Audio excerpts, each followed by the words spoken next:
If you ever feel like it's all so jover, just come over, hop into the stream at twitch.tv/HasanAbi. Live almost every day from sunny West LA. I'll cover daily news, so tune in now, see what I have to say. Blast off, blast off. If you're unhinged, prepare to take a week off. Hasan, Hasan. I swear to God, Allah, please end this long pause.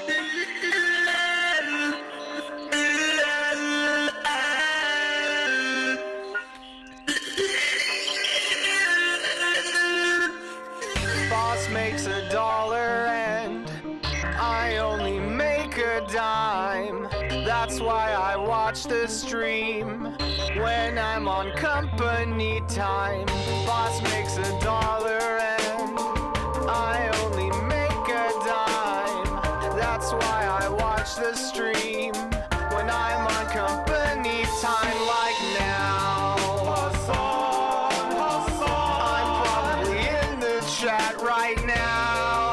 Hasan, Hasan. Get it, Hasan is streaming.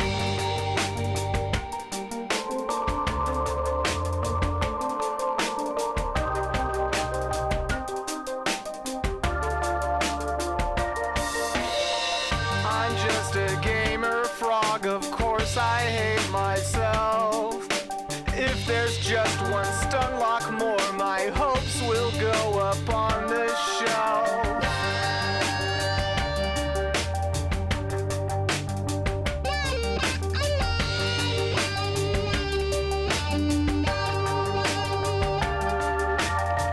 You're just a debate perv, of course you hate yourself. Every thought to justify your own self-worth to someone else.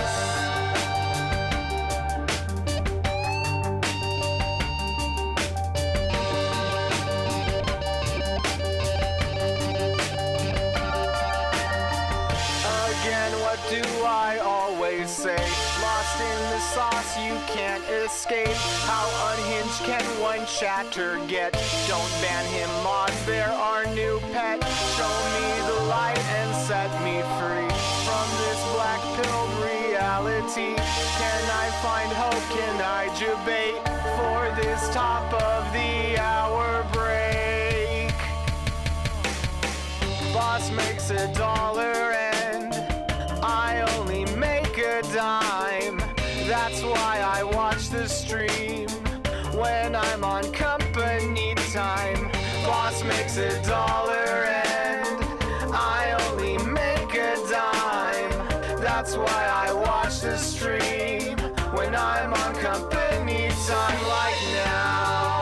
Hasan, Hasan. I'm probably in the chat right now. Hasan, Hasan. Get in, Hasan is streaming.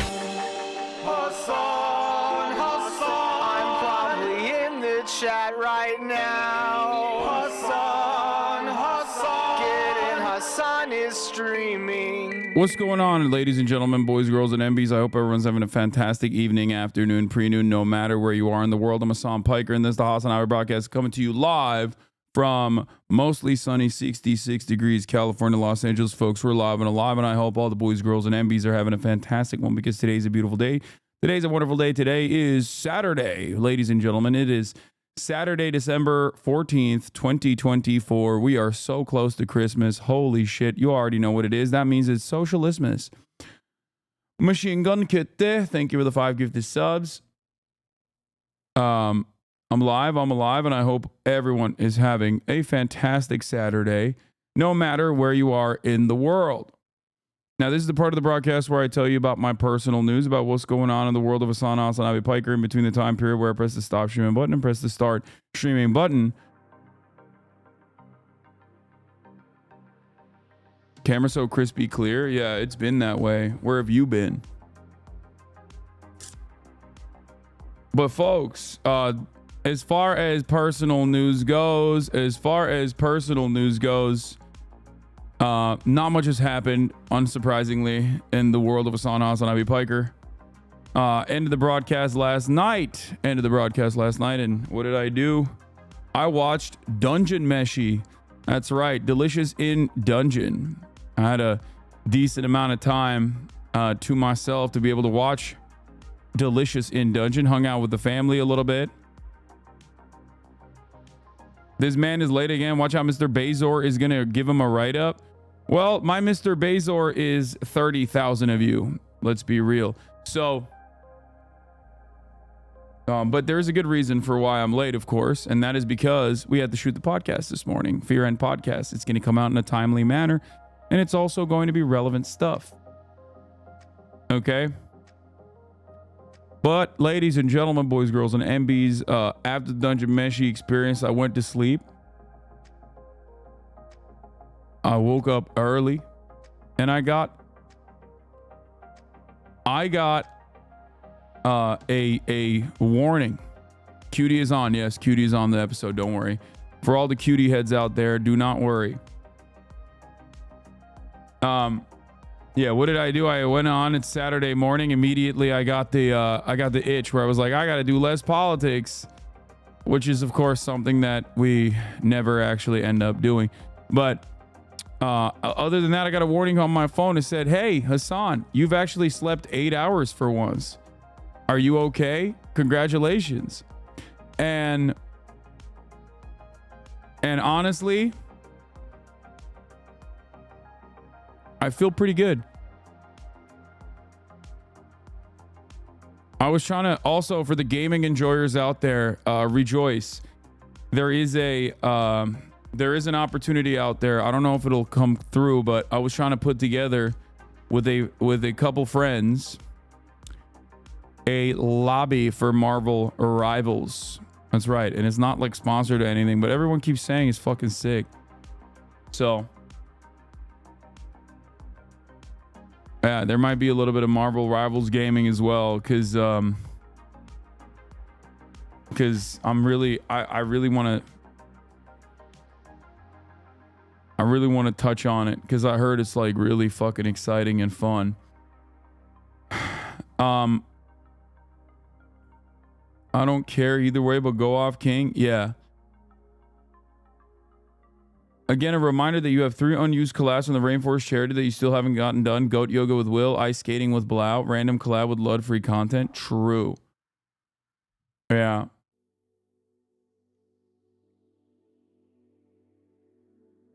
But you see Squirrel Girl? No. But if you play, you have to play as Jeff the Land Shark. What is that?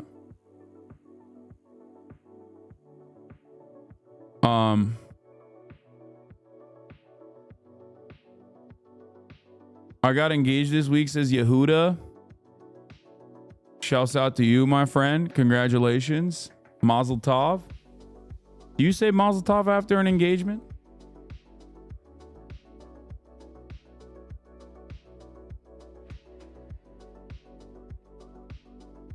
Jeff is fascist? Who is Jeff?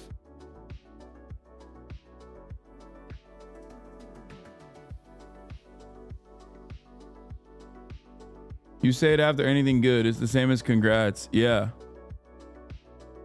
The shark? Jeff the Land Shark? Okay, I don't know what the fuck that is. All right, whatever. But yeah, we watched Sicko last night. She was pretty funny. I really liked it. It was harrowing experience overall, but Jeff is literally Mussolini and Hitler combined. And then I click on what Jeff looks like, and this is what Mussolini and Hitler looks like to you. This fucking cute ass thing. Really? We've officially reached the point of everything I don't like is Hitler in this broadcast, I think. Don't get fooled by him. That is not the face of mercy.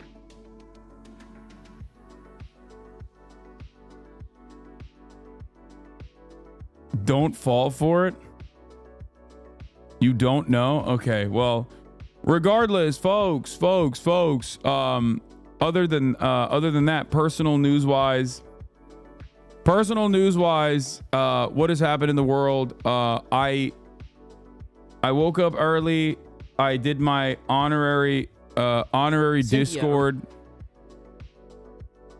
statement about how I want to do less politics, which is not going to happen. So don't be fucking stupid about it. And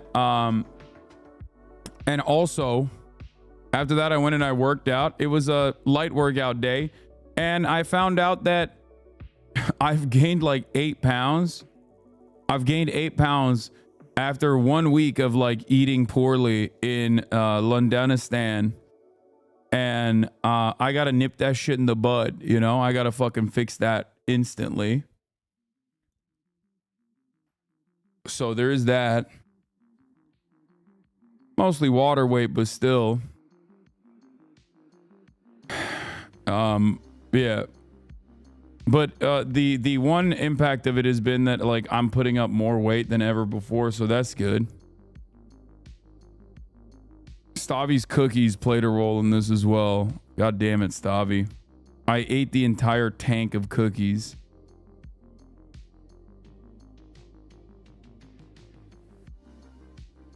Cursed. But anyway,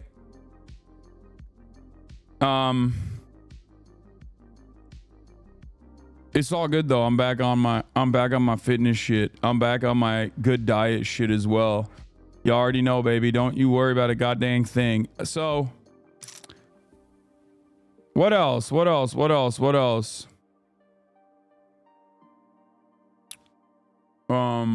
Yeah, we shot the podcast. It was great. Lots of drama. On the paywalled episode, you'll get all the cutie streamer wars drama as well. Are you caught up on Dandadan? I'm not. You look fucking hot in those streamer awards photos, dog. Respect. Oh, thank you. I posted on Instagram. That one chatter that kept saying like, can you post on your Instagram the streamer awards fit? I did it. I finally did it. There it is. I posted mostly because Cutie was literally so adamant about this one photo that she DM'd it to me on Discord and was like, look how good this photo looks. But yeah, stanced up, posted up, got my freaking fit pics.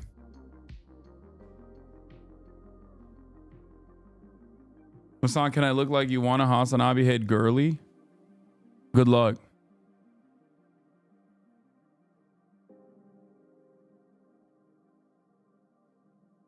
But yeah, we got a bunch of photos out there. I miss when you did politics. Man, shut the fuck up.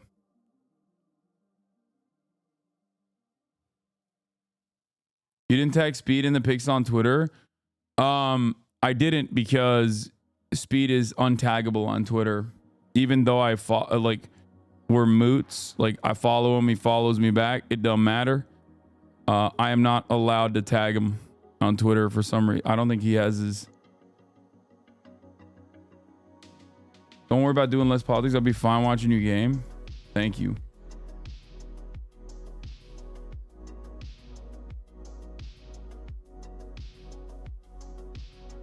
But yeah. What happened to the Oxford speech? It's going to be up when it gets when they put it up. They have a bunch of other videos on the docket that they haven't posted yet. What is this? Baby got back? Hasan sketch with chisel tip markers? God damn. You really got my ass. You really got my ass perfect on this. Themasius, thank you for the playlist. We're gonna talk about South Korea, obviously, and some other news as well before we dive into some other shit. Hopefully to some fun shit. Okay, so fear not. Apparently, George Stephanopoulos and ABC have to apologize to Donald Trump and are forced to pay $50 million in a defamation suit, which is crazy. We'll talk about that. Trump wins defamation suit. What's going on with the drones in New Jersey? South Korea protests against impeached incel prez. Fun day Saturday.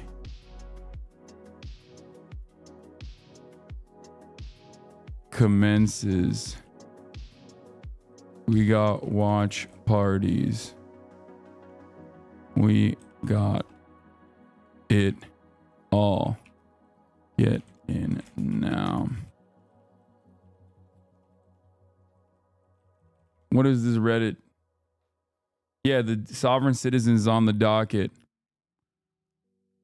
You know the name, you know the no. Okay, you guys need to stop with this. Jesus Christ. Yeah, there's also I guess not necessarily drama, but like another whistleblower got popped, an OpenAI whistleblower this time. And I feel like at a certain point we gotta be like, damn, we're just, you know,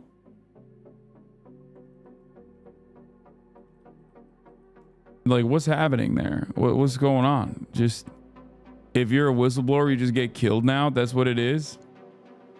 Life expectancy among whistleblowers is at an all-time low.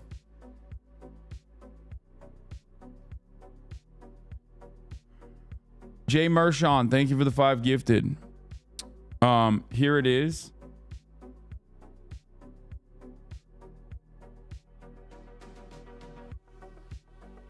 Here it is. Immeasurable guilt for whistleblowing.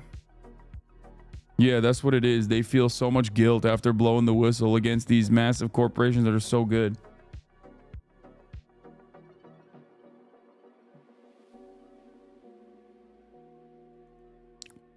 Everybody knows. Everybody knows when you're a whistleblower, like you're being a bit of a meanie against the corporation, which everybody knows is punishable by law.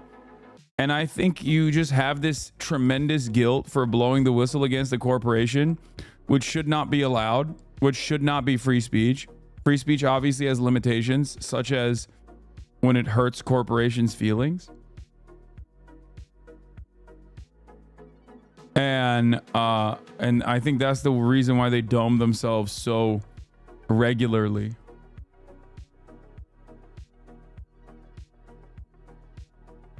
Did you see this club reaction to Luigi? I have not, but I'm not surprised by this at all. Corporations are legally people, so it's immoral to be mean to them. Yeah, except for people. It's not immoral to be mean to like actual people, especially people that are against corporations, people that are critical of corporations. I think everybody knows, like, I mean, I'm showing this as like what not to do, right? Oh, we got, oh, speaking of corporations, I guess it's not really a corporation, but here it is.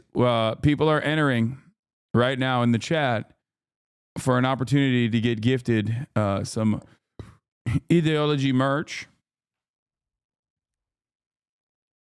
No updates on Michael Moore on the broadcast so far. God damn, people are going crazy. Anyway, I have no idea. I personally don't know anything about the New Jersey drone stuff, but I'm excited to learn about it and see how crazy people are. And I'm going to make up my mind on what the most convincing conspiracy theory is on the spot. That's my goal here. I will openly tell you right now, I have not seen a lick of news and information on the drones. I have my suspicions on what they most likely are. It's almost always the military. But, you know,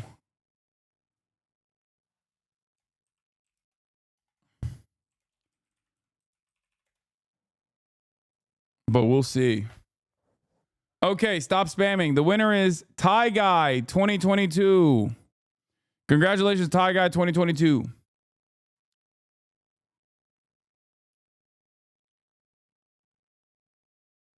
Anyway, Trump seems to think the drones are actually McDonald's delivery drones that are delivering drones to Chris Christie. They're delivering McDonald's to Chris Christie. Girl, the boycott is what I say.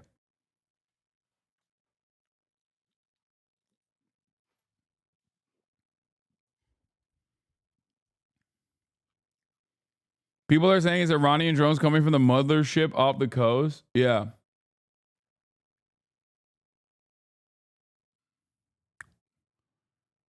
What is this? This is incredible. British Christian lady meets Chabadniks for the first time and thinks she's the victim of an anti-Semitic hate crime. I was walking around London last night when someone called out of the dark at me, "Are you Jew?" I froze and turned around. It was two schoolgirls. They asked again if I was a Jew. They had something in their hands. I panicked and said no. I was expecting them to launch into an angry Palestine rant and thrust a pamphlet material at me. It turns out they were handing out candles for Hanukkah. I'm not Jewish, but I shan't forget the volt of panic I felt in that moment where I realized I was being viewed as a Jew and not knowing if things would end well or badly because of it. I cannot imagine what actual Jews in London or Europe are going through at the moment. I felt paranoid for the rest of my trip. Whilst their offer of candles set my mind at rest and the world became a better place for a moment, it is easy to imagine such an interaction going in the opposite direction. That is fucking amazing. Why do people not feel embarrassed to write stuff like this out and just hit send on it? We've moved on from the Jews are tired. I saw a sign that said free parking and I thought free Palestine. The Jews are tired, which is a classic banger Eve Fartlow take. To I perceived what it's like to be a victim of an anti-Semitic hate crime as a Christian. Remember, I've told you this before, but there is this attitude that Christian defenders of Israel have where they're more Jewish than actual honest to God Jews. Okay? I'm not even joking when I say this because I've seen it far too frequently. But evangelical Christians literally think they're more Jewish than anti-Zionist Jews in general. Okay? It's like, even if you are, she's not even Jewish. The person's not even Jewish. And it's so funny. They literally behave as though they themselves are actually more Jewish than like someone like Felix Biederman. Okay? It is such freak shit. And it's amazing. It's amazing.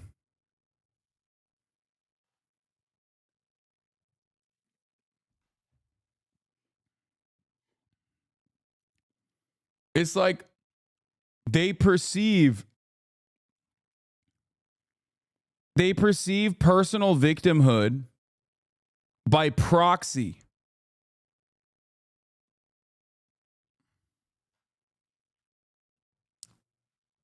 The other aspect, the other group of people that do this,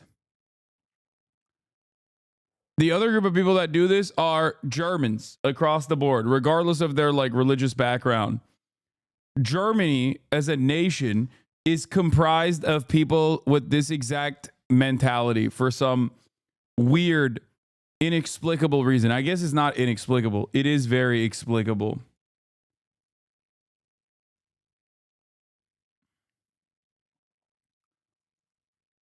It's crazy to me. I'd be pog champing if someone gave me Hanukkah candles unprompted. This shit is hard to find these days. Like,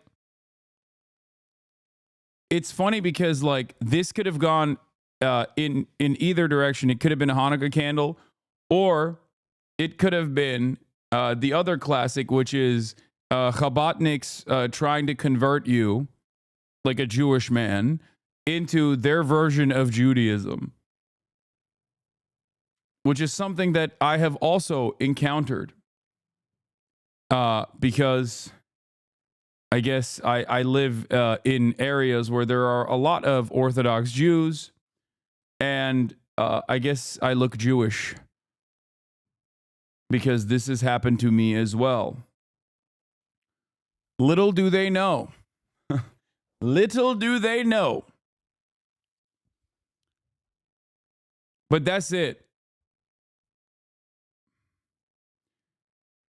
What is the word you're saying and what does it mean? Orthodox Judaism has many different sects inside of it.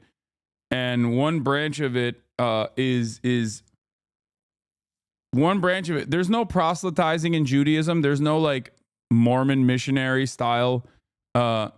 It's hard to convert to Judaism. You got to actually work for it. And there's no, like, it's an exclusionary by nature, and I don't have any issues with that.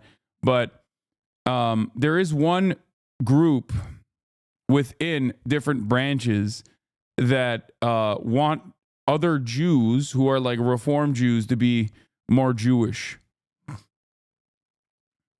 like Orthodox style, if that makes sense.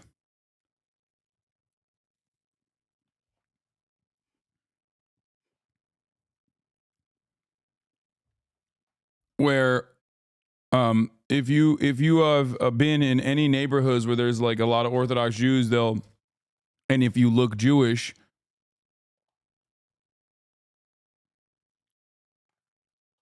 sometimes they'll come up to you and be like, "Are you Jewish?"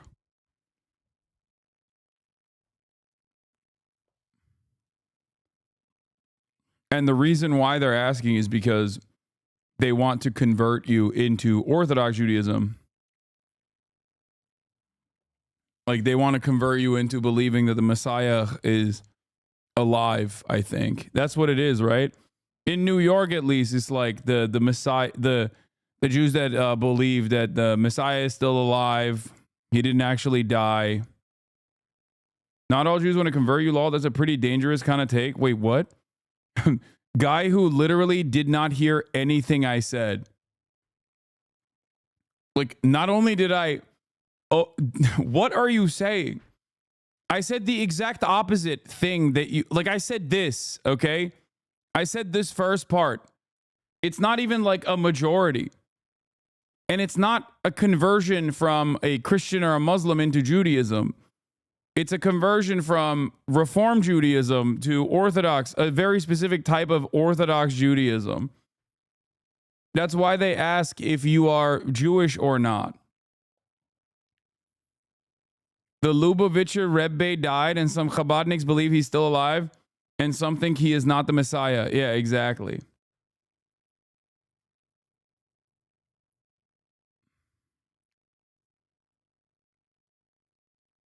It's not Orthodox or Orthodox specific. You're talking about Messianic Jews, aka Jews for Jesus. No, that's a different that's a different denomination as well. You are just wrong. What?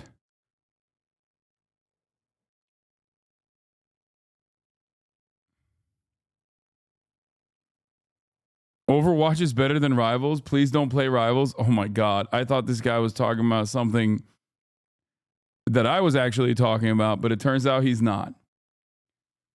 It's not Messiah. It's Meshiach.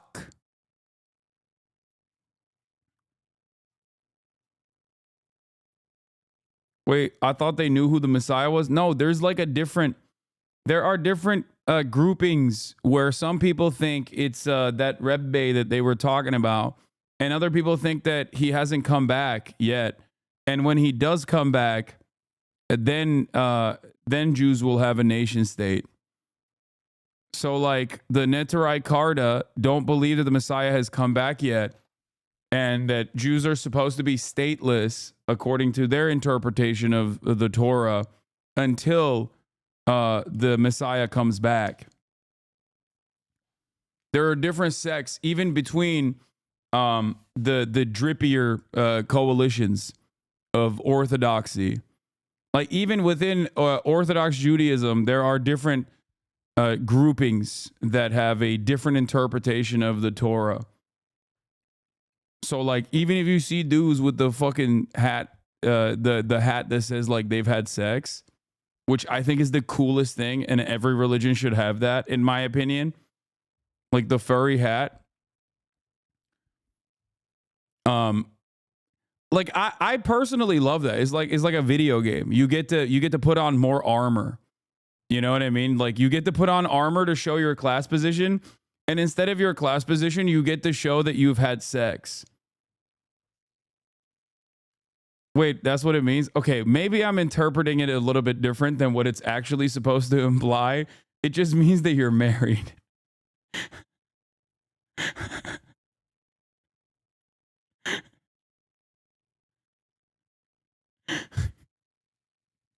It just means that you're married, but I... So this person's a weirdo paranoiac, and that's what that means exactly. This is the most mentally ill tweet you've had on stream in a while.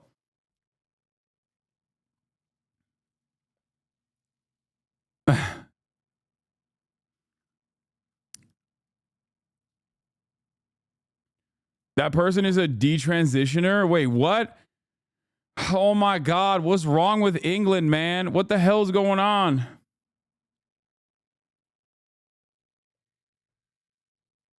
Anti-Semite of the year, folks.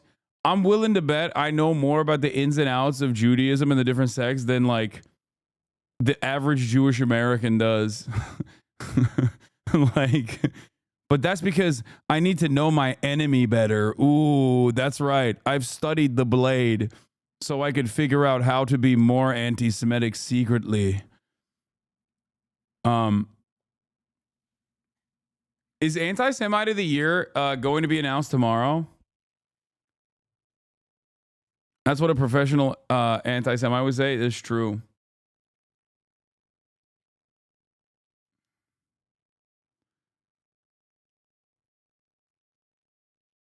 You're like the bigots who know every single trans statistic. Exactly. That's what it is.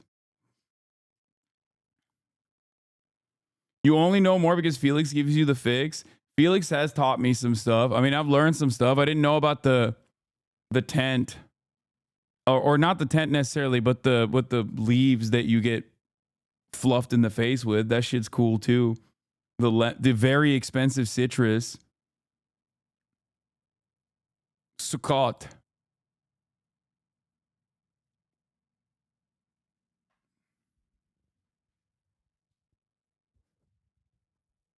When is Felix coming back on the broadcast? Yeah, Etrog pilled. Felix is not coming on the broadcast anytime soon because he's just... Honestly, I was going to say it's because he lives in New York now and therefore he can't just like, you know, come and pull up. But the real reason is because he's fucking jealous, dude. He's jealous that I'm a top contender of Anti-Semite of the Year and that he's never... His his dedicated approach has been completely unexamined. Nobody cares about it. And he's very upset. He's a little upset about the crown that I have, that I will be winning most likely tomorrow or whenever the fuck the nominations pull through.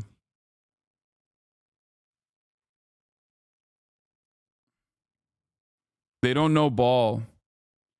I guess it's announced.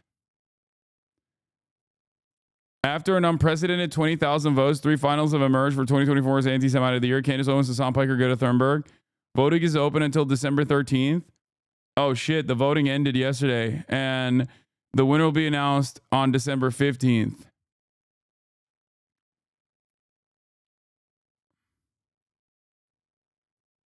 So I guess tomorrow we learn. Want to look at this one real quick? What is this? Oh, this is sick. Okay, my hair is not that white yet. Calm down. Respect, though.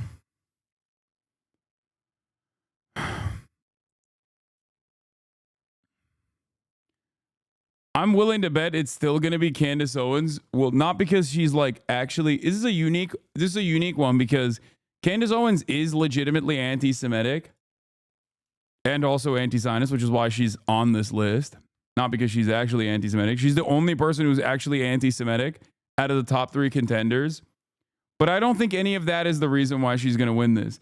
I think she's going to win this because she's a black woman. And with the rare exception of Kanye West, the only people that have won this award so far year over year have been women of color.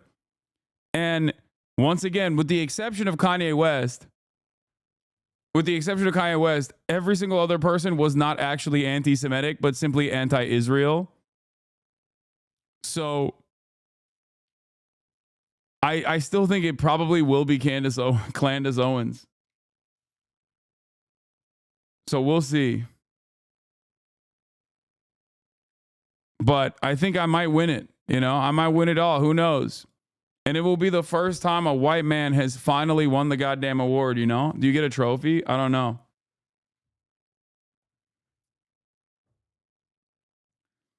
Drones with guns spotted? Dude, I don't think this is... Yeah. Will you do an acceptance speech tomorrow? Yes, I will. Yeah, I'm not going to zoom in on this because I feel like there is something... I'm not going to zoom in on this, but I feel like there's something horrible in there if you zoom in. Luckily, we can't see it, so...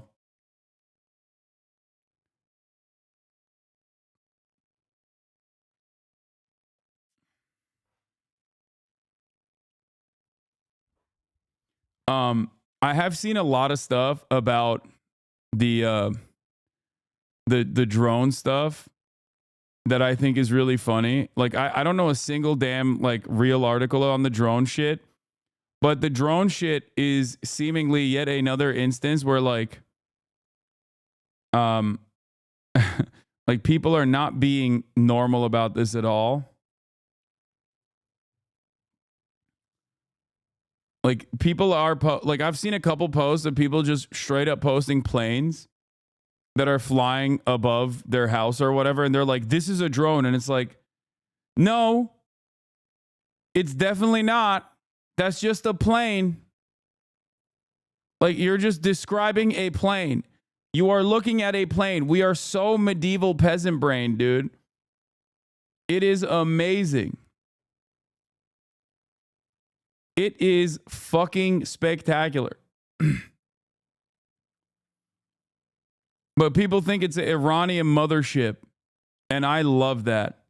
Anyway, speaking of people being mentally ill on the timeline and getting rewarded for it, this lady or person, man, I don't know. They're British, so I never know which way British naming conventions go. And someone said they're a detransitioner, so I don't know. I apologize. I'm not, trying to misgender this person. But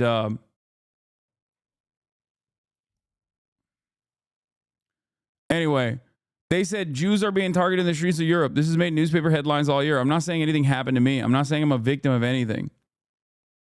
The point is, for a split second before I could orientate myself, I thought something could happen simply for my being perceived as Jewish without actually being Jewish. And this provided me with a window into the fear some Jews are experiencing in the streets of Britain and Europe at the moment. It's not normal to be asked if you're a Jew at random and unprovoked. It literally is, dumbass. It is. If you knew anything about Judaism, or if you actually had ever been around at least Orthodox Jews, you would know that, yes, this is an interaction that does occur. Okay? Like, what are we talking about? This is the one lady where you're like, don't stay outside. Yeah. Lady, go inside is right. No, you should not touch grass, okay? You should perhaps stop touching grass. This is my favorite anti-Semitic hate crime. Hi, Adam. You're right. I am not Jewish. Adam Friedland said, Chelsea Clinton isn't even Jewish. She's just ugly.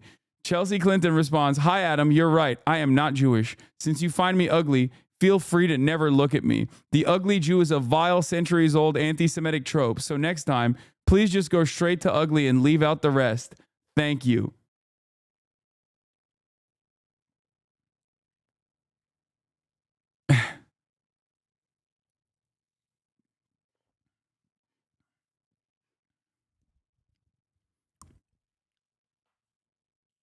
I'm sorry, ma'am. Is this cumboy bothering you? I said.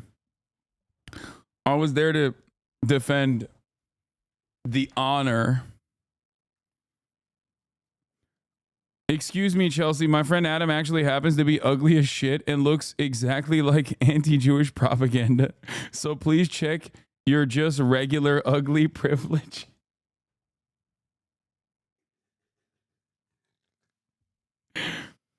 Oh, Jesus Christ. Ay, ay, ay. Okay. Oh, man. What a time. What a time that was. Knew you were a Democratic shill? Yes.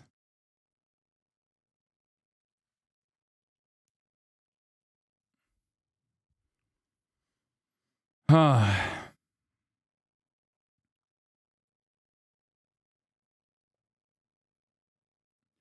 Yeah. Regarding drones, governors seemingly are afraid of stars, which is understandable.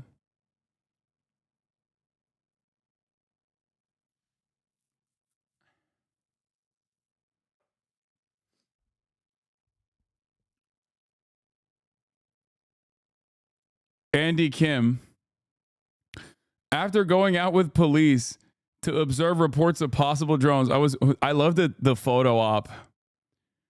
I was with the help of civilian pilots and others able to go do deeper analysis and conclude that most of the possible drone sightings that were pointed out to me were most certainly planes. Let me explain. A thread.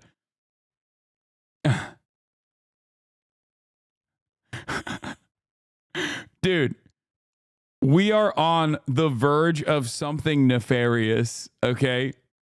I need you guys to understand. We are on the verge of societal collapse. Okay? You got people literally going, "Oh, these are straight up. These are straight the fuck up drones that are here to kill us." When they're looking at just like regular planes, we are cooked. Except Donald Trump is not. He knows what the drones are, okay? He knows that it's Chris Christie eating McDonald's. I don't want to dive into the drone stuff yet, but I guess I might. But before we do that, I have some choice UHC shooter memes as well that are on the docket. And I'm a little bit all over the place, but I want to get started with that one first. Let's close this chapter. Okay, and then before we get to the drones, let's talk about the United Healthcare CEO memes that are coming out. The health insurance CEO got shot. Wasn't that fucking crazy? That was wild. How we all had to pretend that shit was sad. That's crazy. What a crazy thing. You know what I wish? Honestly, I wish he got shot in the belly or something, so he like lived just long enough to go to the hospital and get denied health insurance. That's what I really wish. Cocksucker. I mean, you said I hate Akash, but he's cooking here. Can I be honest? Too soon? It wasn't soon enough. That guy should have been shot months ago, probably. Fucking years ago. Honestly. I hate health insurance, man. I fucking violently hate it. If you don't hate it, you probably never had to pay for it on your own, to be honest with you. I hate health insurance, dog. Shut up, bitch. You give a fuck? I don't. This is where we differ. Hey, you know who agrees with me? Pretty much everybody else. That performative ass shit. I'm sorry, man. I don't, maybe that was in poor taste. I hope Brian, what's his name? Brian Thompson. Brian Thompson. I'll say his name. I hope he's looking up at us right now and he's able to forgive my sins. Fuck that guy, dude. Fuck that guy. Right in his face. Right in his dead fucking face. Right in his rigor mortis fucking face. I couldn't give less of a shit. Why are you sending me this? Like, even people with large platforms like Hasan the Hun have good leftist politics. There's little they do to connect viewers to community organizing. It seems like they actively avoid it. Is this person actually from Atlanta? Because if they are, they would know that not only have I talked about the Stop Cop City protests, I've also personally given money to the Stop Cop City protesters. so even directly on Atlanta related politics, like I've been there. And my job also personally is to offer light to this sort of stuff. We don't need influencers. We need community organizers. I agree. Political education. I agree, which is something that I try to offer. Unions. I agree. Neighborhood councils. I agree. International solidarity. I agree. And proactive organizing. These influencers just build platforms and boil important discussions down to quick talking points. I don't watch streams, but the New Thinker pointed out that during his On the Hunch DNC stream, dozens upon dozens of organizers asked him to speak at community events taking place across the city, and he tacitly refused. Absolutely perfect example of the opportunism problem. Yeah, that's also not true. Not only did I actually offer coverage to the uncommitted movement, it led me to get kicked out of the DNC, but also I literally did attend the protests in the first day of the DNC. That's what I spent my time doing. So this is a common critique I see from people I respect who don't watch him, but it's simply untrue. He's the largest contributor to Amazon labor union, subverting his employer, has done many streams with labor organizers on many different picket lines. He streams the UCLA Gaza encampment and DNC Gaza protests, had dozens of people coming up to him, thanking him for getting them into organizing, as he does tell his audience to get involved in local organizing all the time. I've been doing a deep dive the last few weeks on something I'm writing, and beyond a few things here and there, it just seems the personality cult around him obscures actual impact. While fundraising is great, he's still legitimizing the very company the union is fighting law. That's a crazy thing to say. Yeah, I guess I should do what this guy's doing and write a fucking Substack instead, because that's more ethical. Anyway, maybe dive a little bit deeper, my friend. Don't fucking annoy this person. Don't yell at this person. When you do yell at people like this, all you do is harden their positions. Okay? It's just stupid. I'm sure this person has done wonderful work. Okay? So, you know, I hope that in their deep dives they will be able to develop a broader picture. But yeah, if you do that, I hate you. If you go after this person and like yell at them and try to defend my honor or whatever, I hate you. Do not harass or bother this person. But yeah, I'm pretty familiar with how much privilege that I have. And I personally try to use that privilege for good. If people are concerned or confused by what I do, my goal is to educate, but also agitate, but also, most importantly, entertain. In the process, I try to dumb down a lot of these dense theory-based ideas, and I try to apply a materialist lens to why things are happening in the way that they are. And also on top of that, I try to do valuetainment like my GOAT, Patrick Bet David.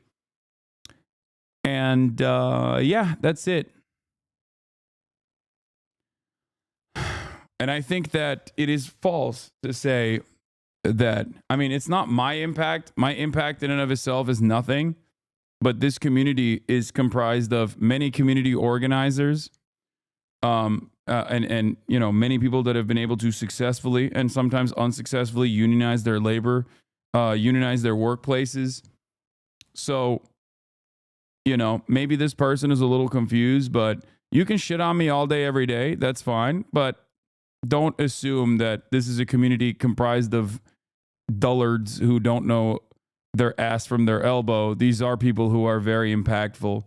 So I think it's very stupid when people say shit like that without watching. That I won't let slide.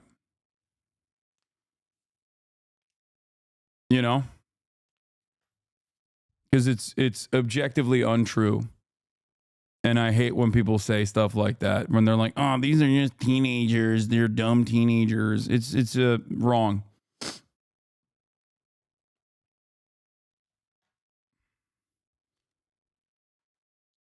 I wonder what you did. Reads the personality cult to this person. Of all your qualities, I wouldn't say your personality is in the top 5. Yeah, I mean, I actively I actively try to, even when I engage in like parasocial aspects of content creation, I try to use that as an educational moment. You know what I mean? So that's it.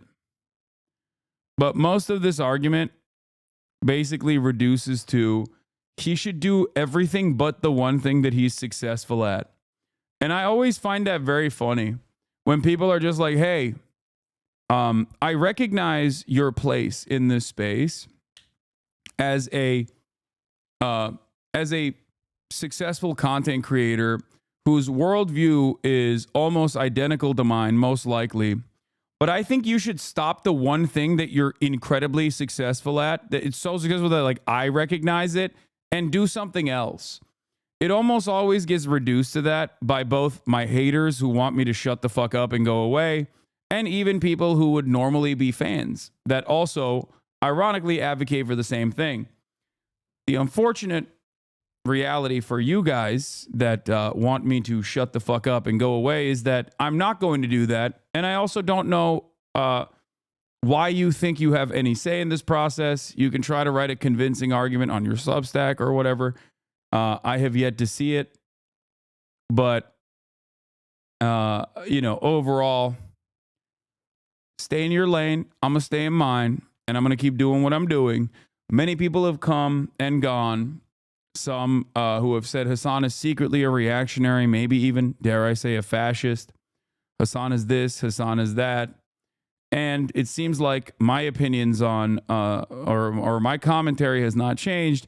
And yet many of those other people who used to say I'm secretly in the pocket of the DNC or whatever, those guys have actually left the Democrats and left any sort of socialist organizing. And half of them now straight up advocate for Donald Trump. So I don't know.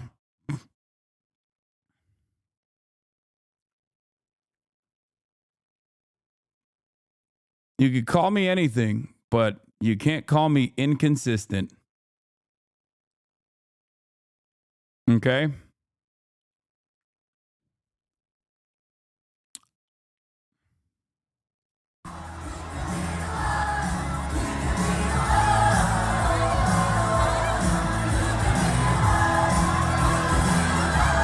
That's crazy. Free Luigi. You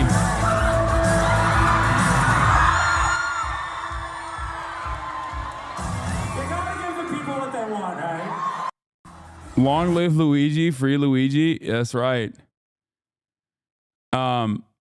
This was a really funny article that Felix pointed to. I completely forgot about the root, Felix says. This article is so funny. Every other paragraph is like, Luigi had enough stands to make Taylor Swift blush. But if he tries using his likes and retweets in prison, he'll have a certified bruh moment. And honestly, at first you're like, come on, no way did the root go that far and did something so ridiculous. On this article titled, Luigi Mangione isn't the brilliant thirst trap y'all made him out to be. And apparently it's the third iteration of this article. Like they tried it. Like they tried different versions of this. Yeah, it says, is the cold-blooded United Healthcare CEO killer getting this much love because he's a white man? Why the anti-DEI United Healthcare alleged shooter isn't the woke icon you thought he was? Now, the reason why I think it's informative, instructive, is because in a moment like this, you get to see all aspects of the political spectrum and people from very different backgrounds engage in this unified response to say, no, this guy is actually bad. Okay? This guy is actually bad. Please stop. Please don't celebrate. The Root is also a black website. No, I know. And they hold an important role in this process. I've often talked about the angry, violent black man trope and the permission structure that liberals gain from having black academics or other, like from having black writers write articles that basically imply the black community has a misogyny problem, the black community has a homophobia problem. Things of that nature are like hyper focusing on black men in particular is almost always done from not a critical lens, but usually done from the insidious white supremacist lens that gives liberals who are otherwise woke and otherwise, I would say, usually aware of racial stereotyping, an opportunity and a permission to say things that, you know, racist white people of different political ideologies say openly. Okay? This isn't to say that, like, there isn't homophobia, queerphobia, or misogyny in the black community. It's just that it exists in every community, and hyper focusing on black people in this way oftentimes is done with this nefarious purpose. Anyway, we saw some versions of this in terms of like identity, like hyper focused rad lib identity politics being utilized against the solidarity shown by every group towards Palestinian emancipation, when people will be like, where was the watermelon gang at when BLM was happening? Or what do they call it? Watermelon Twitter? They talk about like the Palestinians like that. Now, it's just wrecker shit.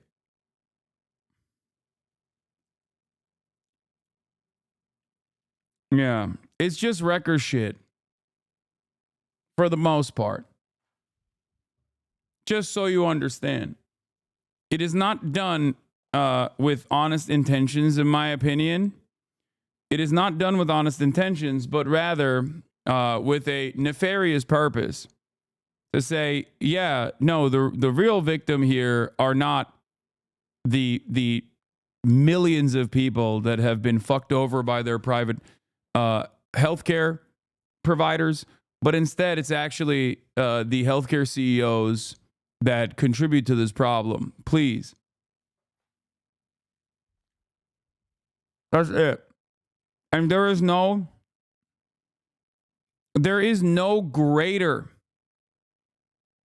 better example of that than this right here.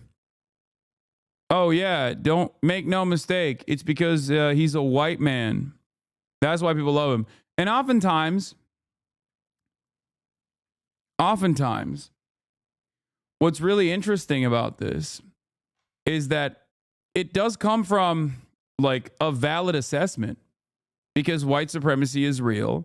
And yes, it plays a significant role in the way that we analyze society. So when someone says like a black person wouldn't get this level of appreciation from broader American society, yeah, that's true. Except you are not saying that. This is not the time and place to say that. And you're only saying that because you want your readers to basically turn around and not celebrate this act, because you are afraid, because you have a different goal here. Okay? It's this. The goal is to finger wag. That's the only reason. The goal is to finger wag and use every orifice of media to tell the broader American public that how they felt in that moment is wrong. Okay?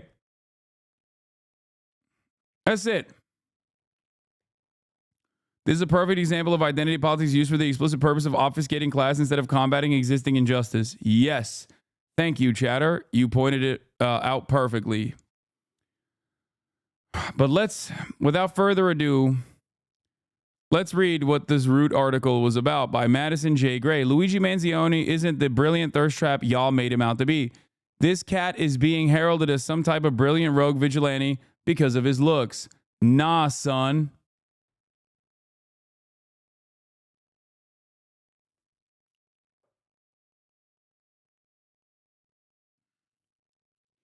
This reads like Jake Tapper wrote it. This article literally reads like Jake Tapper wrote the article. You know what I'm talking about? The famous article that Jake Tapper wrote. What was it? Gang banging in the Rust Belt or whatever. The best line from the Godfather saga is from the second movie in the series.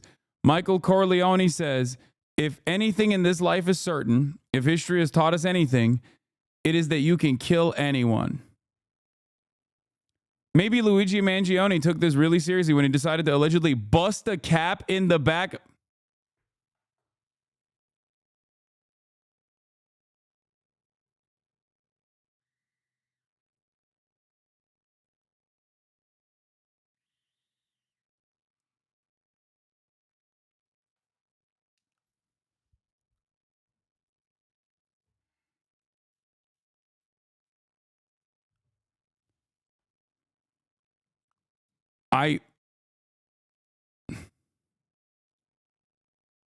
I don't know what to say about this.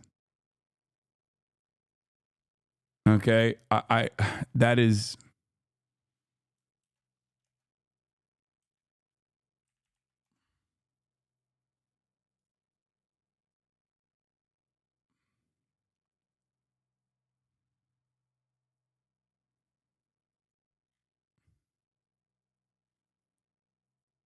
This was a white man or AI? No.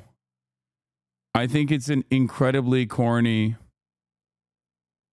liberal who wrote this.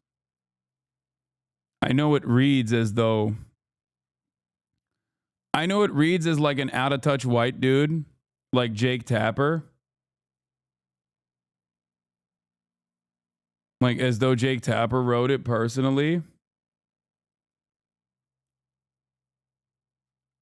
No, it's not. It's not an article doing blackface. Some were shocked that the broad daylight killing could take place in Midtown Manhattan, one of the most monitored areas in the country. Others actually cheer for the killing of a leader of a company that has gained infamy among regular people seeking reliable health insurance. Before Mangione's arrest, when only an unclear photo of him in New York hospital circulated, people were hailing him as some kind of brilliant vigilante who struck a blow against an evil healthcare company. Others were lusting over him harder than they do Timothy Chalamet. Many believed this mastermind had fled the country for a place with no extradition laws, never to be seen on American soil again.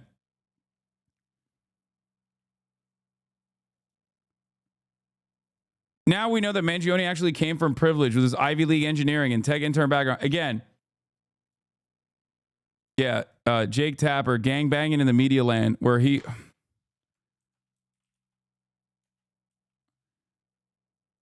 But Lil Coddle was serious. Busting op-ed in its ass, yo.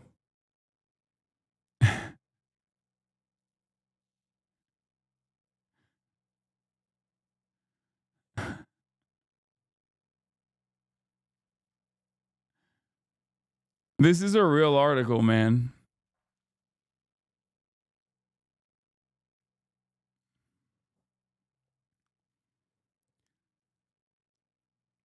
As smart as he's supposed to be, Mangione was never about that criminal life.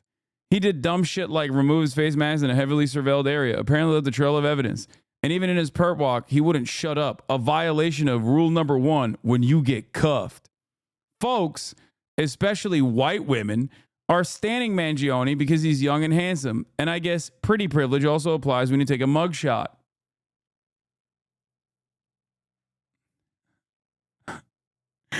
Amazing. But it shouldn't come as a surprise because some of these same white women last month voted for a man who thinks their bodies are government property. Mangione's trying to fight extradition where he'll be arraigned. He'll probably wind up in Rikers Island where, trust me, all that standing by the public won't protect bruh.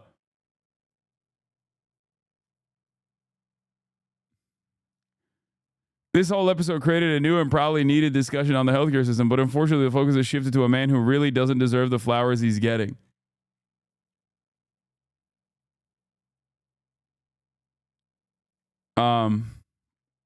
Yeah. This is incredible stuff. I mean, it's a fantastic article.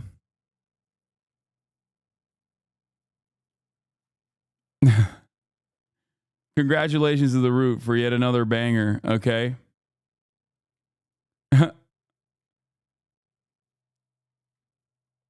All right. That was fantastic.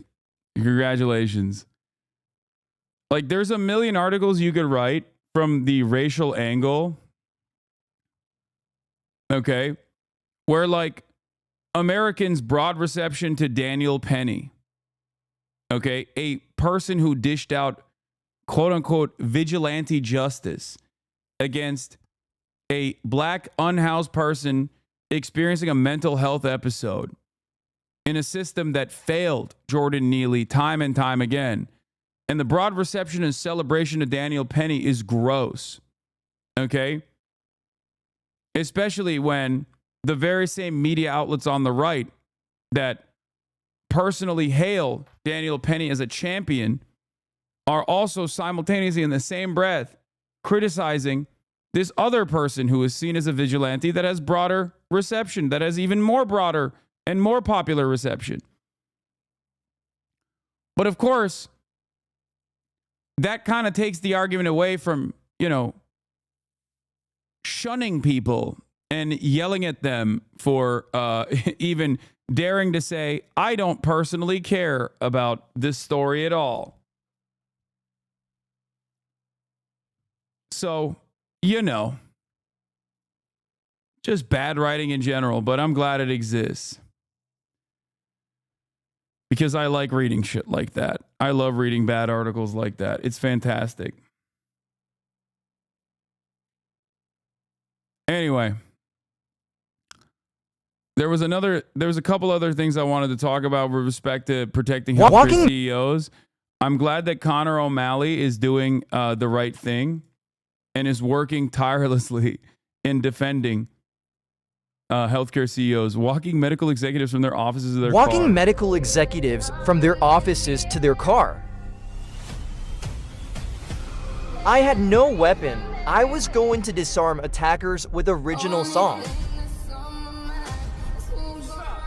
The song is about how we need medical treatment. All diseases can be cured with a combination of bananas and water. For song link.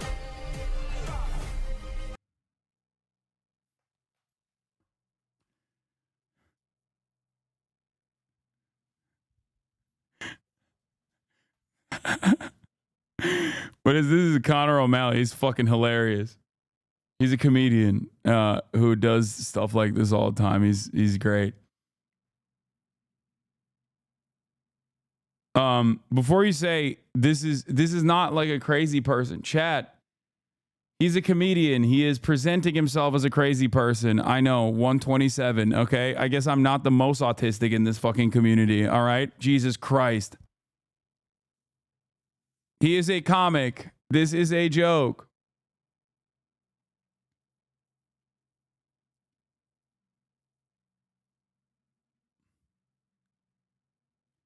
Anyway, but at a time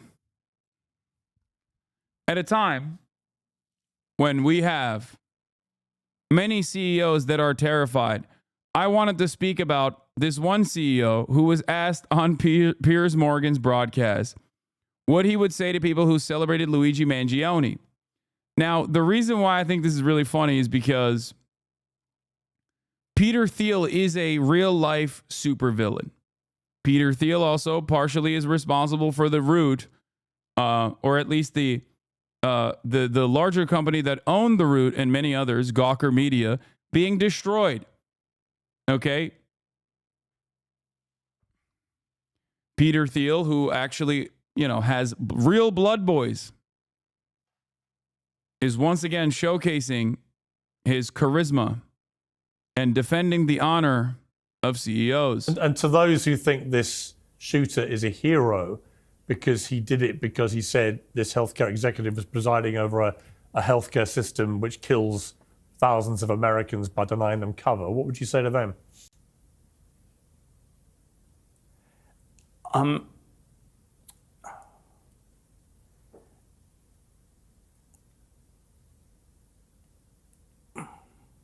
it's I don't know what to say. I think I still think you should try to make an argument, and I think this is you should, you know, there may be things wrong with our healthcare system, but you have to make an argument, and you have to try to find a way to convince people and change it by that. And this is, you know, this is not going to work. Peter, and, I don't know. Yeah. It's that's cool, man. Okay. Like, why is Peter Thiel always panicking, dude? This is the most nervous, most anxious man I have ever seen.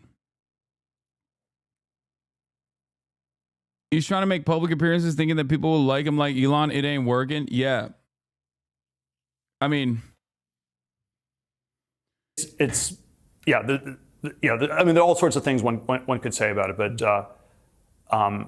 I don't think, and I think, you know, I think the motives feel, I don't want to go into all the particulars here, but I don't think there's anything heroic about him. Nice, man. Nah, he did it. If you ever seen Peter Thiel in any sort of conversation, this is how he operates. Like, this is just what he comes across as. It's fucking crazy. I don't know why he looks like that. He always looks like he just dunked his head in a vat of oil. He just, you know, you can see the nerves popping out of his dome. Obviously, people will say, oh, he's neurodivergent, but it's like, you know.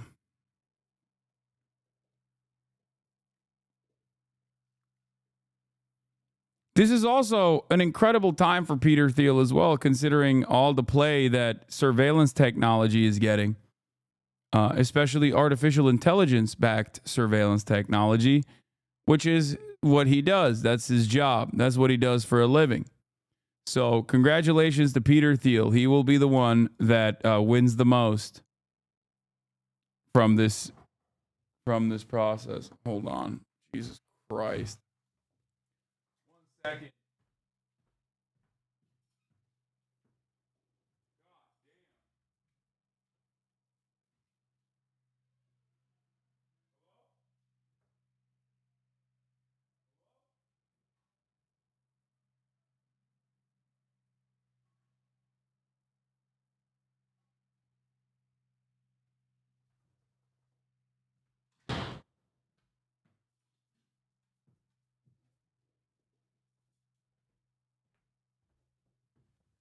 Delivery drivers that got the fucking cop knock freak me the fuck out, dude.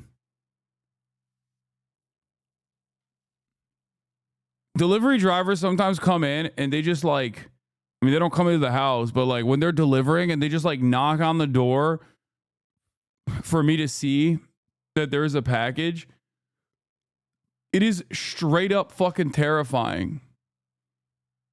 It's like, bro, what are you doing? Like, you're knocking on the door like I've done something severely illegal and you're here to arrest me. The fuck is wrong with you, man?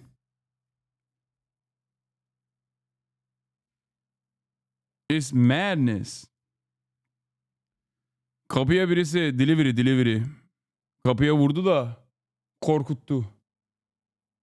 Ha. 3'te yerim. Şimdi yapmaya başlarsa 2.5 gibi. They're in work mode. Source, I'm an Amazon driver. Fucking terrifies me, dude. Still terrifies me. All right. Speaking of incels, from Peter Thiel to South Korea. Ladies and gentlemen, South Korea. MPs have voted to impeach President Yoon. We're going to talk about South Korea real quick before we get to the drones, okay? It is straight up fucking, this is a moment of joy and moment of celebration for the country that invented Neo-Confucianism. Through a bitterly cold Seoul winter day, the crowd swelled in front of South Korea's National Assembly. An estimated 200,000 people, warmed by multiple layers and favourite K-pop anthems, hoping their sheer weight of numbers would push their parliamentarians to act and impeach President Yoon Suk-yeol. Further north, in Seoul's historic main square, a mirror image, if much smaller, protest in support of President Yoon. Passions at high volume here too, the soundtrack though stemming from South Korea's earlier decades. 저는 북한 공산 세력의 위협으로부터 It was fears of a retreat to those times that President Yoon set off 11 days ago with his short-lived declaration of martial law.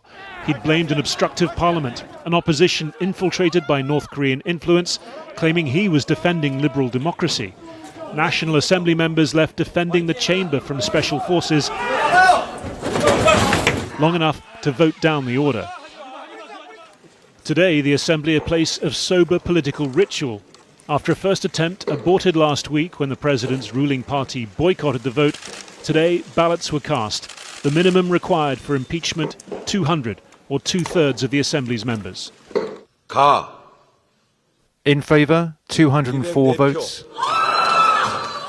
Against, 85 votes. 3 abstentions. It meant at least 12 of the president's party had voted for impeachment. Under its terms, Yoon's presidential powers are now suspended, but he's insisting he'll fight on, that his was an act of...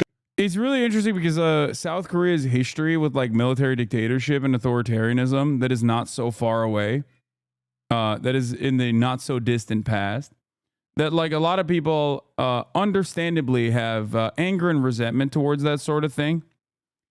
And that's precisely the reason why I think liberalism won on this day.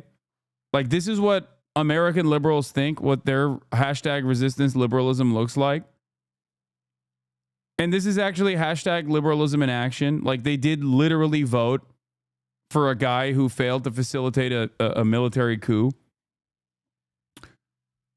I think it's interesting, but obviously there's some serious historical reasons as to why it happened in the way that it did. You've had historically unpopular leaders engage in military coups. I think he failed to secure the loyalty of the military, or at least decent swaths of the military. He failed to secure the loyalty from his own personal party. He failed to do a PSYOP or a false flag operation in an effort to, at the very least, like create a serious threat where martial law declarations were seen as a necessity. He has a 15% approval rating, but I think that hasn't stopped other unpopular leaders in the past.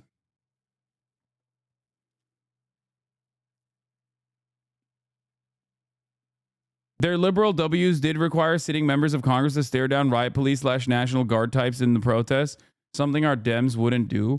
I think there's that aspect of it as well. But like I said, I think it's more so about its not so distant history, its not so distant past, where a lot of South Koreans really grew to resent military authoritarian leadership. Considering that there are plenty of people over a certain age that experienced that. They saw it. They know what it was like. So for them, this is a battle of survival. So I think that does play a big role, in my opinion, in the broad reception of this sort of martial law declaration, paired up with the fact that there wasn't really any sort of just cause for it. You can't just straight up be like, nah, there's North Korean sympathizers in the building, and that's why I had to do martial law out of nowhere. Especially without, there's no cause. Just or unjust, doesn't matter. You don't have your cabinet and you don't have the military, you're going to get cooked. So There it is. Governance, not insurrection. 저는 지금 I may pause for a moment now, but the journey towards the future, which I have walked with the people over the past 2.5 years, must never come to a halt. I will never give up. While he waits for a final verdict within 6 months from the Constitutional Court, the Prime Minister assumes interim presidential powers. He didn't have the military in its entirety. He had the special forces. But even they, I feel like even they didn't have their heart in it, you know? This was the moment the crowds outside heard the result live. Joy, relief, and in the background, what's become the protesters' unofficial K-pop anthem, Girls' Generation's Into the New World. I also think personally that there are far more powerful organizational tools that like the Korean labor unions have at their disposal. Like, look at how well organized this shit is. And they did this in an incredibly short period of time. So, like, there are so many factors. There are so many factors at play here. And I think that is all of those factors combined is the reason why this was immediately thwarted. Now, maybe I might be coming across as like a cynic or a little bitter. And I guess there's some truth to that. I am a little bitter because I look at this moment of celebration and I cherish it. I think it's amazing. It's impressive. But of course, I also have a tremendous amount of envy because when I saw this image, at least the top-down image of potentially 1 million people that were outside of the Capitol building waiting for the results of this impeachment to come in, I couldn't help myself but feel a little bit of envy when I saw the joy. I yearned to feel this joy one day in America, I said. And the reality is, I don't think we ever will, for a lot of the reasons that I mentioned.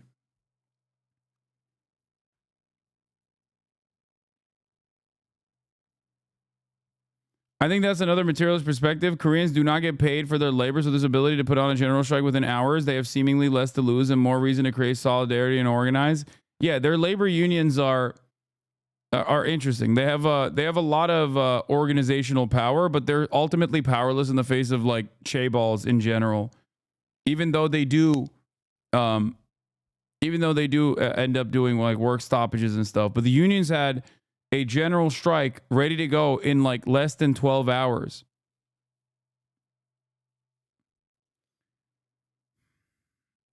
A lot of people misunderstand Koreans as good at protesting. There's an extensive history of oppression of protest, which plays a huge role in their willingness to show out. Yeah, exactly. I think they also understand that they have protection in numbers, and they demonstrated that instantly in the night of the martial law declaration, and they continue to demonstrate that by showing up every single fucking day.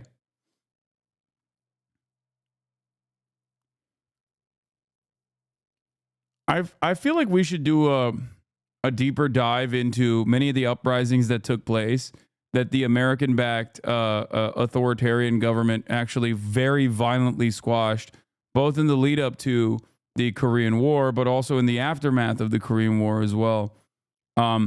Because we played a pretty formative role in the development of South Korea.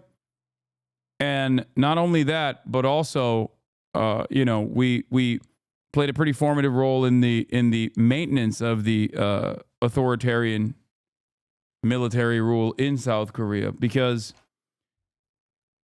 it benefited us. Another bulwark against potential growth of communism in the region. You know, another military base to be placed. And in that process, if you were to be violent with anyone and everyone that you personally thought was a threat to the established order, you could simply call a communist sympathizer and killed them. And many were killed.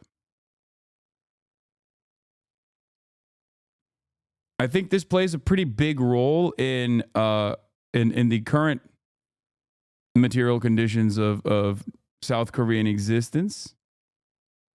It's important to understand it better. World.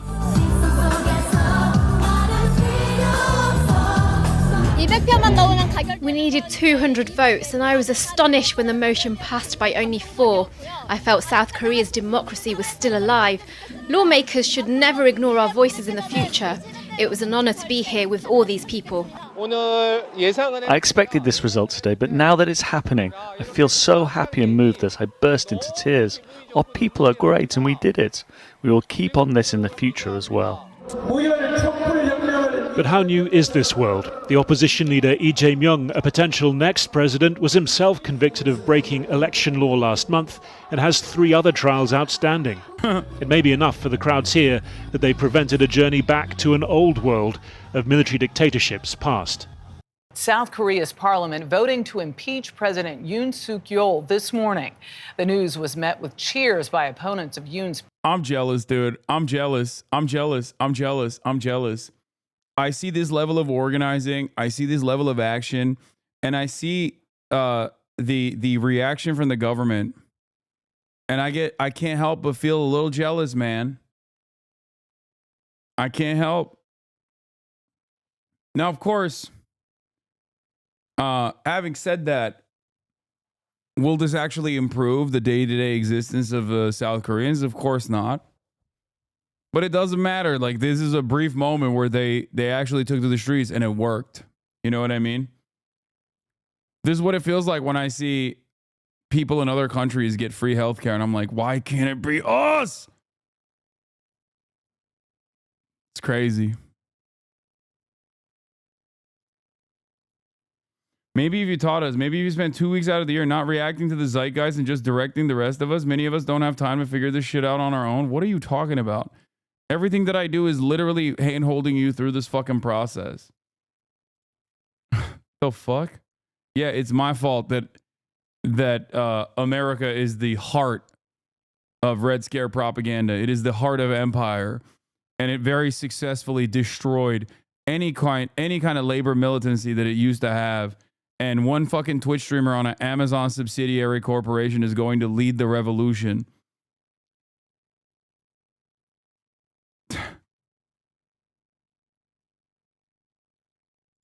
People Power Party. The move to oust Yoon comes less than 2 weeks after he briefly declared martial law. That decision was unanimously overturned by. It's not your fault, but you aren't part of the solution. Do you guys think you come across as like intellectual when you say dumb shit like this? That chatter is asking for direct action the same way so many chatters were asking you to tell them what to write in to represent an anti-genocide vote in November, and all we got were jokes about voting Biden. Yeah, you're right. I should have advocated for Jill Stein as a principled anti-genocide voter, even though I don't agree with her. I think a lot of you want hand-holding beyond the amount of hand-holding that I give you in terms of like where to go for organizing. You know? Very frustrating. People saw that one tweet and decided they wanted to bring that energy into the chat. I know.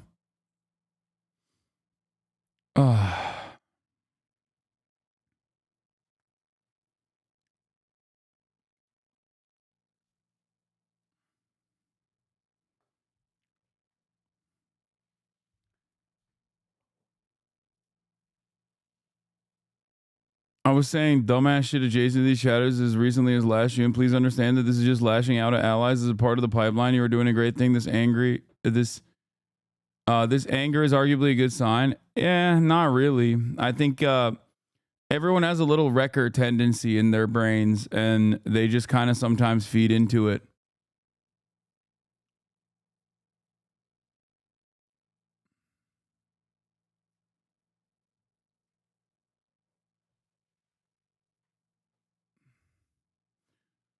Yeah, my goal is to get you to understand the way that the system is designed and then point you in the right direction, which is what I do all the time. If you're like, if your arguments are, hey, why don't you just fucking stop the streaming shit because you're not a part of the solution, and, you know, rise up in arms and lead the militant vanguard that does not exist into a revolution, then, you know, you're kind of hallucinating an alternative reality. I look at the current material conditions, I look at the current culture and the attitude that people have. Okay? We have no labor unions as the backbone. And the labor unions that we have do not exhibit any sort of labor militancy in general.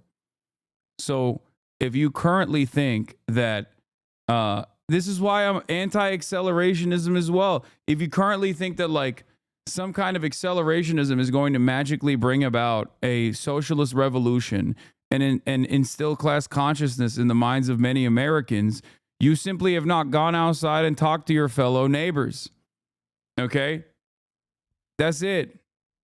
You need to be able to have labor unions to and labor unions to have the courage to be able to actually fight,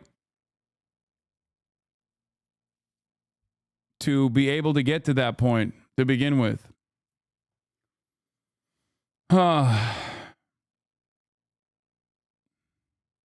This is part of the reason why I do not have issues with social democracy at this stage in American consciousness.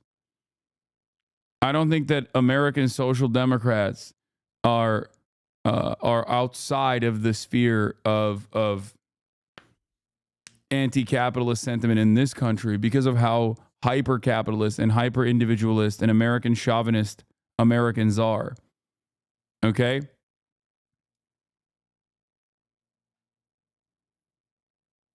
That's it. Some of you literally chirp in the chat and sound like Disco Elysium NPCs from time to time. Parliament. Chris Livesay is following the developments in our London newsroom. Chris, good morning. Good morning. Well, it's the culmination of weeks of turmoil in South Korea, this critical American ally on China's doorstep.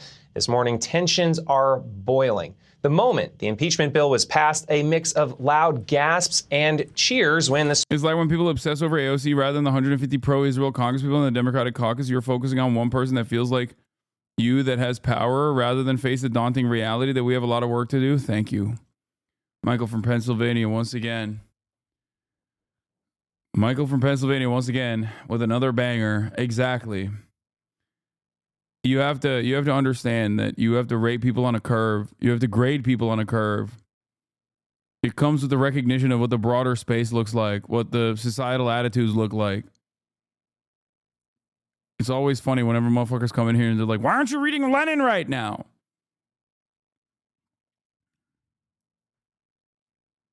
Speaker announced enough votes were cast against the president, some from his own party. Outside at opposing rallies, some were dismayed while others rejoiced over his impeachment. A crisis was sparked back on December 3rd when the president declared martial law. He said to withstand disorder and what he alleged were pro-North Korean elements inside the opposition. But the backlash was so intense, the decision was reversed just hours later. This morning, President Yoon is not backing down, vowing, "I will never give up." He's still in office for now, but the country's constitutional court must now deliberate on whether to uphold the impeachment. And if it stands, a new election will follow. Dana. It's been interesting to watch from afar, Chris. Thank you. Now to Syria, America. Let's do which video could we watch that features more of the historical context, blowback style?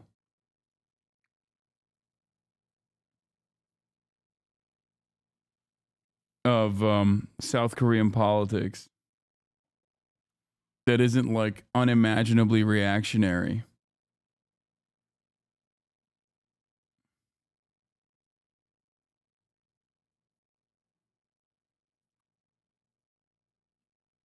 I know Blowback's entire season is fantastic, but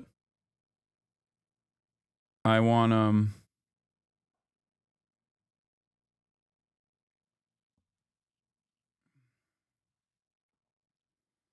just finished Blowback season 3 today. It was so good. Chat, it's all Korean War and its aftermath. Just listen to the last bonus episode. Starts with Young Suk Yeol being a pro-US anti-reunification hardliner in the summer of 2022.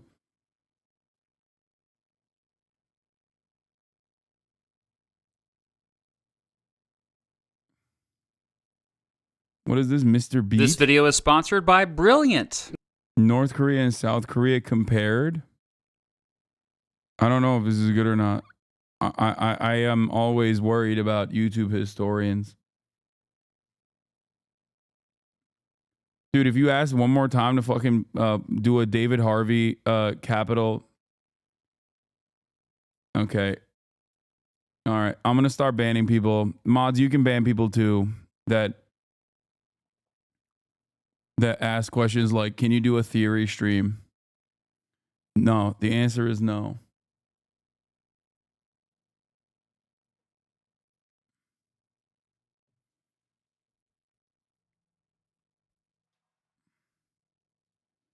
This is just about the Gwangju uprising. From a channel called Korea Now. Yonhap News Agency? Former South Korean president? No, I don't want that. Okay, let's do the Mr. B video. North Korea is also called the Democratic People's Republic of Korea. That's a good one. Anyway, two East Asian countries on the Korean peninsula that are opposite in so many ways. And yet, not that long ago, relatively speaking, they were just one country, Korea. Yeah, this one's gonna be lopsided, folks. I'll start by showing you this, which many of you have probably seen before. One picture sums up so much, doesn't it? Most already know South Koreans enjoy a much higher standard of living and much more freedoms, but in this video, let's dig a bit deeper. That said, since North Korea is such a secretive country, there's a lot we don't know about. But it's difficult for North Korea to hide the fact that South Korea is doing so much better than it, based on a variety of factors. First, I hope that as a history teacher, that's what people are saying, that he understands why there are vast differences in the development of South Korea versus North Korea. And maybe even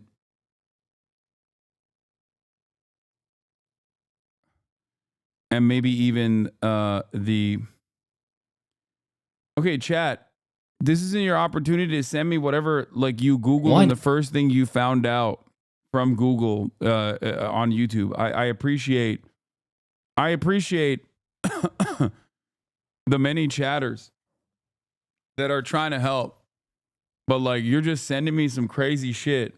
There's a chatter in here sending me like a fucking DPRK news agency video, and it's like, calm down. First, what do they have in common? Well, both are made up of mostly Koreans. You silly goose. And residents of both speak Korean. That said, residents of both have developed different Korean dialects over the past several decades, since residents of both barely interact. In addition, since it's taught widely in school, around 45% of South Koreans also speak English. The largest city in both is also the capital, although Seoul is much larger than Pyongyang. South Korea even has a second capital, Sejong, where many of the government's most important agencies are located. There is a culture in both that values communitarianism, or the greater good over individual liberty. Both have... If he doesn't talk about Neo-Confucianism, I'm out. Have similar climates and have 4 seasons, although it does get much colder in the winter in North Korea and a bit warmer in the summer in South Korea. Much of North Korea has either a temperate continental climate or warm continental climate. Much of South Korea also has a warm continental climate, but along its east coast it has an oceanic climate and a humid subtropical climate in the south. Both are affected by annual monsoons. Both Both are affected by occasional droughts and flooding, but overall South Korea gets more annual precipitation. Both border the East Sea, or Sea of Japan, to the east, and the Yellow Sea to the west. Both are separated by the 2.5 kilometer wide, 250 kilometer long DMZ, or Korean Demilitarized Zone, which is probably the most dangerous border in the world. Tens of thousands of troops and dozens of forts line the DMZ, and it has around 2 million mines near it. Oh, and a bunch of wild tigers, since it's basically wilderness now since so few humans dare try to cross it. Believe it or not, a handful of North Koreans have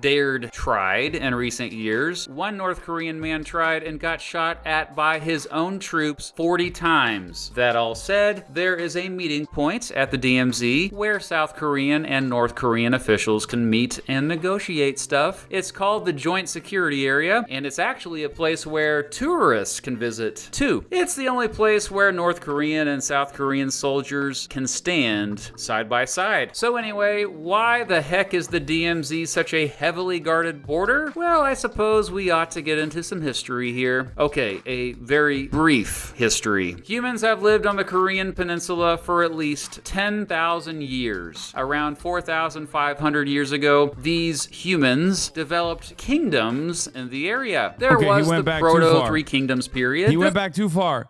He went back too far. I thought he would go to Neo-Confucianism. He went back way, the Cold War in way further than I thought, bro. Goddamn. Three Kingdoms period, Northern and Southern States period, and later Three Kingdoms period. It wasn't until 918 that the entire peninsula was united by a dude named Wang Gian, who founded the kingdom of Goryeo. The Mongols invaded in the 1200s and sort of held a grip over Goryeo until the mid-1300s. In 1392, General Yi Sung-gai established the Joseon dynasty after overthrowing the Goryeo dynasty 4 years prior. Shout out to King Sejong the Great, who put into place lots of reforms and even created the Korean alphabet during the 1400s. In 1592, the Japanese began invading the Korean peninsula, but after a few years, the Joseon dynasty was able to hold them off with the help of the Ming dynasty of China. Throughout the 1600s and 1700s, the peninsula under Joseon rule became more isolationist and a bit stagnant, developing technology. By the mid-1800s, European imperialist powers were trying to interfere, but the Joseon dynasty couldn't do much to stop them and was forced to sign treaties in which they were screwed over. A series of crazy events in the late 1800s led to the creation of the Korean Empire. During its existence, the peninsula quickly modernized and there were big reforms. In 1905, after it won the Russo-Japanese War, Japan was like, Korea, what's up now? So Korea signed a treaty with Japan in which it became controlled and protected by Japan in return for peace. Well, Japan went ahead and annexed the Korean Empire 5 years later. However, even as the annexation was taking place, a growing Korean independence movement was brewing on the peninsula. After Japan quickly crushed the March 1st movement, many Korean leaders fled to China. For the next 35 years, most of the resistance movements were organized by exiled leaders in Manchuria, China, and Siberia, influenced by many peaceful demonstrations within Japanese-controlled Korea. Jump ahead to World War II, and the Allied powers defeat the Empire of Japan, resulting in a free Korea. Okay, well, maybe not so free, since the Allied powers now occupied it with their militaries. The Allies divided the peninsula at the 38th parallel into a northern area protected by the Soviet Union and a southern area protected mostly by the United States. However, as you could imagine, the Soviet Union and the United States had different visions for what a future Korea should be. After not being able to agree on a government, the 38th parallel became the boundary for the two countries this video is about. In 1950, Kim Il-sung, the new leader of North Korea, launched an invasion of South Korea to try to reunify Korea, but under communist rule. This led to a 3-year war that... Okay, no, never mind. We're not just doing that, I think. Okay, I'm gonna watch the Hakim video instead. Does North Korea hate the US?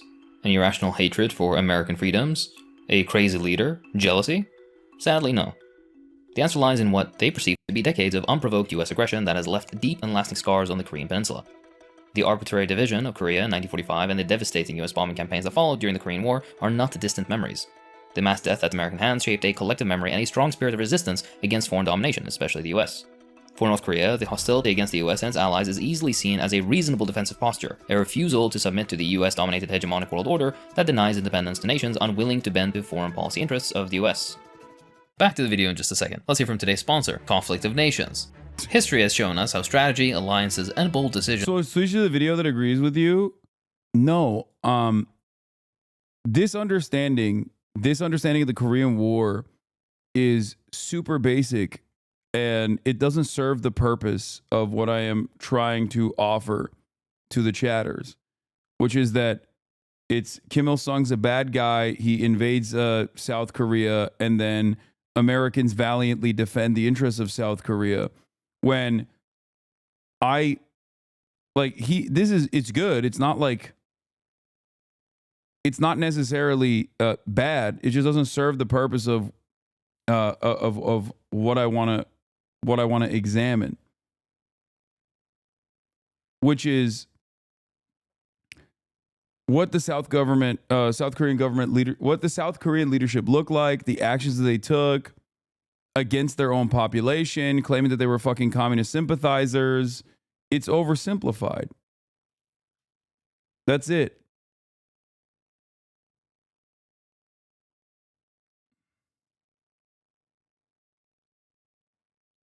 Skip directly to World War II, then skip directly to the invasion from the north, skipping over the entire background of the conflict. Yeah.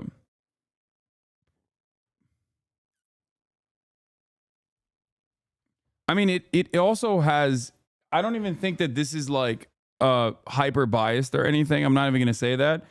It just more so skips cultural context because it has very limited time. And if you go all the way back to the development of Korea, but then you skip over even like Japanese colonialization and the resistance movement against such things, like there's a lot that goes into like understanding the like the historical context that goes into understanding contemporary South Korean society.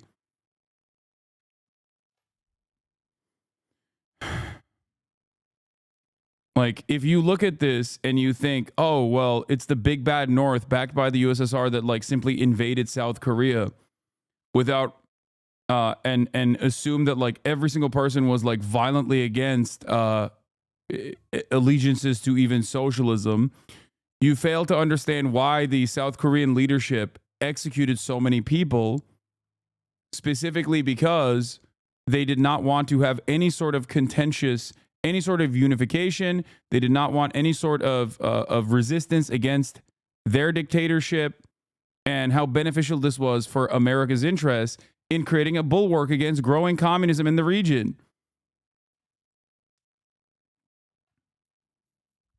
There's always this like monolithizing of both our foreign adversaries and also monolithizing of our foreign allies as well. The understanding that like trade unionist movements, feminist movements, like movements that were socially progressive were regarded as pro-USSR and violently squashed in South Korea.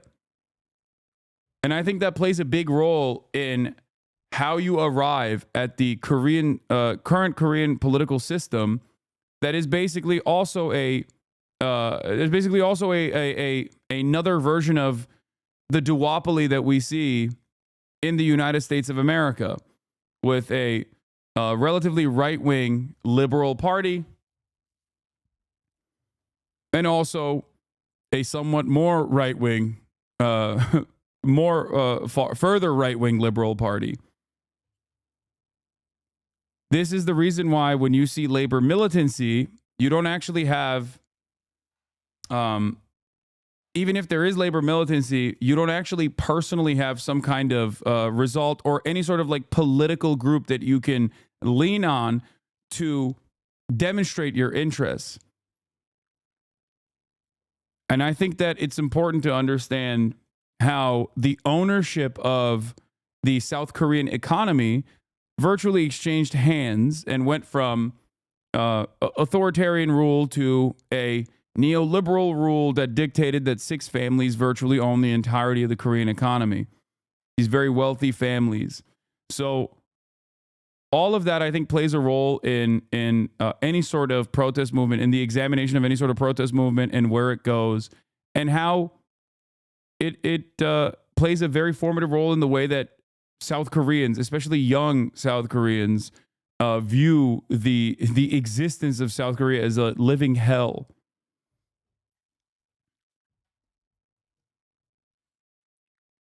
Because all of that plays a role in having a lot of these societal harms left unaddressed. Mr. Beat has openly stated how he's against American imperialist actions against popular communist movements. I want chat to know that. Yeah, I don't know what his political background is at all. I'm not making assertions about his political ideology. I'm simply stating that it is this was relatively reductive because he has 22 minutes to explain these complex this complex subject matter. And I think it would be more interesting to just look at it from a hyper-specific perspective. Just like look at why the DPRK resents America from the lens of like the Korean War, for example. That's what it was.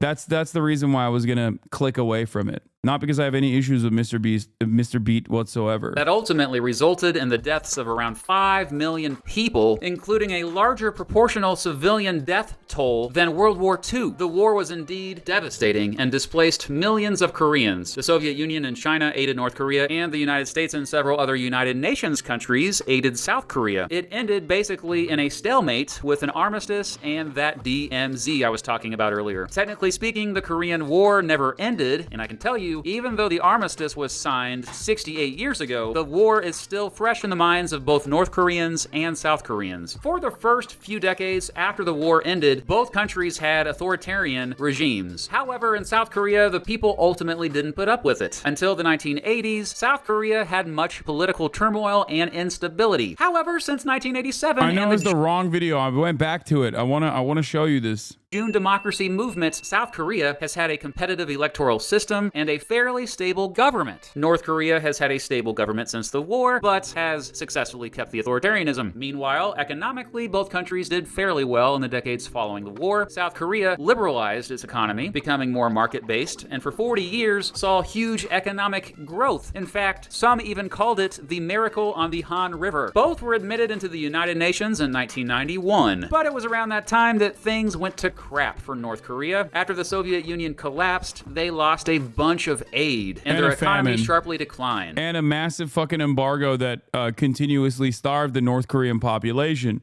A lot of people don't know that. Yeah, I mean, there's so many aspects of this that are not mentioned. Like, North Korea was an industrial powerhouse for Korea overall, and that North Korea was virtually destroyed. I believe, what is it, like 70% of all standing civilian infrastructure was destroyed. The American bombing campaigns, and even the American bombing campaigns, and even the potential chemical weapons, chemical warfare, biological warfare that they engaged in, with all of the information that they had gotten from Japanese war criminals that they did not prosecute, so that they could get this information, specifically the research that was taken from the Japanese imperial actions in Manchuria and many other places. Unit 731 was utilized in North Korea in the hands of the American military and also all of the other allied nations. And in spite of that, North Korean development early on was pretty good early on. But a lot of Americans and a lot of people just generally don't know that, partially because of how diminished voices that are in the crosshairs of American empire are, but also partially because, I mean, they were in the orbit of the USSR, and mainstream media at the time was infinitely more centralized, and most people don't know that. Most significantly, however, everything that you know about North Korea is the post-famine North Korea. Okay? In the aftermath of the USSR collapsing, America was the victor of the Cold War. Capitalism won. Socialism lost. Okay? For many different reasons. I'm not going to get into it now. But most people only know North Korea as like the post-90s North Korea, when the massive embargoes placed upon North Korea only made things infinitely worse in terms of the widespread famine that they were experiencing. So much starvation, mass deaths. It wasn't, the Korean War wasn't the only blow against the Korean population. It wasn't the only genocidal action that American empire took against the Democratic People's Republic of Korea. Having said all of that, I am not a based DPRK Jusha supporter, or say that what do you call it, or say things like people are eating burger every day in North Korea or anything like that. Okay, I am not confused about having the family lineage get passed down.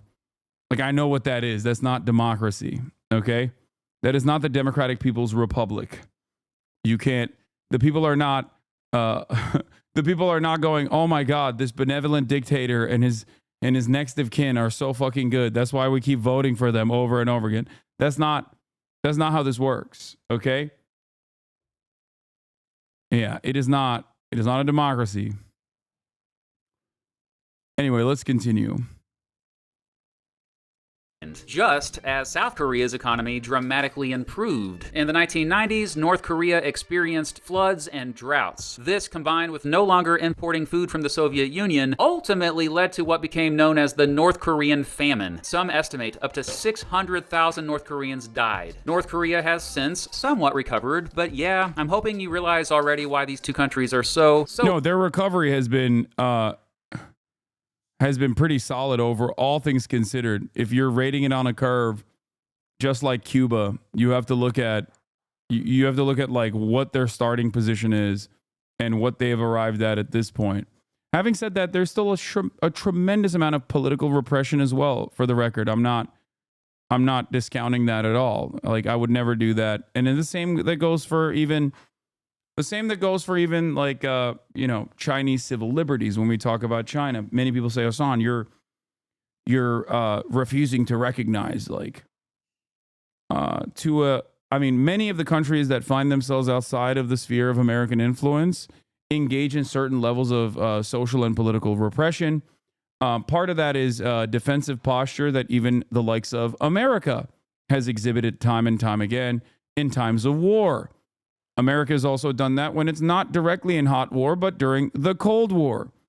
Part of that is the reason why so many people have the wrong opinion or are completely oblivious to the nature of Marxism, Marxist-Leninism, socialism, or any kind of anti-capitalist sentiment. It's the Red Scare. It's McCarthyist trials.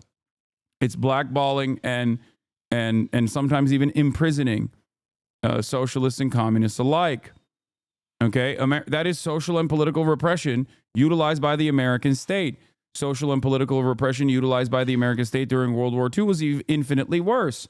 As a matter of fact, if you recall, we, put up internment camps for every member that was a Japanese American. Okay, it doesn't get more social and political repression than that. Okay. And that was in a dark period of American history, seen as necessary repression during times of war. It was fucking shameful. It was unimaginably racist. I don't think we've ever actually reckoned with that at all. But just so you understand, governments, all governments, this is not like pro or anti-America, it's not pro or anti-China or pro or anti-Cuba. All governments in times of need see political repression as a tool, as a necessary defense. In the instance of a country like Cuba that has withstood endless cruelty in the hands of American empire for the crime of rising up and revolting against America's aligned dictatorship, okay, a dictatorship that we offered weapons to so they could continue slaughtering Koreans, because it was beneficial for us to have Cuba as a tourist destination for the mob, and also a place where there are sugar plantations. We never stopped punishing Cuba for liberating itself from the treacherous, fascist, brutal dictatorship of Batista, because he was our ally. And in that process, of course, Cuban development and Cuban governance has been fairly restrictive on any sort of sentiment that is against its government. You might not agree with it. I certainly don't agree with it either, but it's important to understand where that social and political repression comes from. Okay? It is impossible for an American to ever comprehend an infinitely larger country with awesome power, with the largest military on the planet, dominating its existence from the moment of revolution. It would be akin to the English Empire, British Empire, basically fucking dominating America, being on the ass cheeks of America and dominating America endlessly for the crime of having the American Revolution. Okay? And never giving that up. So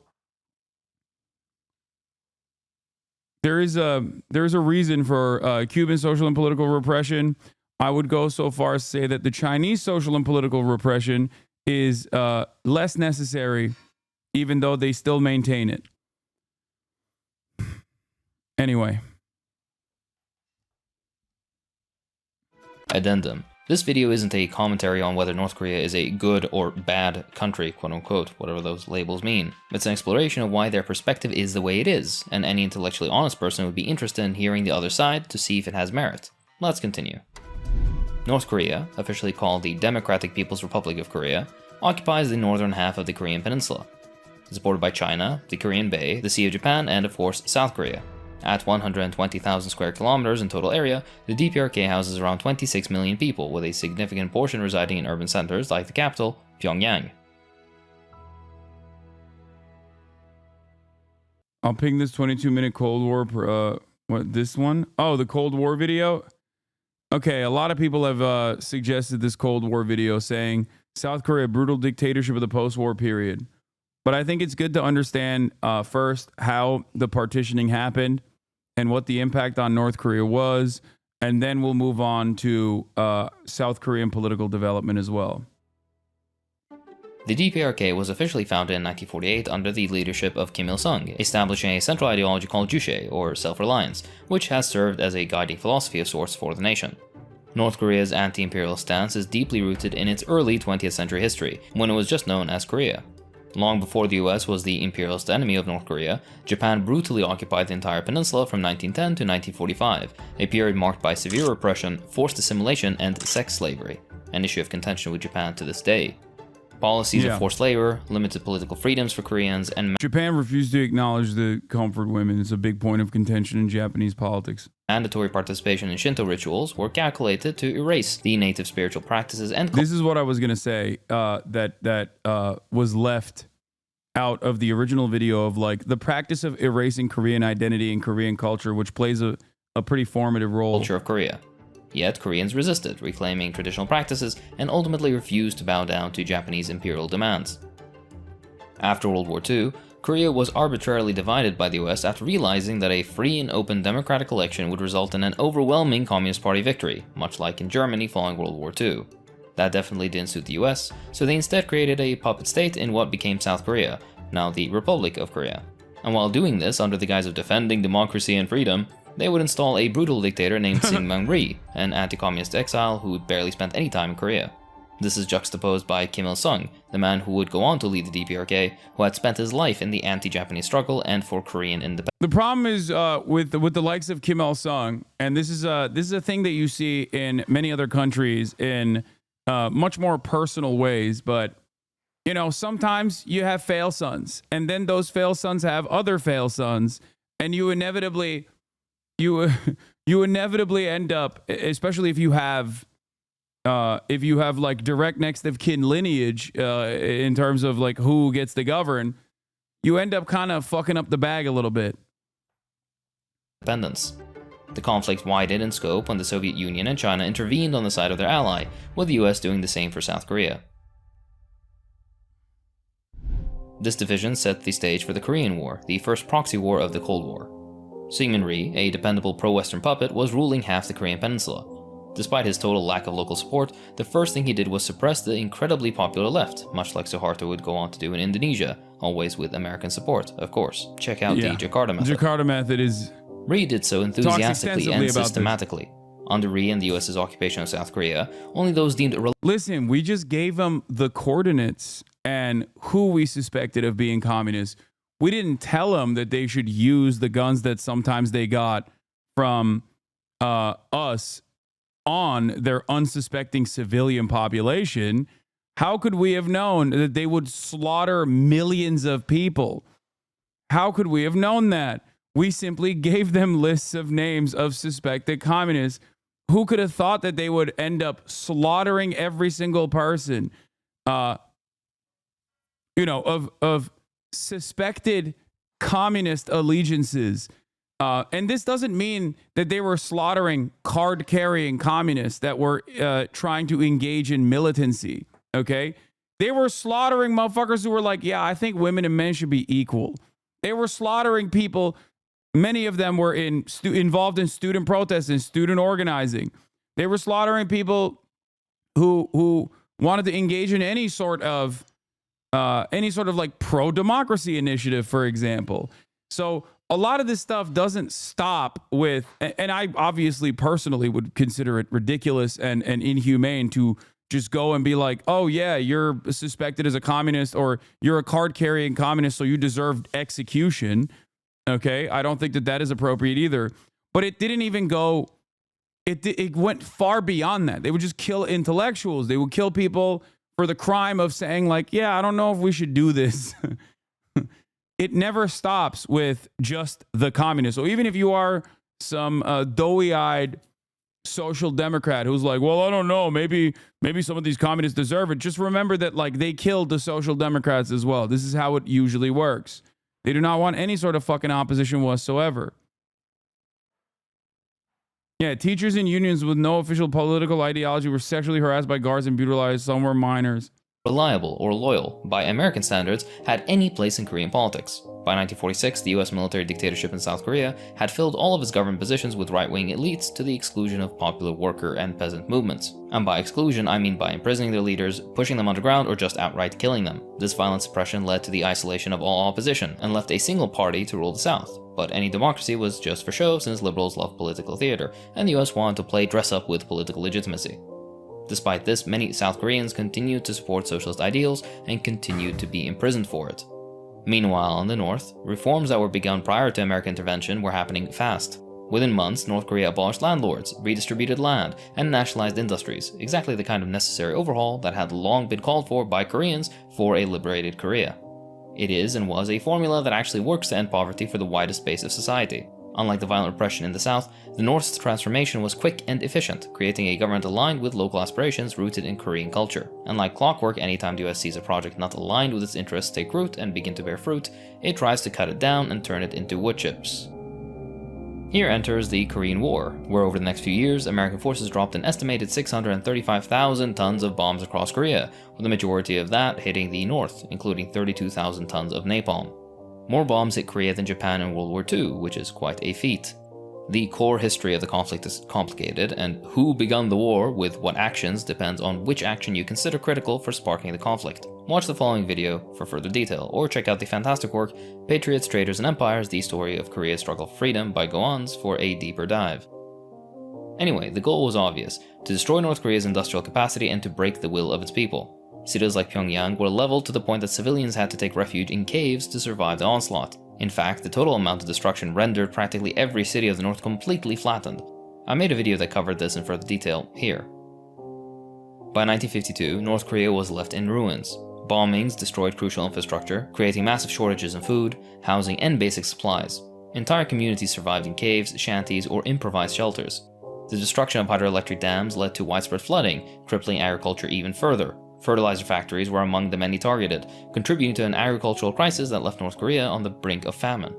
The toll from this collection of circumstances was utterly devastating. Approximately 2 million North Koreans had died, most of them civilians who fell victim to US bombs and starvation, in just a few short years. These strategic bombings weren't just meant to win a war. They were intended to systematically dismantle North Korea's ability to survive independently. As a result of this extensive bombing and napalming, only a small percentage of North Korea's agricultural land remains arable today. The 1953 armistice only ended active military combat, but it left the peninsula in limbo. South Korea refused to sign the armistice, but had other agreements with the US that They wanted to nuke Korea as well, for the record, in the process. halted their active military operations. This was also considered formative for the DAHIA doctrine as well. I think Hakim in his video, it might have been Hakim or someone else that we watched that talked about how like prior American military doctrine led the Israeli military in applying the DAHIA doctrine into the way that they wage war, where it's like, it doesn't matter if it's a small group of people, it doesn't matter if there's any sort of like militant uprising. The goal there is to punish the entire population by universalizing the pain. This is the way that America wages war. This is the way that Israel wages war as well, where the goal is to basically destroy all matter of civilian life in an effort to ensure that there is never any sort of like uprising ever again. The US later signed a mutual defense treaty with its loyal puppet South Korea, committing to a permanent military presence along the fortified 38th parallel, which remains one of the most militarized borders in the world today. The ongoing US presence has only deepened the divide. For North Koreans, the memory of the US invasion and the destruction it caused is an integral part of their identity. The systematic devastation of neighborhoods, infrastructure, and food supplies has been ingrained in North Korean consciousness as a proof of American aggression. That's not forgetting the 10 to 20% of the population that was killed as a result. Understanding this context is crucial. It's why North Korea sees the US as a central obstacle to peace, independence, and unification on the Korean peninsula. And they happen to be correct about that point. The Korean War is only the beginning of the story. The United States went further and has waged a decades-long economic war that's made it increasingly difficult for the people living in North Korea to survive. One of the primary tools America uses to get their way is sanctions. These economic blockades are designed to cripple a nation, isolate it from the world, and bring about conditions of change favorable to American foreign policy, all while framing the oppression as a morally justified response to rogue behavior. We have heard that 500,000 children have died. I mean, that's more children than died in Hiroshima. And you know, is the price worth it? I think this is a very hard choice, but we think the price is worth it. And all of this happens without any reflection that, at a certain point, sanctions just become collective punishment, which should be against international law and is technically a war crime. This is especially true when it comes to US sanctions on North Korea. The US, in its arrogance, has behaved as if controlling North Korea's economy through sanctions was some kind of divine right. During Clinton's regime, the US unleashed severe economic sanctions on 35 countries, which at the time affected 42% of the world's population, having lethal consequences on a mass scale due to basic living standards plummeting under the guise of protecting global security, a favorite liberal trope. This tactic isn't new or unique. It's an ancient strategy that involves starving a subject population into submission and manipulating public sentiment against their government. In other words, it's extortion on a mass scale, or terrorism, or whatever other term that's valid. Yet North Korea's people have proven to be tremendously resilient, which renders sanctions ineffective and makes sanctions even crueler than they already are. Instead of fermenting dissent, sanctions have only fueled a fierce collective defiance reinforced against the US and its allies. Take it from me, an Iraqi. No one in Iraq has ever felt that the Iraqi government is responsible for the suffering imposed on it by the American sanctions regime. This is a very normal tendency for people to harden their position against those who actually cripple them and destroy them.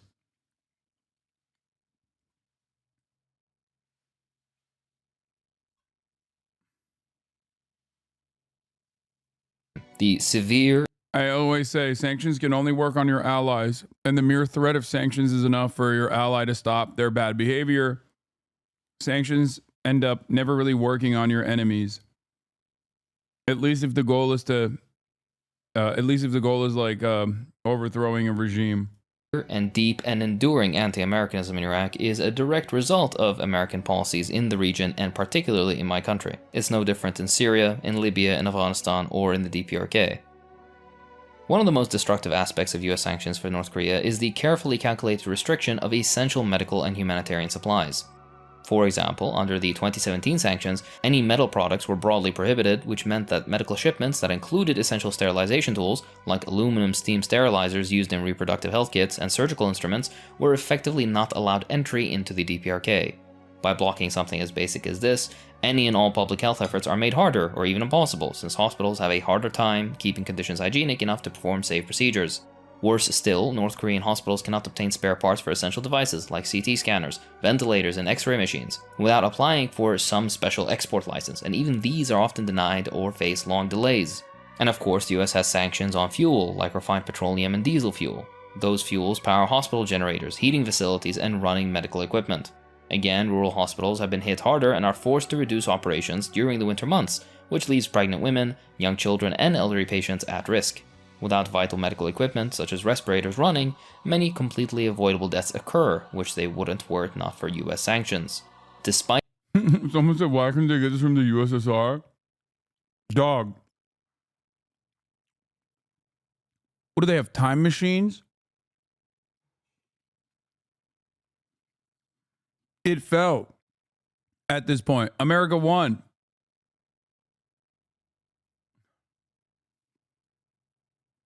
They used to.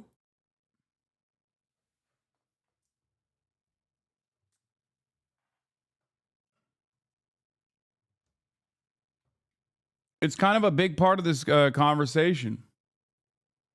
Is that they used to. It's just that it no longer exists at this point. And they got fucking massive famines and drought, flooding and then drought.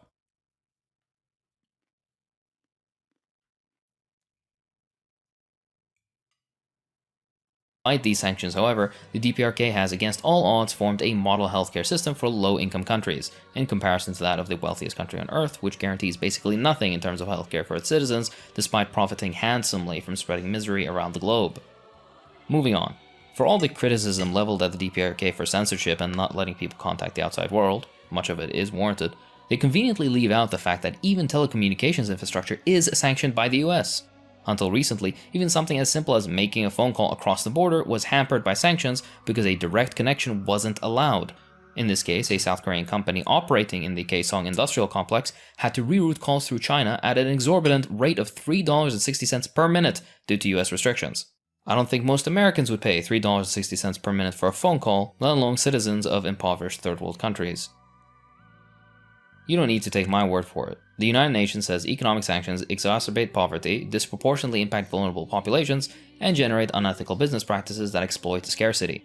Unfortunately, North Korea is no exception. NGOs and humanitarian agencies that help in providing basic necessities to North Koreans state that they are restricted from operating efficiently, often due to long searches and other delays because of US sanctions. These sanctions go against the 1949 Geneva Conventions, which condemns punishments of civilians for the actions of its government. And yet that's exactly what the sanctions do, as we've seen. Food and medical supplies are held up, delayed, or outright blocked. In one absurd case, it took an NGO over a year to deliver just 16 boxes of beans to North Korea.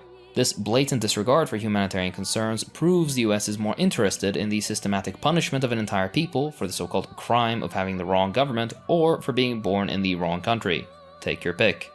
A UNICEF report in 2018 estimated that 200,000 North Korean children suffered from acute malnutrition, with 60,000 at risk of starvation because of the delays in humanitarian aid. To remind you, agricultural tools and inputs are also sanctioned by the US, adding on top of the bulk of the arable land being ruined by American bombing runs in the 1950s.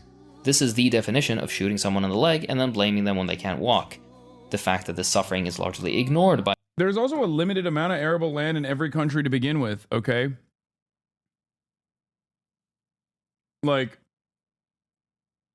that's the reason why you do trade. And if you're completely blocked out of all semblance of trade from the rest of the planet because of the largest imperial force on the fucking planet, then yeah, you're cooked. What are you supposed to do? Eat the fucking rocks? It's very fucked up.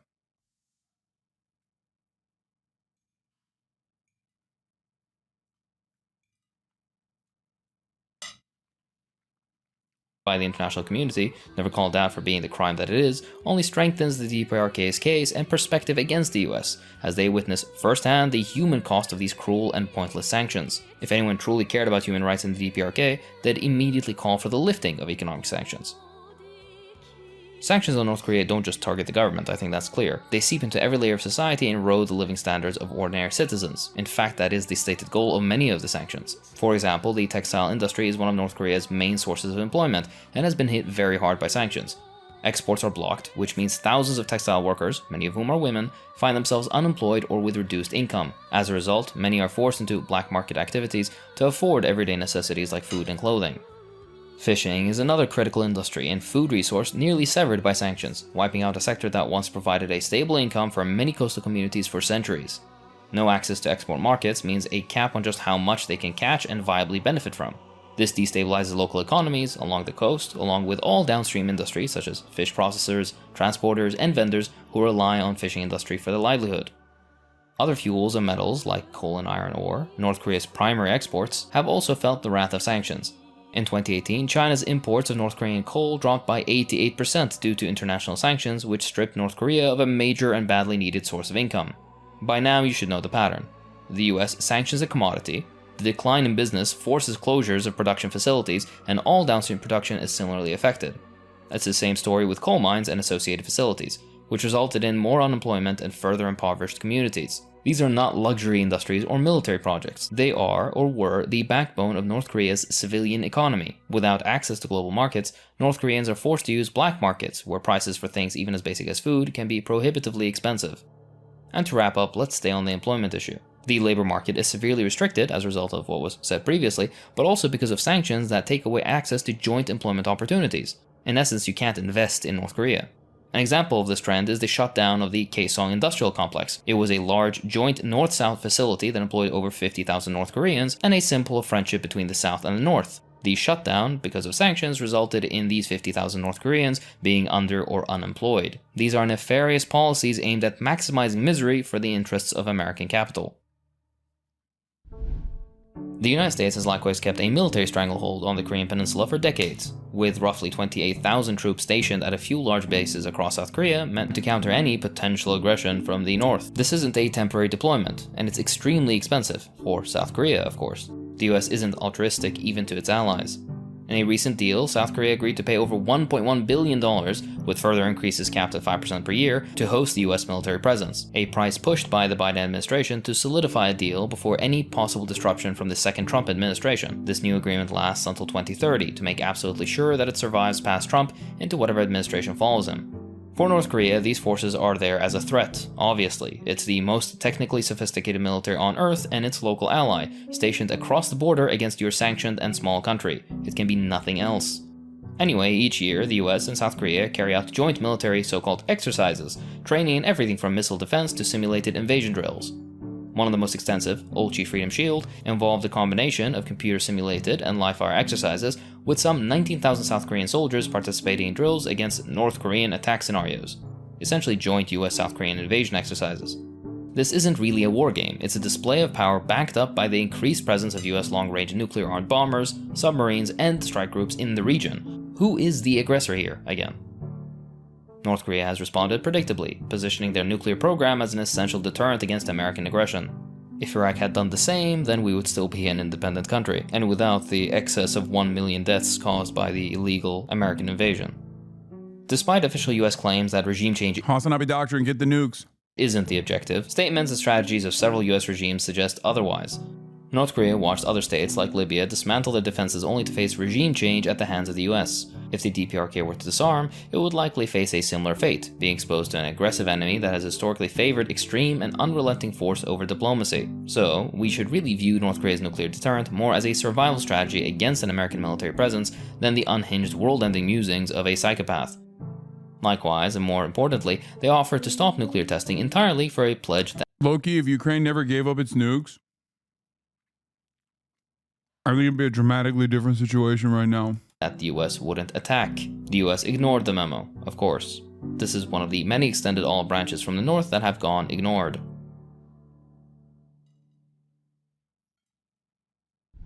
Western media's portrayal of the DPRK as a rogue state is a framing used by imperialist powers to vilify nations that defy their hegemony, and also serve as a source of circular logic that itself assumes the US wouldn't lie about something like that for political gain, despite that literally being the point.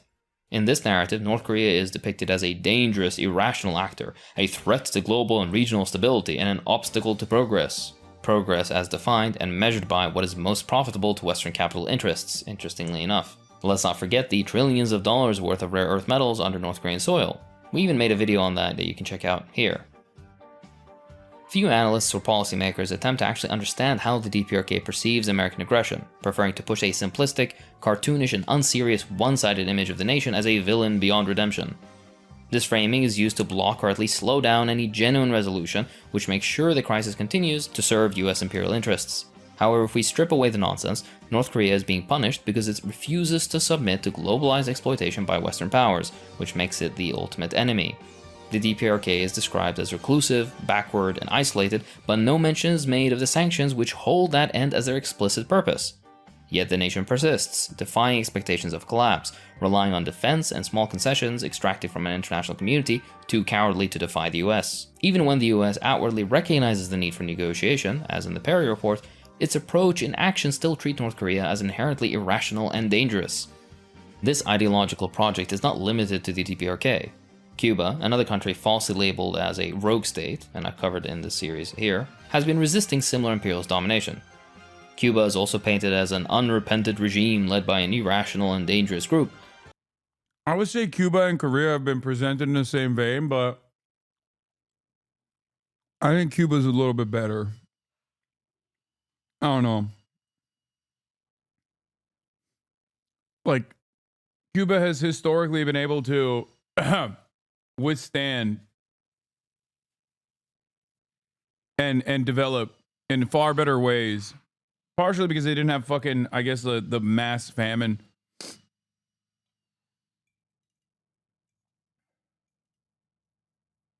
Yeah, better climate plays a role. Better agricultural outputs play a big role.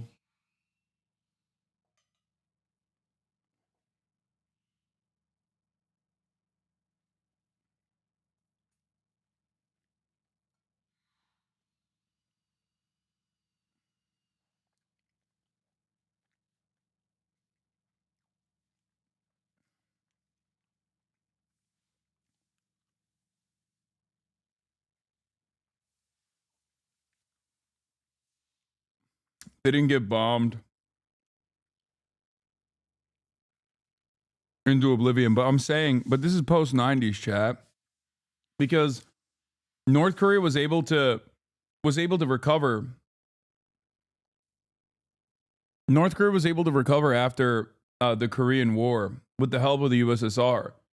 That's why I'm saying, like, it's a little bit different from 90s onward. Whose system must change to serve Western capital, of course. This rhetoric suggests these nations are so desperate to maintain power that they endanger their own populations and global stability, framing their survival as both an anomaly and a threat, as simultaneously weak and strong, like how fascists like to depict all their enemies. Instead of engaging with their histories, imperialist discourse reduces North Korea and Cuba to caricatures, presenting their leaders as the sole architects of their nation's problems and suffering. Be completely honest with yourself. Have you ever heard any talk about sanctions, or how they impact the average North Korean before this video, particularly in the Western press? I would bet on no. However, propaganda against the DPRK extends to more than just this. The US and its allies have also and continue to conduct direct campaigns, from propaganda leaflet bombs in the Korean War to balloons filled with anti-regime messages and US dollars sent from South Korea. Attempts at undermining the country are ceaseless. That's aside from all these silliest claims that you see shared all over, with no sources as always. For an overview of that, check out my earlier video here. For further details on defectors and why their stories so frequently fall apart, check out another video here. I think one of the funniest parts about this is that, like, there is an entire marketplace for defection, obviously, because people are fascinated by the hermit nation.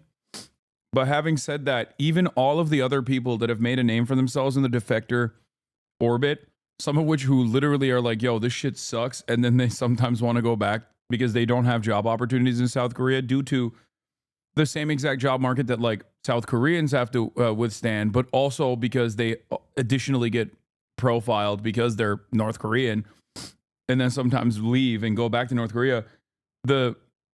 All of that fucking industry in unison, virtually every single person in the defector industry turned around and said, Yeonmi Park is out of her fucking mind.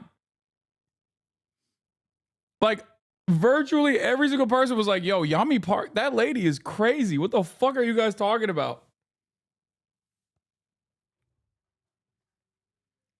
What a time. What a fucking amazing time that was. One of my most vindicated long-standing criticisms.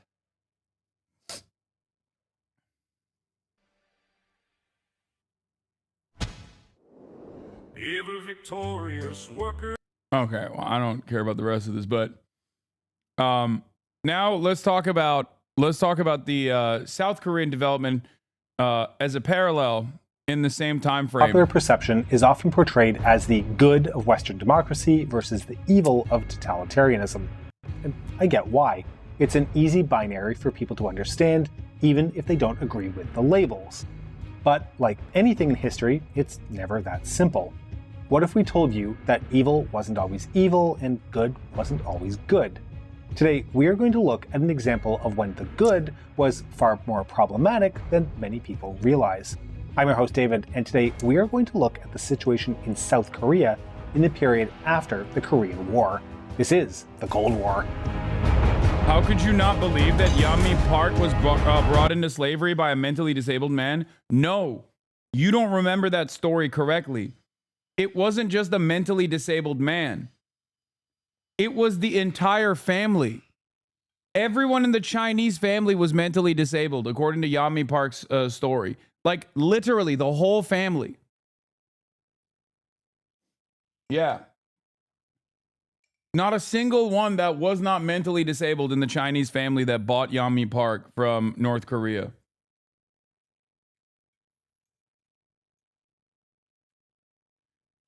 It might have even been a whole village, if I'm not remembering. I might be misremembering. Sometimes I am the foremost authority on Yeonmi Park lore. You know, who could forget some of the choice words that she had for Columbia University that she said was exactly like North Korea. Wokeness demonstrated by Columbia University students and teachers alike was akin to the totalitarian leadership of Kim Jong-un.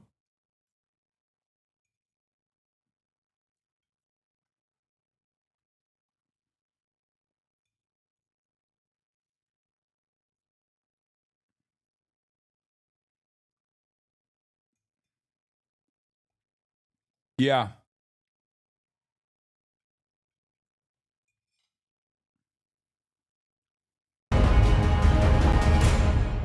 I'm a busy guy with lots of great projects going on, so sometimes I need a little help to let me find some mental clarity so I can stay productive.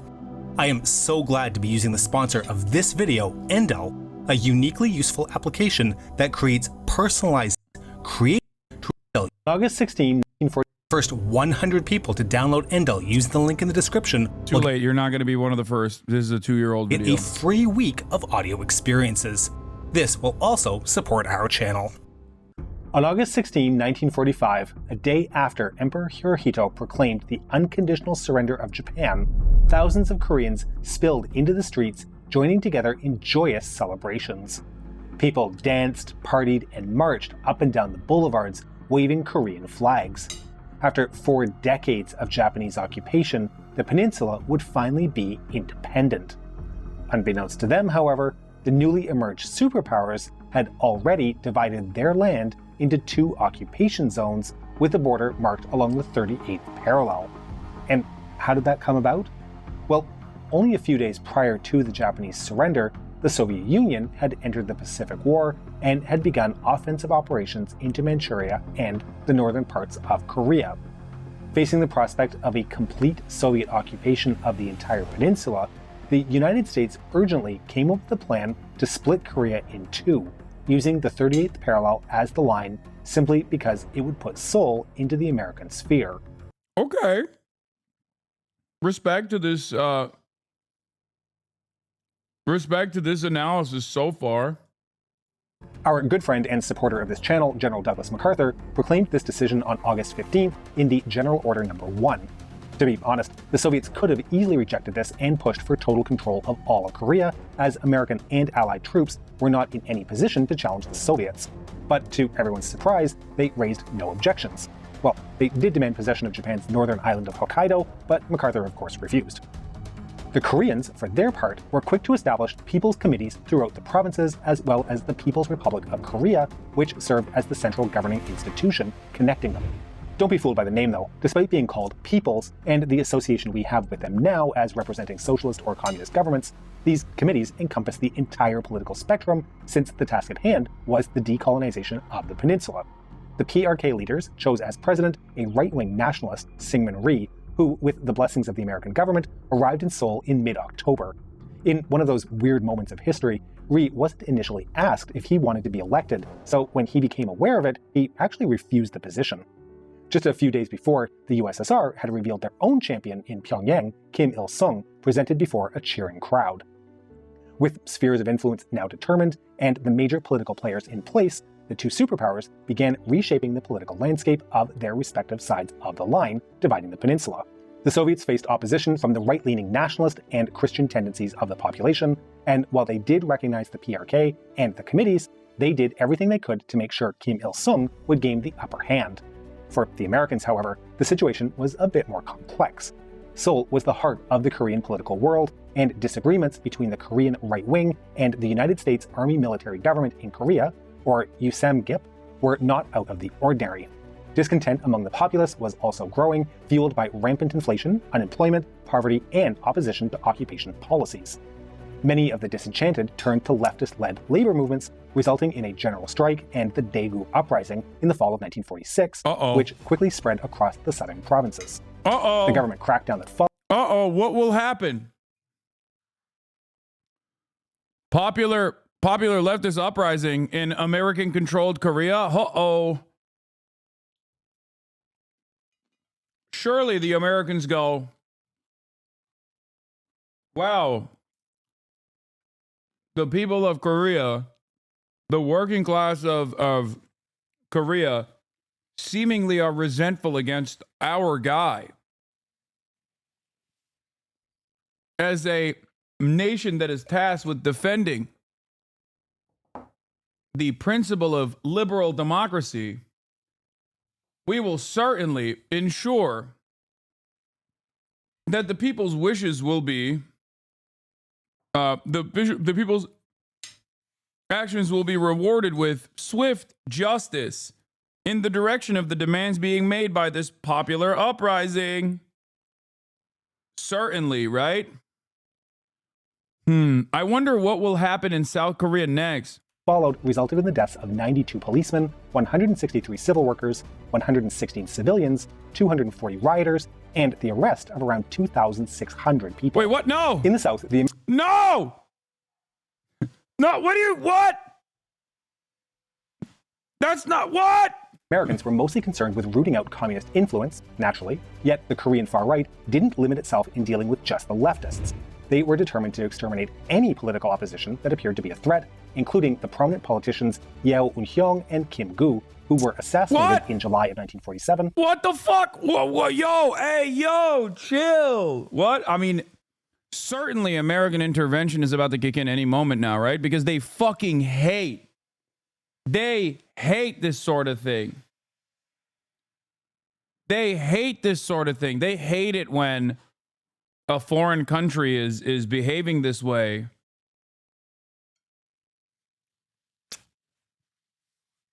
I mean, this is this is at this point our protectorate, you know? This is a country that we have profound interest in against the bulwark of communism. Let's see. And June 1949, respectively. The American occupation forces did their part in uprooting communist elements, declaring the People's Committees illegal, stopping... What? Whoa, what? No.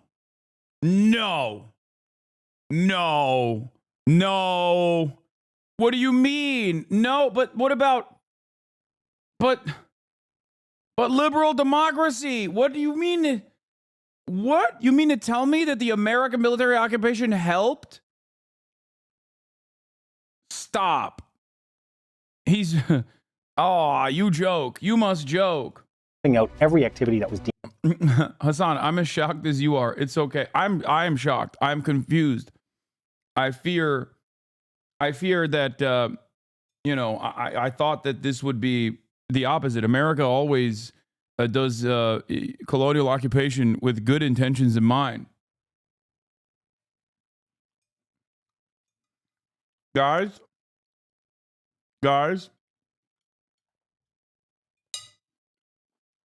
surely, bear with me here. Surely this is a one-off. And I'm sure that as soon as they realize that they're just murking fucking random student protesters, the American government will change its course and not severely escalate the penalties that the Korean people now have to withstand.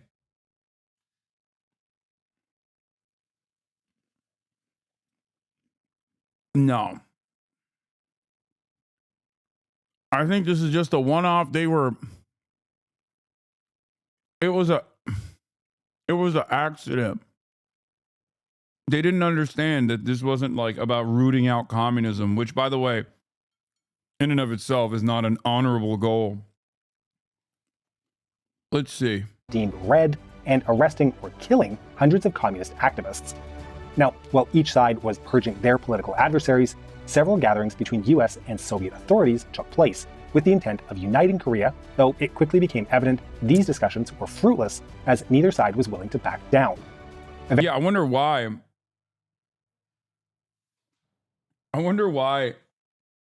one side would be like, dude, you're fucking literally murking people living in the area that you're controlling. And for exhibiting sentiment. I mean, it just seems like a lot of people have died, but like certainly it's not going to. Certainly this is not going to lead to more deaths. I know my America. My America, not my America, I say. You know? They're just trying to reason with these guys. They're just trying to reason with the big bad. I'm sure that there won't be more deaths and destruction that is coming down the pipe. Eventually, the Americans decided to shift responsibility to a newly created provisional council in the South, headed by Syngman Rhee and the United Nations, that would sponsor elections in 1948. While the prospect of free elections sounded good, the communists living in the South didn't take the news well, as a separate southern state, especially run by a rightist government, was against their goals. So it didn't take long until a large uprising occurred, this time on Jeju Island. The fighting between guerrillas and government forces would last for a year, but the insurgency didn't have the power to stop the elections from taking place in the rest of the country. Well, rest meaning only the southern part, as the Soviets denied access to UN officials. Nevertheless, the people showed great enthusiasm in voting for their leaders for the first time, though within a month, the elected assembly voted to implement a presidential system instead of a parliamentary one, a move that showcased Rhee's political power. This also set a precedent for indirect presidential election, a move that would be used in the future to maintain dictatorial regimes. Rhee was then... Is that FaZe Lacey, dude? Yo, do you want to play in an OG Fortnite tournament on Monday? Everyone's playing? Nah, I can't do that. Mondays are my news days, unfortunately. And also, I'm anti-Fortnite in general. But thank you for the invite. Ya niye bağırıyorsunuz? Ama ayıp yani. They're like literally, my mom and dad are just like yelling at one another jokingly right next to my ear. Thank you, Lacey, for the invite. Yeah, I want to go back to this really quickly. Something to remember, were there partisans, or not partisans, were there like right-wing people in North Korea? Of course there were. Okay, were they violently dealt with? Certainly. You have to think about what the political ambitions are for the people that are being suppressed violently oftentimes, why they're being suppressed violently oftentimes. In many circumstances in like USSR aligned countries, and they're not infallible either, there's certainly a lot of violence that gets dished around, different time and place overall.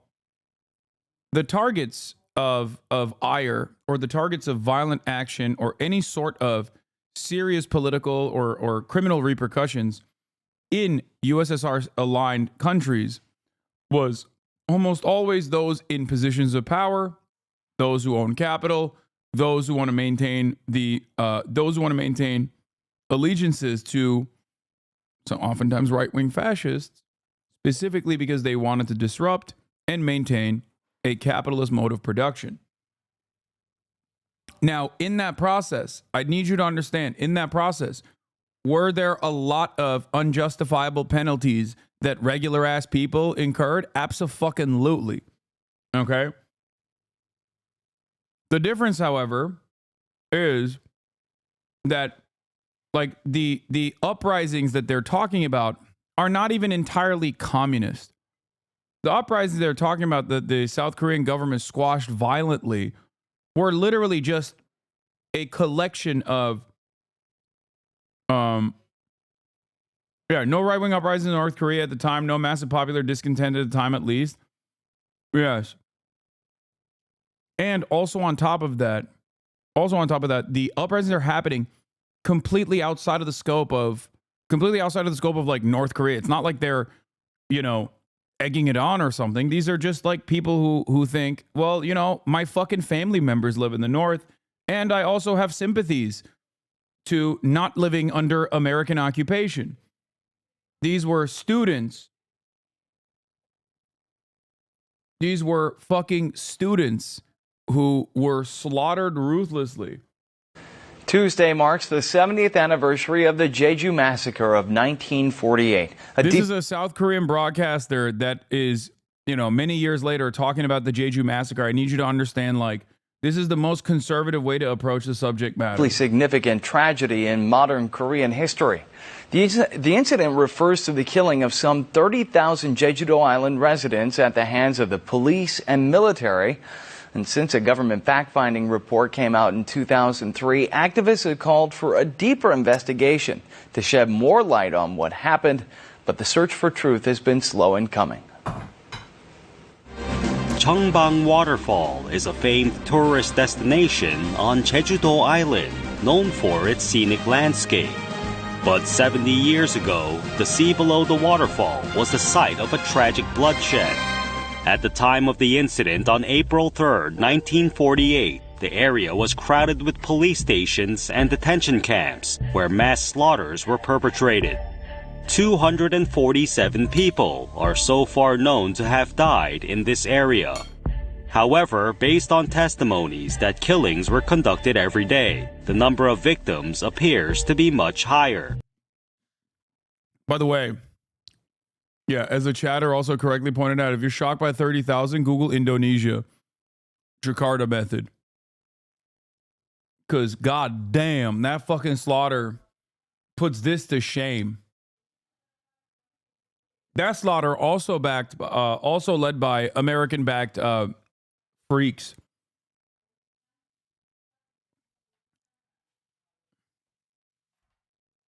Led to an insane amount of people being butchered. So the thing is, Sri Lanka as well. The thing is, if you don't have a real popular method of governance, as long as you're aligned with US interests and openly say I'm anti-communist to the fucking bone, they will literally let you do mini holocausts in your own country. And they will arm you for it. They will arm you so you can do it. Sometimes they'll use American soldiers to support and facilitate and engage in active militant defense. Sometimes they will give you intelligence information that they share with your intelligence community, specifically so that you have a never-ending sea of targets that you can slaughter.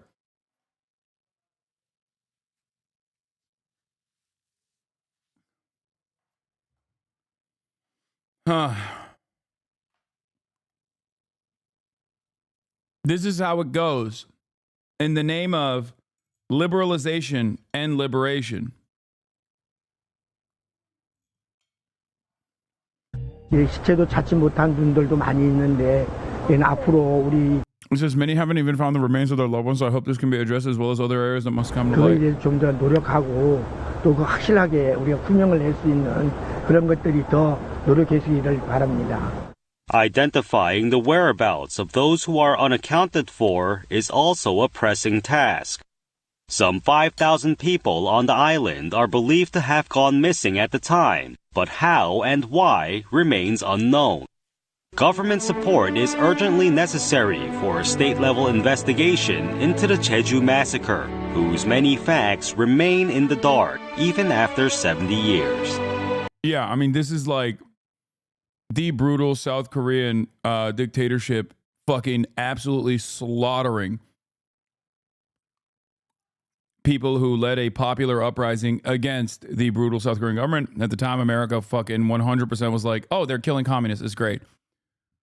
And it's wild because, once again, they weren't even fucking communists. It's completely unacceptable even if they were. But the very fact that they weren't communists also makes this even crazier. UN officials. Nevertheless, the people showed great enthusiasm in voting for their leaders for the first time, though within a month, the elected assembly voted to implement a presidential system instead of a parliamentary one, a move that showcased Ri's political power. This also set a precedent for indirect presidential election, a move that would be used in the future to maintain dictatorial regimes. Ri was then, unsurprisingly, elected president by the assembly on the 20th of June, and the new Republic of Korea was inaugurated on August 15th, on the third anniversary of liberation. I'll give you an example. If the Syrian Ba'athist Party was aligned with the United States of America, the horrific nature of the Assad regime would never be discussed. It would be not even a blip on American history. He would, one, still be ruling Syria. It wouldn't matter. Two, he could be as cruel as he fucking wanted to. You would never hear about the fucking prisons. Okay? Never in a million years. And this isn't to say that like Bashar al-Assad was an anti-imperialist of the bone or something like that. He wasn't. He was just a horrifically incompetent and very selfish regional power that was definitely playing enough ball with the other regional powers, but that also meant that he was, in an effort to maintain his regime, utilizing Hezbollah and also, which was, the Iranian-backed military groups, and also Russia in order to continue his dominance over the people. So, for me, the way I see it, if he was using America instead, maybe even Turkey alongside America, using NATO forces to suppress all these people, he would be cherished as a fucking hero. He would be given the opportunity to do such things and would be celebrated for it. I was thinking about this the other day. It's like he's a secular guy, right? This is the secular Ba'athist Party. Virtually every single aspect of any kind of popular uprising from the Sunni Syrian population would be stamped out as jihadists. Now, this doesn't mean that there aren't jihadists, okay? This doesn't mean that there aren't Salafists in the fucking popular resistance against Assad. They certainly have been overtaken by these groups, okay? Excuse me, HTS is former jihadi, former Al-Qaeda. Having said that, however, there was obviously a very good reason for why people felt resentful, angry, fearful of the Assad regime. But always remember, if Assad was unconditionally pro-America across the board, you would have never heard about anything. You wouldn't have heard about chemical weapons. You wouldn't have heard about the prisons. You wouldn't have heard about the fucking torture. And this is proof. Okay? The way that South Korean development is discussed in the Western world, okay? The way that the South Korean government is discussed in the Western world is never with clear terms such as this. Okay? The Soviet Union would reply a few weeks later by formally establishing the Democratic People's Republic of Korea. Both states claimed sovereignty over the entire Korean peninsula, a policy that set the stage for a head-on collision.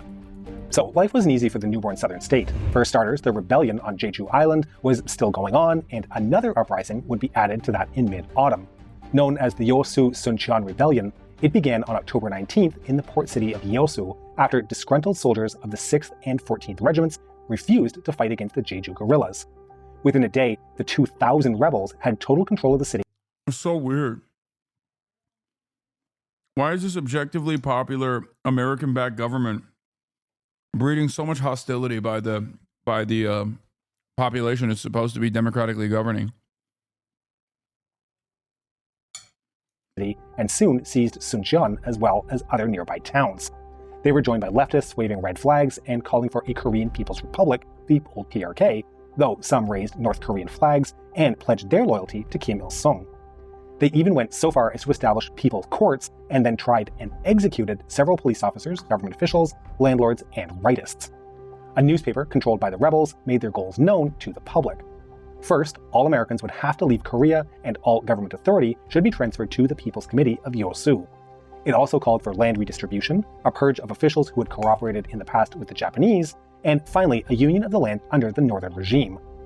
They would get none of these things, however, certainly not on America's watch. With US personnel in advisory and organizing roles, the South Korean army managed to largely suppress the rebellion, though pockets of resistance would remain until 1957.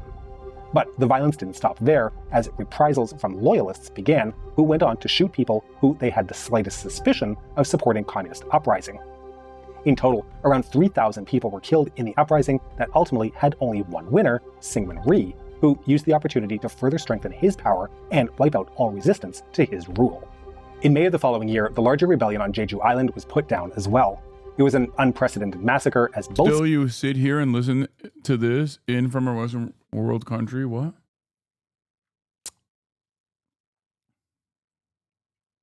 sides, especially the South Korean government, committed atrocities to his rule. In May of the following year, the larger rebellion on Jeju Island was put down as well. It was an unprecedented massacre as both sides, especially the South Korean government, committed atrocities and war crimes, resulting in entire villages being wiped from the map. Estimates indicated around 30,000 casualties, although privately, the governor of the island reported almost 60,000 dead. Almost as shocking was the fact that for— Guys, I don't understand. These are the American-backed government. Like, what is happening here? I don't get it.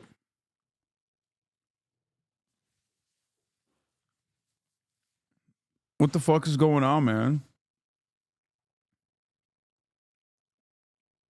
I don't understand. Like, I don't understand. America's the good guys.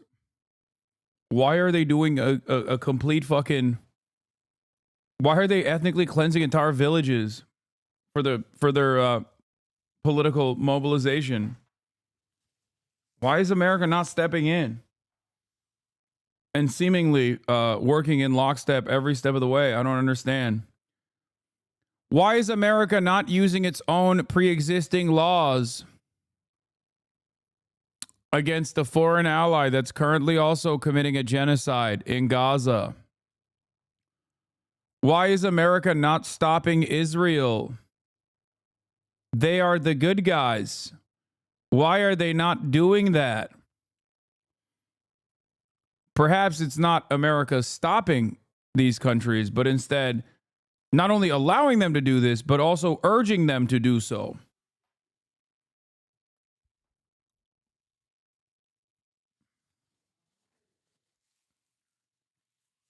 "50 years afterwards, even the mention of these events was a crime punishable by beatings, torture, and time in prison.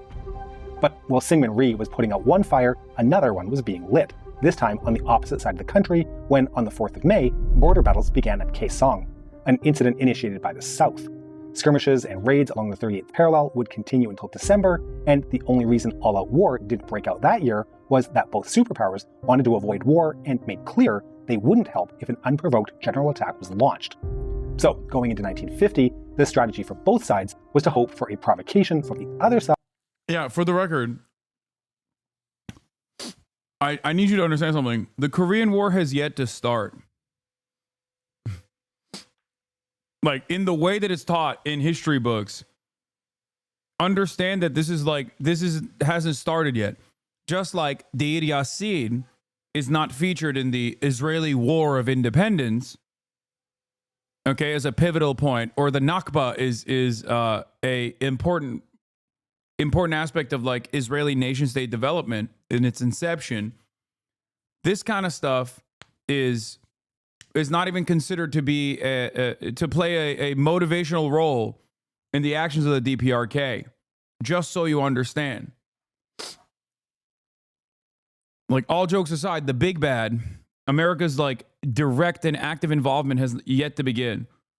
My professor at uni was raving about the killings in Indonesia were bad, but led to good things in the future. And Sukarno was a smart politician. I lost my mind when she said that. Yeah. Yeah, ask her if she feels that way about fucking Adolf Hitler. Insane. Side so as to ensure assistance from their guarantor. But the strategic situation had changed by the spring of 1950 as the Soviets had broken the US monopoly on nuclear weapons and Mao Zedong had achieved final victory for the communists in China. So in April, Stalin gave his permission to Kim Il-sung for an attack on the South so long as Mao was willing to assist him. While concerned about US involvement, Mao ultimately agreed to support the North Korean endeavor, and preparations for the war that would break out at the end of the summer were escalated.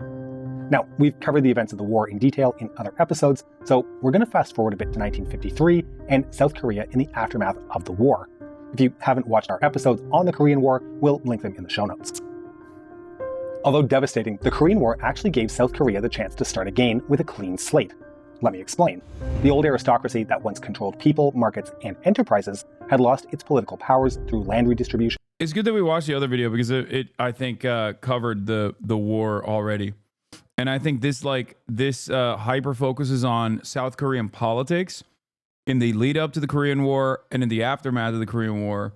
So it's good to, we already saw the fucking worst aspects of the Korean War. We already covered it earlier or with the Hakim video. And because the war had caused mass migrations, which in turn shook things up in a country where solidity of lineage and place were pivotal. They were substituted by entrepreneurs that had amassed fortunes through war-related enterprises, middle-class merchants, and by some people that had engaged in more nefarious economic activities. You know, like money lending and black marketeering. Many of present-day South Korea's great corporations began taking shape during this period. But that didn't mean that the majority of people enjoyed any economic prosperity. Rhee's numismatic policy of just print more money had caused massive inflation, largely turning the urban population against him. Thankfully for Rhee, there was someone willing to provide financial aid, Uncle Sam and the good old US of A. Washington was willing to subsidize countries that stood on the front lines of the Cold War. The Republic of Korea and the 600,000-strong ROK Army were the bulwark that protected American interests in the area, as well as the disarmed Japan. Syngman Rhee was very aware of South Korea's geostrategic importance to the United States and had no moral inhibitions in accepting every last dollar the American government was willing to throw at him. In fact, for almost a decade, nearly the... This is the worst aspect of like American development. Marshall Plan alike, we only fucking give free money to countries as long as they're violent, rabid, fascist dogs that squash any semblance of like socialism that exists in your society. And it's so fucking annoying because America could have done this across the board and put forth a century of cooperation. But the issue then obviously would be that, you know, inevitably people will be like, I don't want to do this capitalism shit. Also, it's not really free money either. You're right. At least with the World Bank and the IMF, the money goes directly back to foreign investors, or the money is given to the countries, and the countries can only use it on foreign investment or foreign companies coming in. Oftentimes with a direct interest in privatizing whatever remaining public sector resources.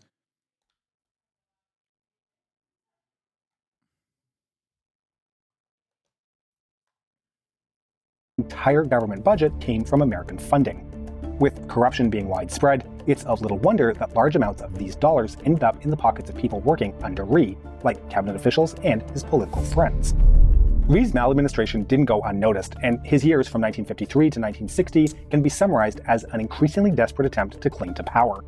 In the election for the National Assembly held in 1954, he managed to receive an absolute majority, but only by using police harassment and restrictive electoral laws.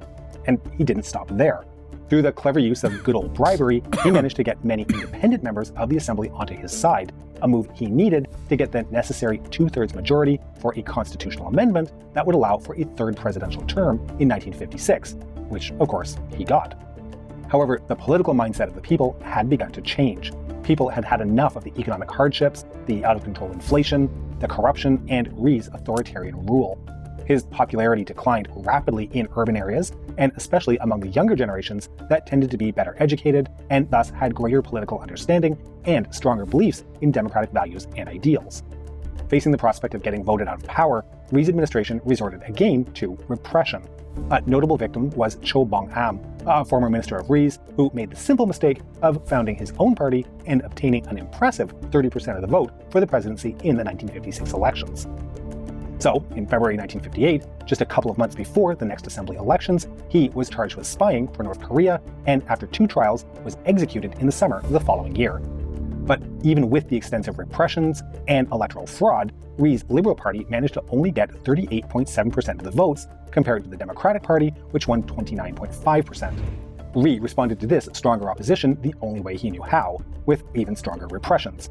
This culminated in the passage of a new national security law on Christmas Eve 1958. An attempt by the opposition to boycott the procedure was made in vain as the government mobilized the police and kicked them out of the building, then, unopposed, passed 22 bills, including the law that effectively turned South Korea into a police state. Under these new laws, criticizing the president was a crime, and intelligence agencies could arrest civilians merely on the suspicion of criminal activity. Ultimately, however, Rhee's electoral frauds would become his own undoing. In the presidential election of 1960, he was unopposed at the ballots as his rival had passed away from cancer. But not to be satisfied with only one victory, his government also heavily rigged the elections for the vice presidency, an act which very soon came to light and resulted in massive protests. On April 19th, thousands of university students marched towards the presidential residence, demanding Syngman Rhee's resignation and new elections. In an effort to suppress the protests, the police mercilessly fired into the crowds, killing more than 100 students. This, however, failed in its goal. I'm so confused. Why is America... Oh, that's right. This is... Oh, that's right. They already fucking destroyed North Korea in this process, and also offered logistical support to the incredibly violent ways in which the South Korean leadership had suppressed prior uprisings. So I guess the United States of America doesn't really care, it seems. I mean, it seems like they don't care that the government that they've designed to have rulership over the wonderful nation of South Korea, a nation that they also designed by partitioning Korea, is doing this to its own citizens. Goal to disperse the demonstrations, and over the following days, more and more people joined the protests. Facing overwhelmingly larger crowds, this time the armed forces refused to open fire, and on the 26th of April, Rhee submitted his resignation. 2 days later, he was flown out of the country on a DC-4 belonging to the CIA, and would spend the rest of his days in exile in Hawaii. Now, following Rhee's resignation, South Korea had the chance to implement a democratic system. To help achieve this, Ho Chung, the Minister of Foreign Affairs under the Rhee administration, was tasked with forming a caretaker government that would revise the constitution and organize new elections. The amended constitution designated the Second Republic to have a parliamentary cabinet system instead of a presidential one, which is the first and only time such a government system has been implemented in the history of Korea. In the National Assembly, elections were held in late July. The Democratic Party triumphed, whereas Rhee's former party, the Liberal Party, only managed to obtain 2 seats. It didn't take long, however, for cracks to appear within the Democratic Party. While they had been united against their common foe, Syngman Rhee, with him gone, the party split into 2 factions. This political infighting, coupled with inexperience in governance, created a politically unstable environment that couldn't fight the corruption or fix the ruined economy Rhee's administration had left behind, although they did formulate a 5-year plan. And the troubles for the vulnerable Second Republic didn't stop there. The students, emboldened by their successes against Rhee's regime, frequently protested. Chatter that said, the more I learn about the United States' history and involvement in global affairs, the more I am confused as to why we didn't side with the Nazis. Was it just FDR? And the answer is both yes and no. The answer is yes for the most part. He had a lot of smoke in general. Okay, he had a lot of smoke in general for Nazis, for sure. Uniquely had a lot of smoke. But also at the time, at least like leading to the popularity of FDR, there was a lot more labor militancy. There was a lot more open socialism in the United States of America, something that is like impossible to contend with. Pearl Harbor was the straw that broke the camel's back. But I want to point to something else in American history, because we were pretty fucking close to aligning ourselves, or had aligned ourselves economically with Germany already. It's called the business plot. If the business plot had been successful, I think that America would have signed off on, I think America would have aligned itself with Imperial Japan and Nazi Germany.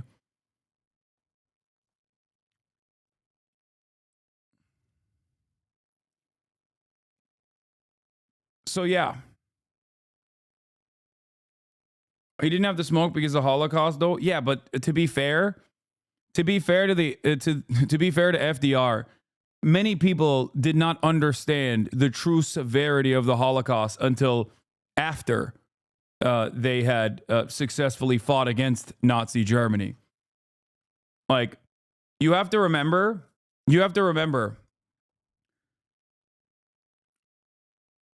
information was infinitely more limited at the time. Like, I don't know if America would care or you know, be agitated, especially considering that there were Jewish refugees that were escaping, and you know, we turned them around. But they quite literally did not have internet. Not to sound like Young Thug talking about James Harden wearing a Blue Lives Matter gator, but like, they didn't have internet at the time. And a lot of the information that came out, about the camps were directly propagandized by the Nazi government. There's a big part of guys, stop focusing on the James Harden joke that I made, okay? Like, the Red Cross, as we understand it, is not exactly an infallible institution to begin with, even in contemporary society. But the Red Cross at the time aided and abetted in lying about the concentration camps. There was great progressive leaders in the FDR and eminent in public life. His vice president was Henry Wallace, who was friendly to the Soviet. FDR once said he would not rerun if the DNC didn't put him on the ticket. Sadly, in his final rerun, he was too weak, and the DNC bosses placed their own people to have Truman as the VP and thus becoming president.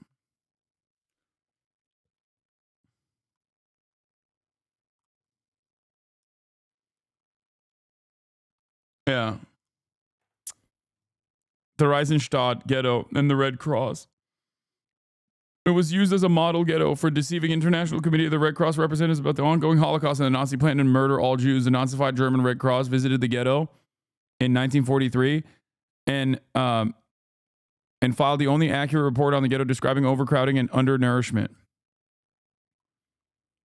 In 1944, the ghetto was beautified in preparation for a delegation from the International Committee of the Red Cross and the Danish government.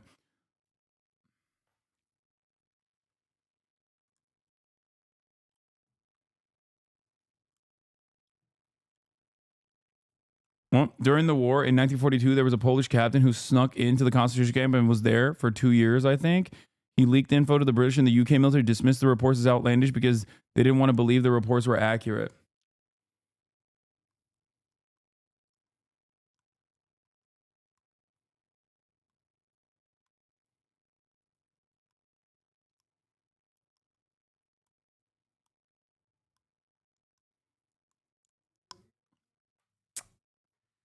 Now, what's really interesting about that is, think about it this way. We have direct insight into the everyday existence of Palestinians living in Gaza, and there's a current genocide happening in Gaza. Okay? There's a current genocide happening in Gaza. We have direct insight. We have real-time coverage And yet there are still a non-insignificant percentage of the public that turns a blind eye to it or even recognizes the atrocities and says, no, it's good, we want more of it. So, and regardless of the people's opinion on the genocide in Gaza, no changes take place. So, like, imagine, even with the incredible amount of information that we can get nowadays, where you can directly talk to a person that is currently under occupation, that can die at any moment, it still doesn't, it still does not matter. People still do not change their opinions on it. So I don't think that the Holocaust in and of itself was, it was not a important factor in the Allied forces going in and fighting against Nazi Germany. And I'm not so sure that they would give a fuck to begin with. If I'm being super, super honest. Demanding economic and political reforms. In October, they even went one step further, storming the National Assembly and forcing the members there to enact laws for the punishment of government officials and policemen that had acted in an anti-democratic manner during the era of the First Republic. Seeing the weakness of the Second Republic, the North Korean regime couldn't help but take advantage and began subversive activities, even proposing discussions surrounding unification. Many students found the idea of unification quite appealing, as North Korea at that time was actually in overall better shape and actively campaigned for it. But the Northern regime aside, there was another institution that had significant political power, was more stable than the political world of the Second Republic, and had noticed the Republic's weakness. We are, of course, talking about the Republic of Korea Armed Forces.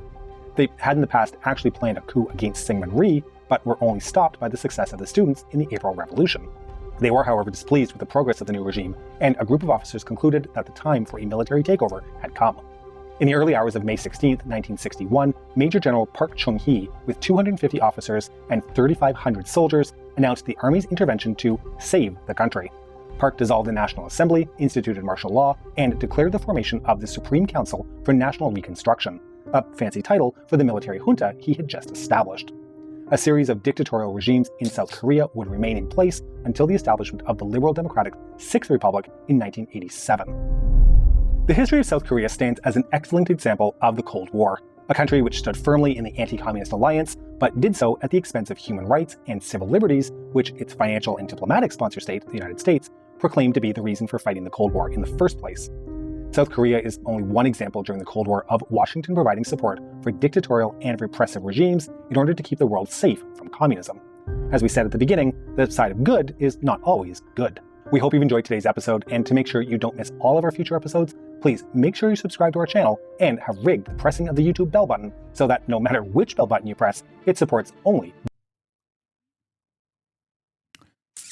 Yep. Great video. Shocked to find out such a fucking solid video. Yes, this was South Korea, brutal dictatorship in the post-war period.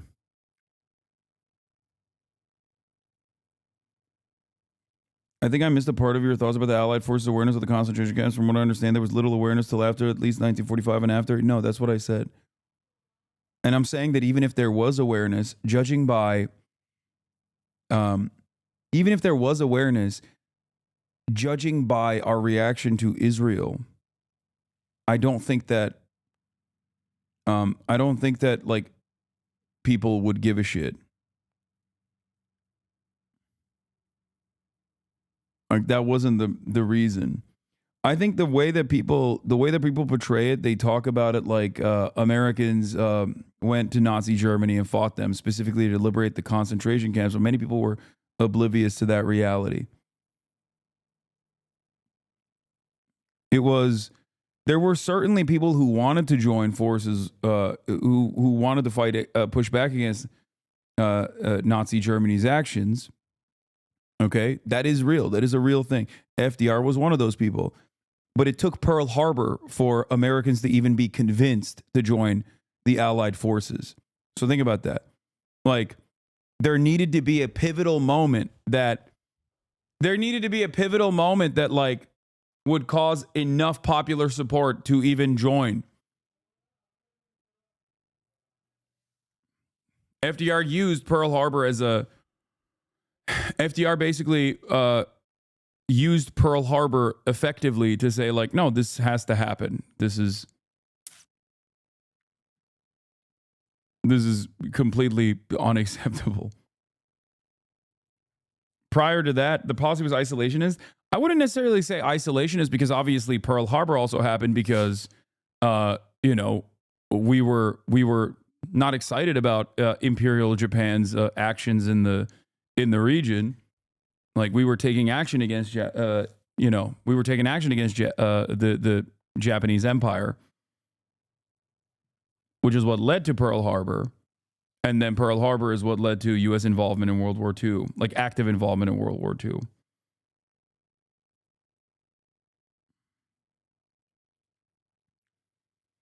And make no mistake, there were a lot of people all the way until the very end that actively wanted to not fight Nazi Germany and instead align with Nazi Germany.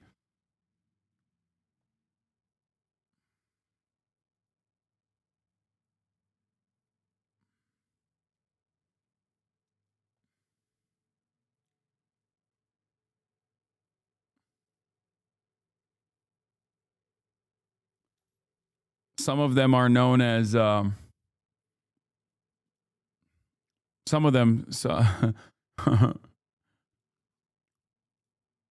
know, Henry Ford comes to mind. No, General Patton's attitude is different. He was always a fucking racist piece of shit from what I understand, but I was talking about the American-German Bund movement.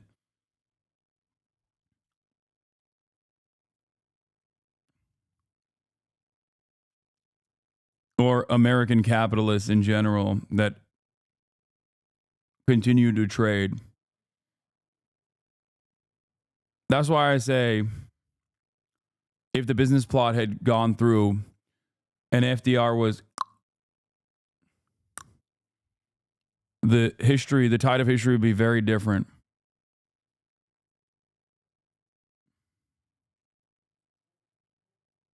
Anyway. Now let's get to these motherfucking drones, dude. Okay, let's get to these freaking drones. Millions of Americans have their eyes to the sky trying to unwrap a mystery. Ever since Thanksgiving, there have been thousands of reported drone sightings, mostly in the skies over New Jersey. Now those sightings have spread. Reports of flying objects have cropped up in half a dozen states in the Northeast, some even here in New York City. And now what was a curiosity... I think this is amazing.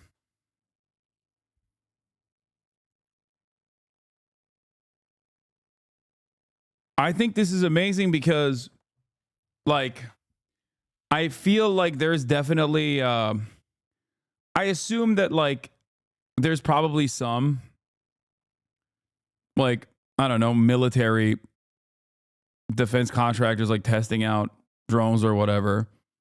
Like, I'm sure the inception point here is, like, some real American technology, probably. Okay? But it is hilarious how quickly peasant brain creates collective psychosis. Okay?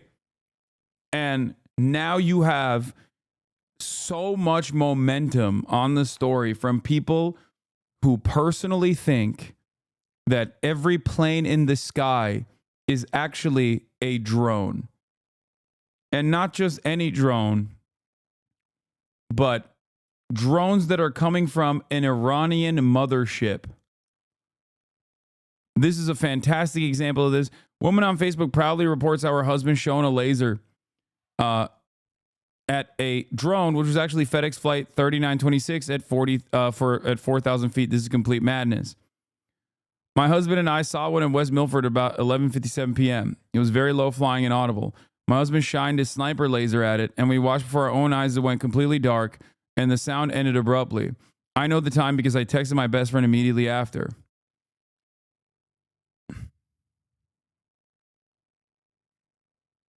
It was a fucking FedEx plane.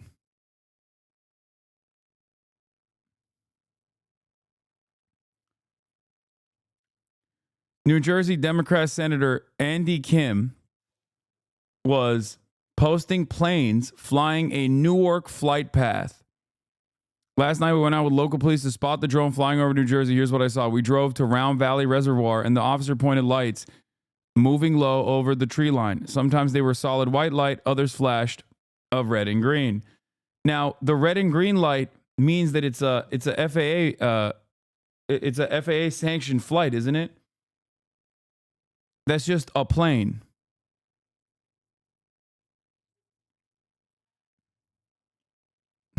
Or Santa Claus.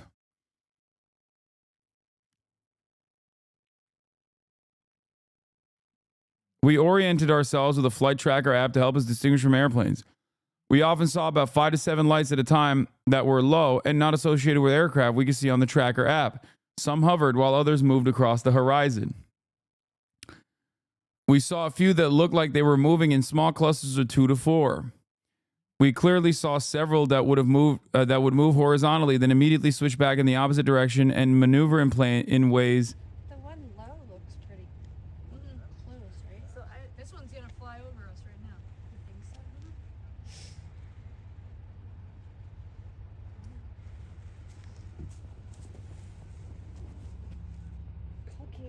There are obviously actual drones, though. Just because people falsely report planes is irrelevant. Oh, make no mistake. That's why I said I suspect that the inception of the story came from like probably some fucking military technology. You know what I mean? Like I don't know if it was a commercial drone or not, but I do think that I'm certain that there is some drones that people were like, "What the fuck is that?" And it became a story. And not only did it become a story, but then it turned into this massive story when people were like, there's a lot of flying stuff ahead of us. There's so many goddamn flying shit. What the hell is going on? Interesting question here is, how did this become a massive story? Because I think America is very stupid. And while they're like, this is one of those incidents where like, I think that there's a shit ton of drones because they're relatively cheap, chat. It's a very cheap thing to make, buy, purchase, a maneuver. It's relatively easy to operate. So like, it could be a number of different things. It could be a number of different things. It could be commercial drones. It could be people fucking around. It could be defense contractors testing out their new drones or whatever. But I think the broad reception of this story is partially because of our fascination with the unknown and partially because, you know, there's Americans love this shit. They love this kind of conspiracy theory. Is raising some alarm among some federal officials. Allie Bauman is here with more. Allie, good morning. Good morning, Dana and Michelle. The FBI and Homeland Security Department have said these objects do not pose a threat to the public. In fact, some law enforcement officials believe it's illegal to operate without a license. First of all, nobody gives a fuck about that. That's why I said it's cheap. It could be a prank. It could be someone with a lot of money and time on their hands. But there's also, I think that there is also real fears that this is something more ominous. But I think that the thing that is more ominous would be most likely just the American military, like defense contractors testing out their new toys.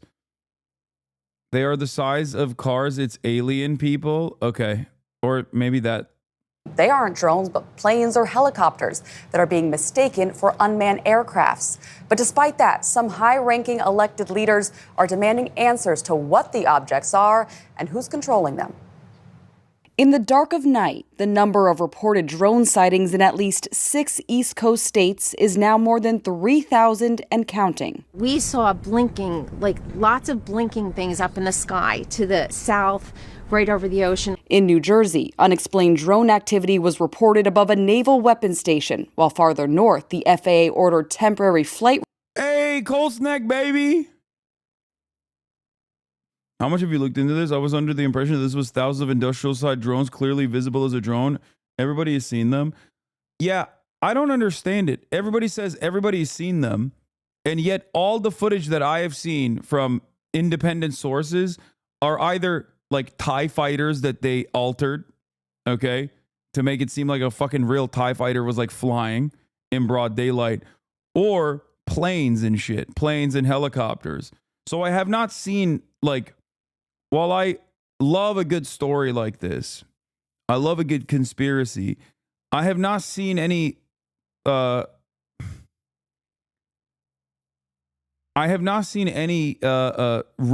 like footage. I'm not seeing any real. Yeah, Larry Hogan saw stars and constellations and then said, these are drones. The stars at the 39-second mark are recognizable by the constellation Orion. From this, you can determine if the bright lights behind the trees are stars Sirius and Procyon. Like, I don't know. And yeah, this account that was deleted, we'll look at it as well in a second. But let's hear what the fucking lamestream media narrative is first, okay? Let's hear what the lamestream media narrative is first. Let's see how they're lying to the American public while I go pee real quick. Restrictions prohibiting drones over Picatinny Arsenal, where armament research is conducted, and over a Trump golf club. There's one right above us. But no one is sure how the oversized drones, some reported to be the size of cars, got there. At the White House, the National Security Communications Advisor offered this. Many of the reported sightings are actually manned aircraft that are being operated lawfully. And a local sheriff seemed to discredit the credibility of a covert operation. If they didn't put their lights on, no, they'd be looking, right? Right. And they're putting their lights so they want you to see.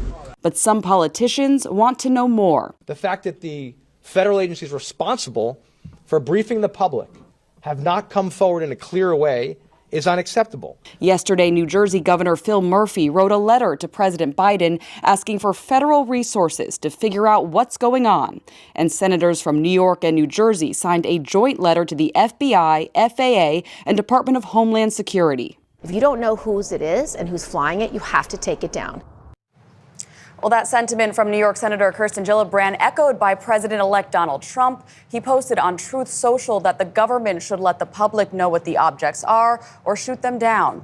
Experts caution the public should not take matters into their own hands. Shooting down a drone or any aircraft is a federal crime. Michelle? We certainly hope they get to the bottom of it. Allie, thank you. All right, this is going right over us right now. Is it a bird? Is it a plane? A drone? Welcome to the New Jersey suburbs, where big, mysterious flying machines appear over our heads at night. All we know is they weren't all there before. They're loud. It is just nuts. They've been going in different directions. What are these aircraft? It continues to be a mystery. State and federal officials are investigating and say they don't pose a credible threat. But you're telling me we don't know what the hell these drones are in New Jersey are? Is that correct? That's right. It's crazy. I mean, that's crazy. That's madness that we don't know what these drones are. And then this from a Pentagon spokeswoman. At this time, we have no evidence that these activities are coming from a foreign entity or the work of an adversary. So no, we don't know what they are. I think something that people need to remind themselves is that, like, I often talk about people in positions of authority and how when someone is in a position of authority, we automatically assume that they know what the fuck they're talking about or they're brilliant. Okay, that's how meritocracy works, usually. And I need people to remember that just because someone is in Congress, speaking from a position of authority, does not change the reality that they can be a fucking absolute moron. Okay, very important to understand. That's precisely the reason why I showed you Andy Kim, and that's why I showed you Governor Larry Hogan. Okay, like, you can still be a fucking idiot Just because you're a elected representative doesn't change that reality, okay?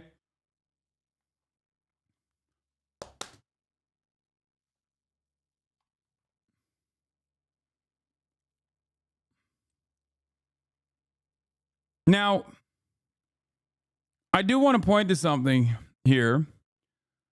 I want to remind everyone how right I was in terms of the Chinese weather balloon story. And I think it's important to remember that I was right on the Chinese weather balloon story because there were plenty of people who were yelling at me at the time saying this is inappropriate, that like we're being invaded by China. This is a deliberate attempt to destroy America. And at the time, the government literally used that to its advantage and very clearly leaned into that. This feels like you're gaslighting us, people from New Jersey. Some are planes, but most are fucking drones. I wish people would send me actual video footage of the drones. Or even, Bubba. Oh, this is the Walmart delivery drone. This guy shot a Walmart delivery drone in Florida. That's not, this is a different guy.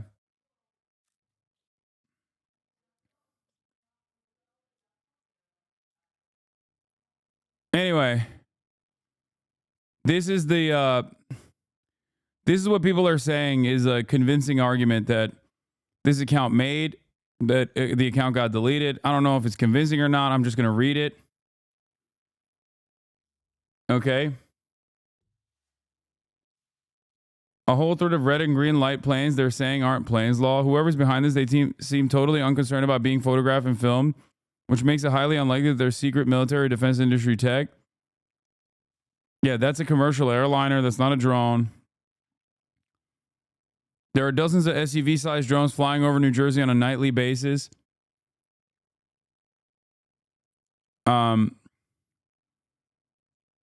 More video. Another one very much looks like a plane, but it isn't. Wait, what?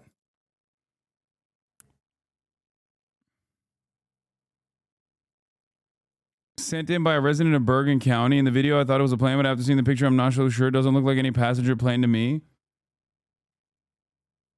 What? What are you talking about? This is literally a plane.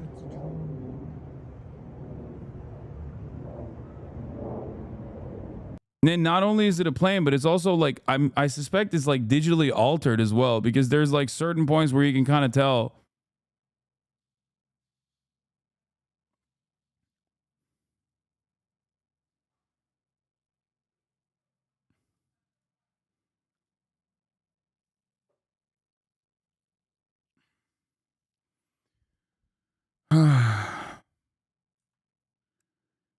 Second night of drones flying over my house.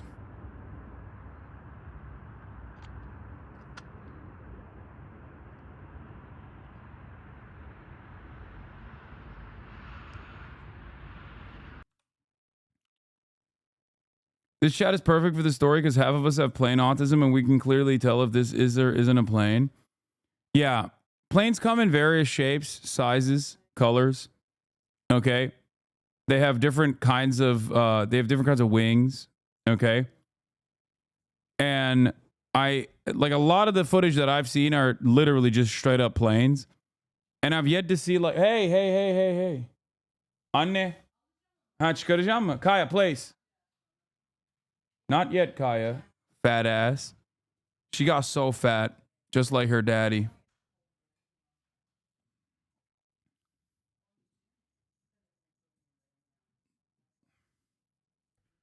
I did some drones like legit ones, but it's easy to think they're all after. We have to see a couple. While many of these look like larger versions of conventional drones or fixed wing aircraft, some appear to be orbs. What? Nah, like the other part of the story is that some of these are like also digitally altered footage that is done is sold in a way like a Ring camera footage to make you think that this is like a real fucking aerial phenomena. I'm sorry, dude. This is ridiculous. Some more orb activity in New Jersey. Truck driver caught on video orb UAP UFO.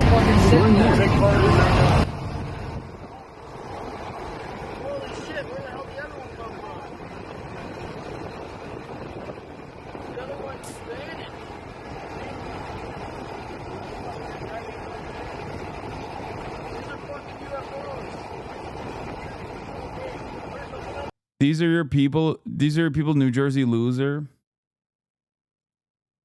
This matches the videos I've seen and certainly helps explain the government's odd response. It's a Terradynamics XP4 Transwig drone. Note the stubby nose, stray side wings, and long tail due to forking fins, visible in the first Twitter X video post OP posted. It's being developed by the U.S. Navy as a recon and logistics drone capable of picking up and dropping off packages between land and moving ship, including in high seas and high winds. I mean, I don't know how fucking valid that is either, but I'm more inclined to assume that it would be some kind of drone technology. Joint Staff statement from less than an hour ago. A spokesman from the Joint Staff acknowledged that there had been sightings of drones over 2 military installations in New Jersey, but said such sightings are typical. Yeah, in recent weeks, a number of drones have been sighted over New Jersey, prompting concern and thousands of telephone calls to report them. Some of those drones have even been sighted in the Picatinny Arsenal and Naval Weapons Station in Earl, both in New Jersey. During an on-background telephone call today, officials from the Federal Bureau of Investigation, Department of Homeland Security, Federal Aviation Administration, and the Joint Staff provided comment and answered questions from reporters about the drone sightings. A spokesperson from Joint Staff acknowledged that there have been sightings of drones over 2 military installations in New Jersey, but said such sightings are typical. So either is the Department of Defense playing with new toys by way of defense contractors and they want to keep it under wraps. Maybe some part of it is that. Or there are like people that have access to drones that are flying it over military bases for fun, you know, or for whichever reason. Or there is a third, more nefarious thing that's happening, which is that the American government is woefully incompetent and is completely incapable of dealing with, I don't know, drone surveillance technology in the form of drones that Iran or China or any number of foreign adversaries are engaging us with. Now, the reason why I don't think it's the third option, okay, and it's most likely a combination of 1 and 2, is because drones are very fucking loud, okay, especially large drones. And the reality of the matter is, if you were to use drones to surveil American military bases, a foreign adversary, they're fairly easy to take down. There are even new weapons that people have developed exclusively to take down drones. And not only that, but also it would be pretty fucking simple and pretty easy to figure out which country's drones people are using. So that's the reason why I don't think that this is yet another instance of like foreign adversaries spying on us openly. Okay? New Jersey State Police have said their anti-drone weapons are not working on these ones. I once again go back to what I have mentioned. There are numerous ways of surveilling American military bases. There are numerous ways to do it by way of utilizing the pre-existing telecommunication platform that is partially endlessly interceptable. New York Times Daily just recently did a report on how the Chinese government actually intercepted it incredibly successfully. Like, just to make sure that they knew which Chinese nationals that were spying in the United States of America were caught and which were free of American suspicion. Now, I believe that to be true. Another way that our foreign adversaries could spy on us outside of like directly infiltrating our telecommunications Another way of spying on Americans is through satellites. Or even, okay, Neli ama baba dur ya. Bir dur bitireyim şunu ondan sonra söylerim. Okay Kaya. Ne istiyorsun? Ekmek arası mı? Başka ne istiyorsun içinde? Okay. My dad is demanding I order him döner. Kitchen table'ın üstünde.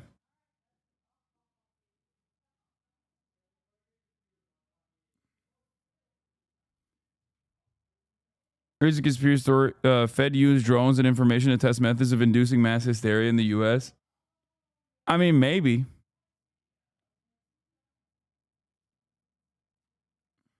I could see that. The American government has in the past used unexplainable aerial phenomena as a mechanism to freak out the public. That is a very real and open psyop that the CIA is engaged with in countries where they wanted to interfere in the normal political process in. So that is something that we've done.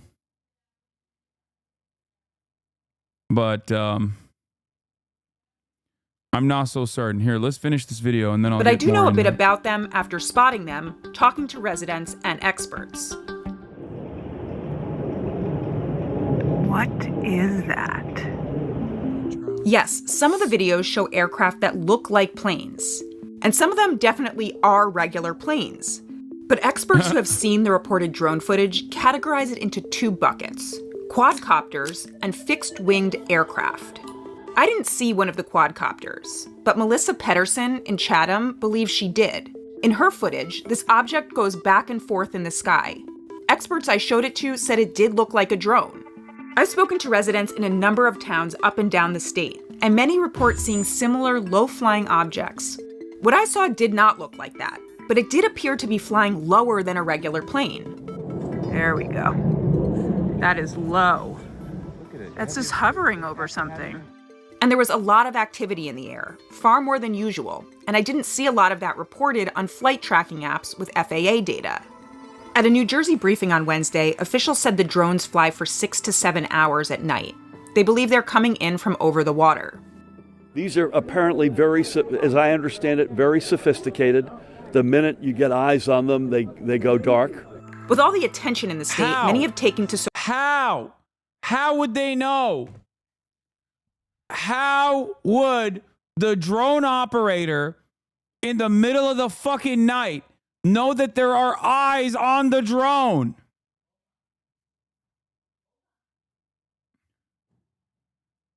What?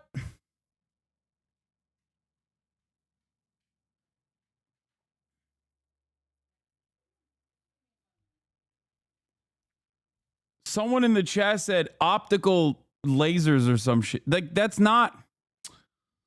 Fuck, man.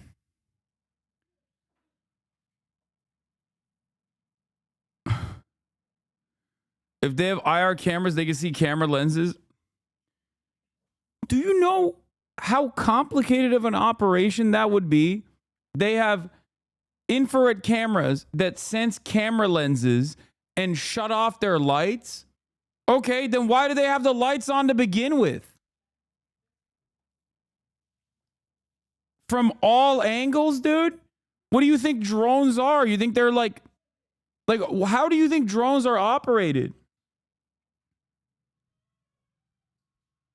Like, you think that it's just like an alien that's operating the fucking drone? Like, how do they have real-time understanding? Why do they have the lights on at first? Why do they turn their lights off? And how do they figure out that, like, eyes are on them?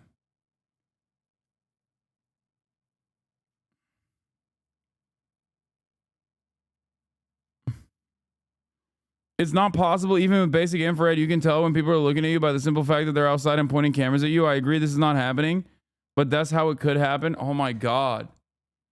Dude, at any given moment when you're flying at that altitude, do you know how many fucking eyes could be on you? My point is, you will never be able to tell.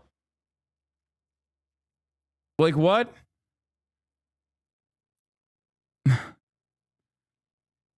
Let's say there are 1,000 cameras. The automatic assumption should be that they're always on you, okay? That's why it doesn't make sense as to why they would even have their lights on to begin with.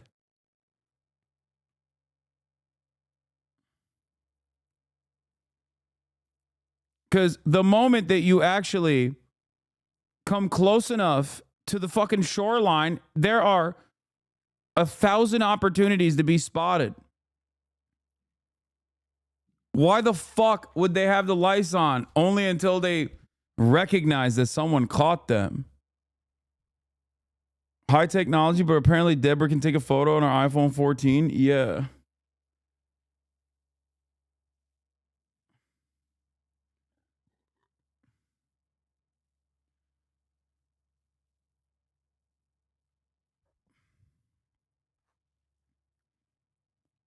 Also, there are points where there would have eyes on them and they still kept their lights on, defeating the purpose of hiding behind being sneaky. Yeah, like this. Social media to report drone sightings.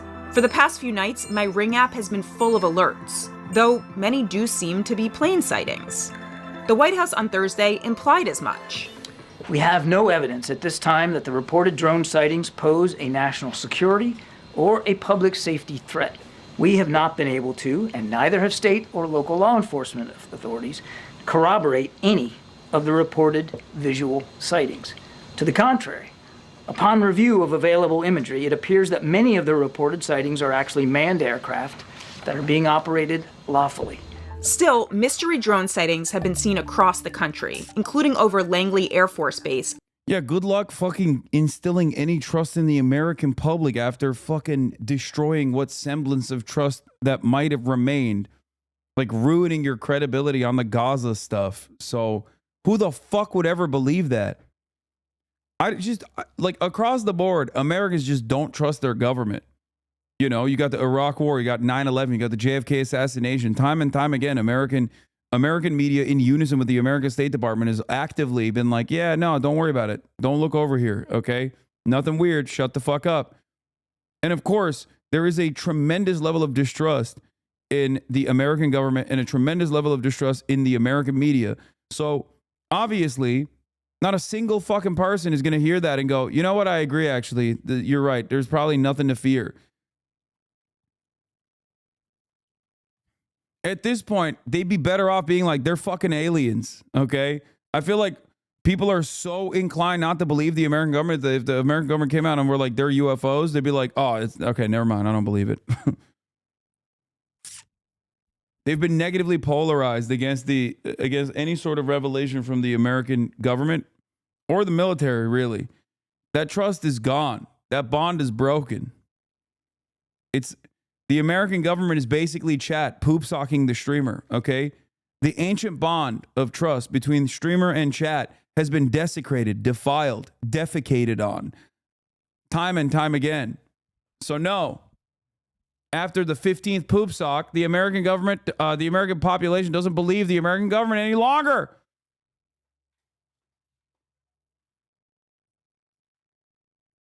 The trust is gone.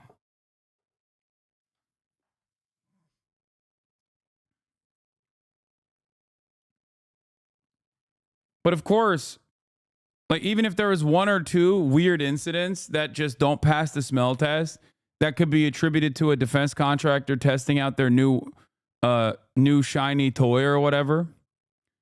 Okay. There are 10,000 mass hysteria, collective psychosis opportunities for the average American who has the mindset of a medieval peasant, who now will look to every single fucking plane and go, that's a drone. What the fuck is this?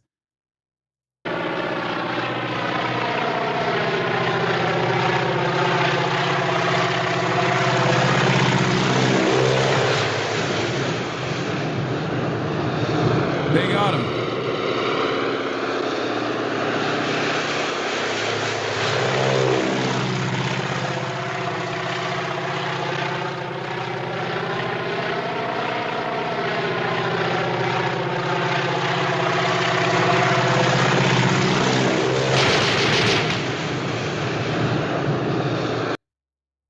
Anyway.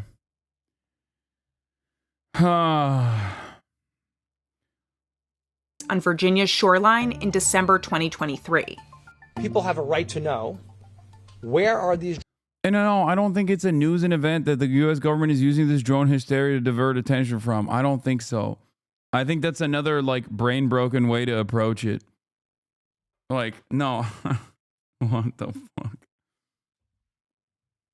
I think we give the American government far too much competence.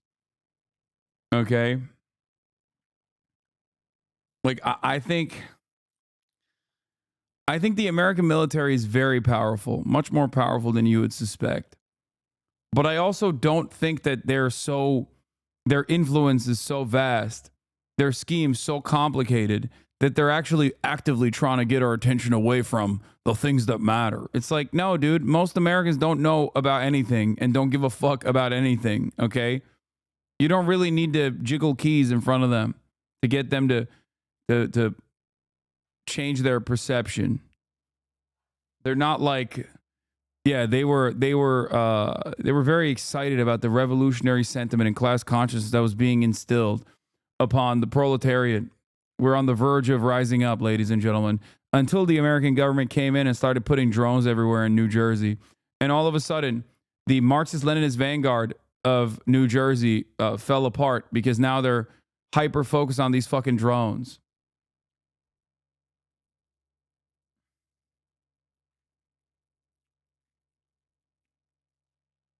It's not just New Jersey. It'll be all over now. Like, while it might have been, while all of the self-reporting is coming from New Jersey, as you notice in the beginning of the other news story, now they're seeing them in Connecticut and New York and elsewhere in Pennsylvania. And the reason for why they're seeing that everywhere is because, yeah, there's a whole bunch of flying shit everywhere all the time. And it's isn't it the Jeep phenomenon? What is it called? Or the buggy phenomenon? Where you, like, once you purchase a Jeep, you start recognizing so many more Jeeps. Like, we have pattern recognition. And once we are hyper focused on something, once it's on our minds, we start recognizing it a lot more. Okay?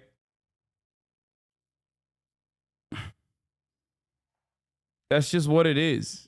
To a certain degree, we're just like, oh, there's inexplicable aerial phenomena all around us. Bader-Meinhof frequency bias. Drones coming from? Like, what's the origin of all these drones? What's all this activity? People have seen it. The state police have seen them.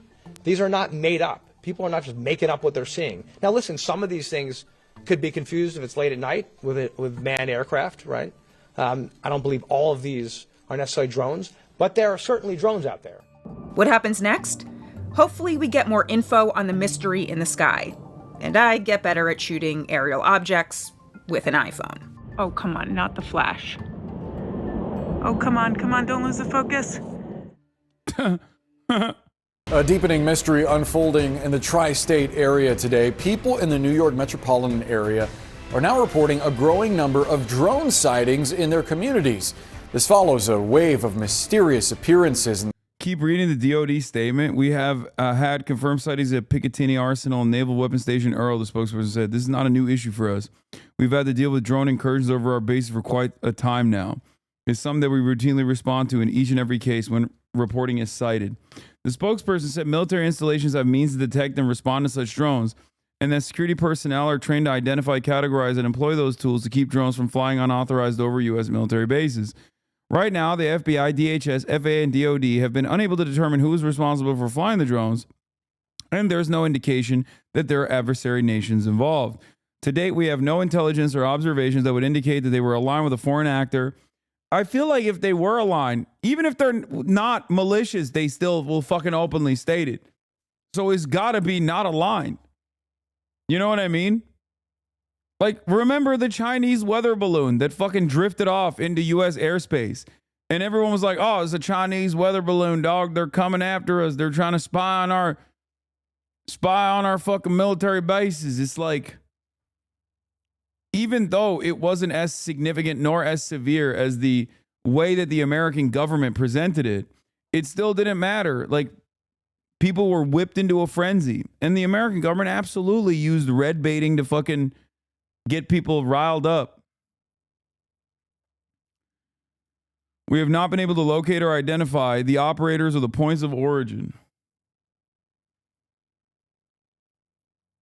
The spokesperson said that the military has limited authorities when it comes to conducting investigations off of military installations in the United States, and is also prohibited from conducting intelligence, surveillance, and reconnaissance operations in the U.S., which might be used to determine the origins of who might be flying the drones. Okay. Yeah, there's no intra-agency cooperation to investigate such matters. Yeah, famously, nobody ever spies on American soil. None of our agencies actually spy on American soil. Guys, I promise, we just have no authority here. It's outside of our jurisdiction. We don't know. Maybe it's real. Maybe it's not. Get the fuck out of here.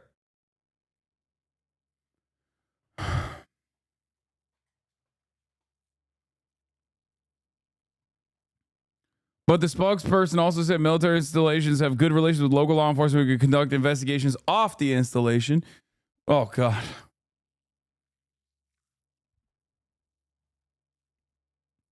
We have to coordinate with law enforcement and try to do that, which we are doing, the spokesperson said. And we do that on a routine basis at nearly all of our locations. We have good relationships.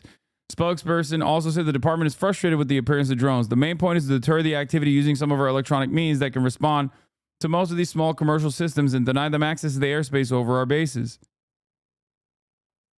The spokesperson said, we don't know what the activity is. We don't know if it's just criminal, but I will tell you that it is irresponsible. Here on the military side, we are just as frustrated with the irresponsible nature of this activity. Yeah, I think it's hard for me not to see this as a collective hysteria from a generation of people that have had TikTok ruin their fucking brains. Like, this is another person at the same location ID. This is a high visibility ball on a power line.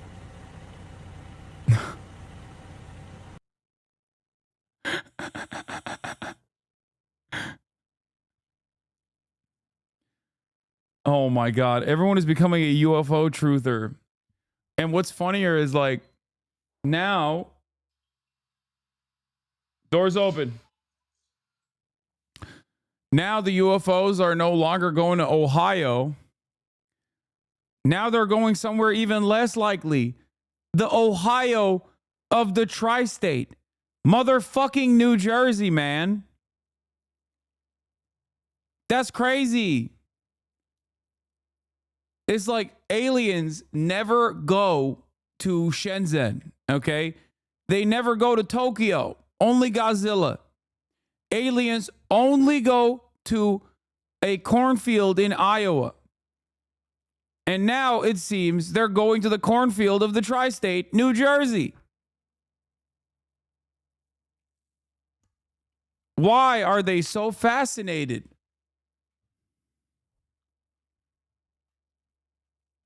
This makes no sense.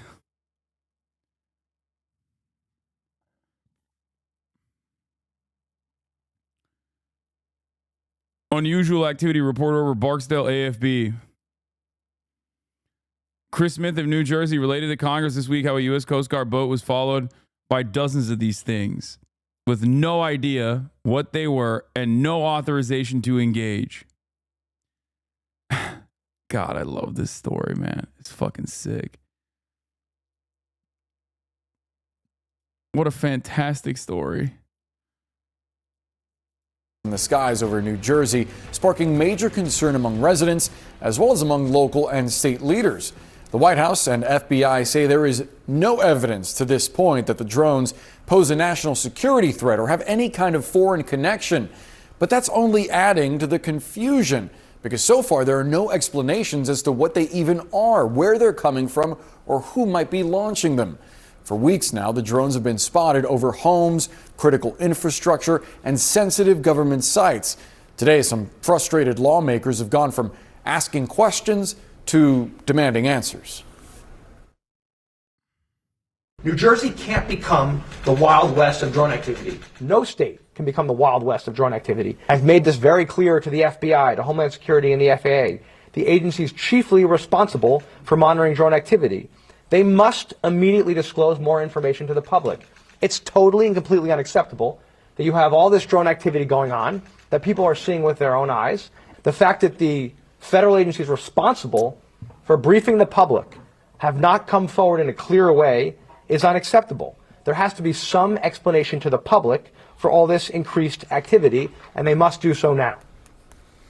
Thus far, the drones have managed to evade radar as well as police helicopters. And moments ago, CNN learned that Connecticut police are tracking reported sightings of drones over Fairfield County. CNN's Polo Sandoval spoke to a leader at a private... You might be thinking, Hasan, how can so many people with institutional legitimacy be stupid? Okay? Like, there's got to be someone who is smart that has direct evidence or something. And I'm here to dispel that notion. Okay? I need you to understand, no, virtually every single person involved in the story can be fucking stupid. From Josh Gottheimer to every single individual cop to the random Debras and the Barbaras that flip out their phones and start fucking, filming these drones or whatever, can all be collectively hysterical. I need you to understand. If you're here to hear from me a different alternative that will tell you that this is most likely foreign adversaries in action, I don't think so. Aerospace security company about how investigators are trying to track these drones. Hasan won't listen to literal generals and shit about this, not just a bunch of fucking stupid nut jobs. Dog, what are you talking about? We just read the DOD announcement on it. What do you mean, listen to literal generals? Unless you mean like some fucking UAP, some former military, like naval officer or whatever, that sits across from congresspersons looking to make a name for themselves at a fucking UAP Senate hearing, then no. Ne yapıyor? Anne, yani bunu yapmak zorundasın. Yoksa çekecek ya artık ve kötüleştiriyorsun şu anda köpeği böyle yap.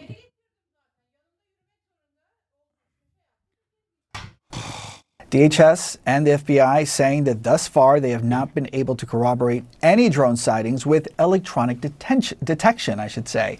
So we did some digging into what that actually looks like and how that can actually happen. I had an opportunity to speak to a representative of D-Drone, which is a private aerospace security company that basically helps their clients prevent and detect any unauthorized drone flights.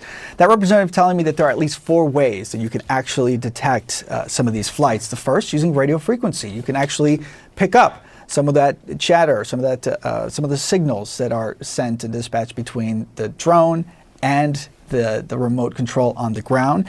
There's certainly cameras. A simple surveillance camera often does the trick, though with more advanced cases, more advanced technology is needed. Radar, we all know how that works. And then finally, acoustics. You can quite literally use equipment to listen for some of these drones, though that representative told me that that is becoming less reliable since drone technology has evolved.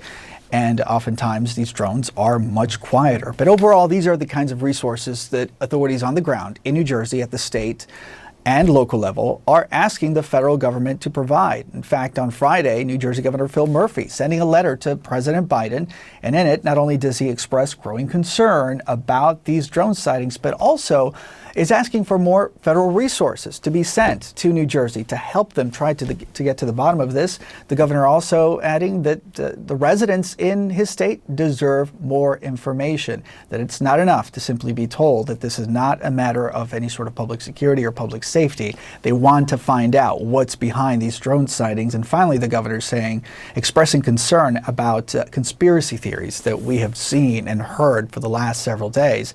It was just a few days ago that there was an official that was publicly speaking out about this, saying that it was his theory that it was likely an Iranian mothership off the East Coast that was sending these drones in. Of course, the Pentagon quickly denying that claim. Back to you. All right, Polo Sandoval, thanks for the report. And joining us now to talk more about these mysterious drones is Michael Mellum. He is the mayor of Belleville, New Jersey, which is one of the communities where numerous drones have been spotted. Mayor, thanks so much for being with us. We do have some video that you and the Belleville Police Department obtained that I want to show our viewers. And if we can go ahead and put that up. Here it is. So just tell us about what we're seeing here, where this is, where you've been seeing drones. How can they deny where the drones come from and also not know where they come from? You never looked into the cow mutilation conspiracy. You really should. You had a full-blown malicious form to shoot down helicopters, and the U.S. military had to increase the flight height of their planes and helicopters as a result. What?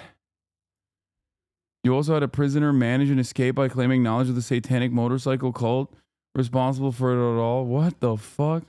Thank you for having me. So that video that you're seeing was actually shot by one of our Belleville police officers, who actually is a licensed drone pilot.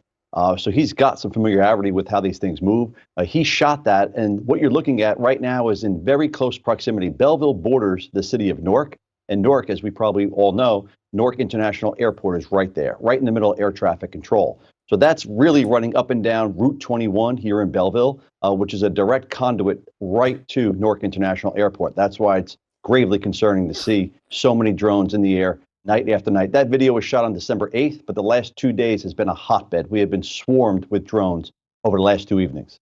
So a statement put out by federal investigators says they haven't corroborated any of the sightings with electronic detection. And they actually believe that many of the reported sightings are manned aircraft that are operating lawfully. Do you think that some of these reports have simply misidentified or mischaracterized drones? And you know, specifically in that video, what is it that the drone operator said, no, this is the behavior that tells me this is a drone? Certainly, I mean, now that you have almost widespread hysteria because we have a lack of transparency going on here, everybody's looking up in New Jersey. So clearly there's going to be... There's no lack of transparency. What the fuck are you talking about? They just don't know because drones are fucking easily accessible. Like, that's literally it. What are they supposed... Oh my God, I can't believe I'm defending the American government here. Oh my God. Dude, what the fuck? We are so crazy. Oh, we're so cooked. We're so fucking cooked. I think we're cooked as fuck, dude. Consumer drones up to 55 pounds, much bigger than typical camera drones, can legally be flown, even under recreational use without reporting or getting authorization. Of course, with some restrictions and registration. In any case, the FAA will be 100% on top of whatever they are.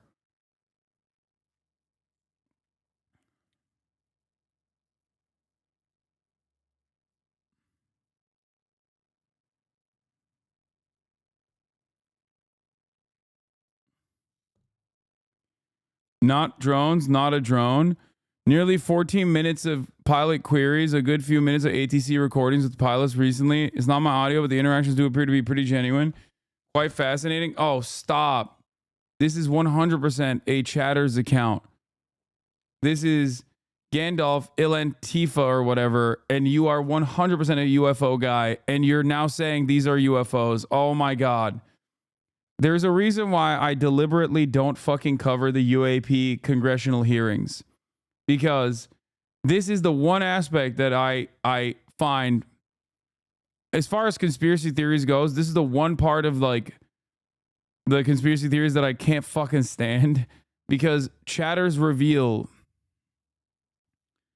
their fucking insane opinions very voluntarily, very quickly, and it's just like, it further erodes the confidence I have in my own community.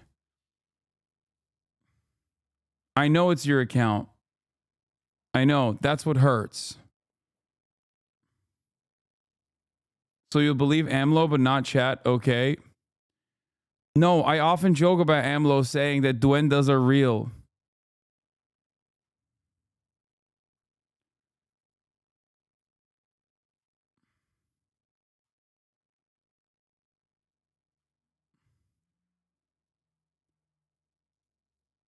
Be some misidentification going on, but I could tell you from my own visuals, things that I've seen out my bedroom window and things I've seen over the edge of my balcony, we are absolutely seeing drones. We are not seeing small planes. And frankly, it's been insulting to the residents of New Jersey to be told that they're just seeing things or they're all misidentified. No, dude, it's most likely some fucking random big ass drones that people are operating, okay, on their own.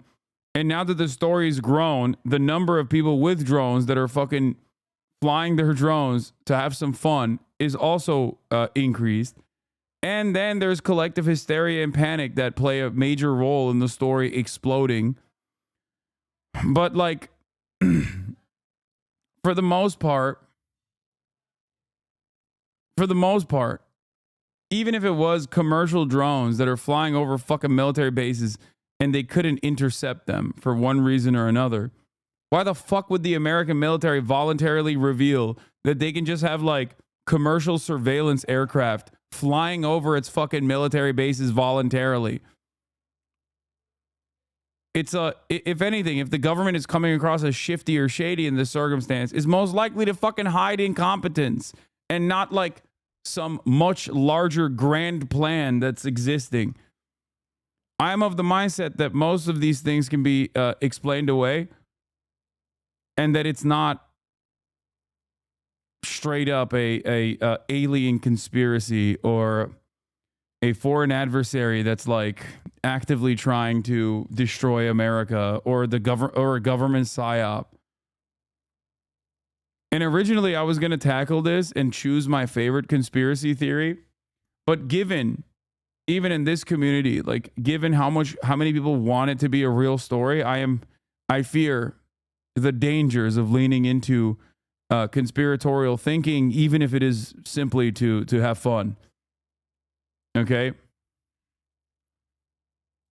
Fine. We're not misidentifying. There are objects that are flying within hundreds of feet above our homes. That's not good. They're just above the sight line, just above the tree line. We know for a fact that these things are not operating the way airplanes do. Airplanes tend to glide and go from point A to point B in a direct line. These things are going up and down in elevation. They're hovering. They're moving erratically. These things are not manned aircraft. That's insulting to be told that. Do you think federal officials are taking this seriously enough? It depends on your perspective on that. I mean, we keep being told that these drones are hovering over our critical infrastructure. So that could be either scary or comforting. Scary if it's so funny because it's like the Defense Department's like, yeah, this happens. It's fucking annoying, but you know, calm down. Okay. But then like random people are like, no, it's hovering over my critical infrastructure. It's like, bitch, what are you saying? You're the fucking mayor of Belleville, New Jersey. What critical infrastructure are drones hovering over? In Belleville, fucking New Jersey. Yeah, if the American military is less panicked about this than you are, I think you should shut the fuck up. They're hovering over our Wawas.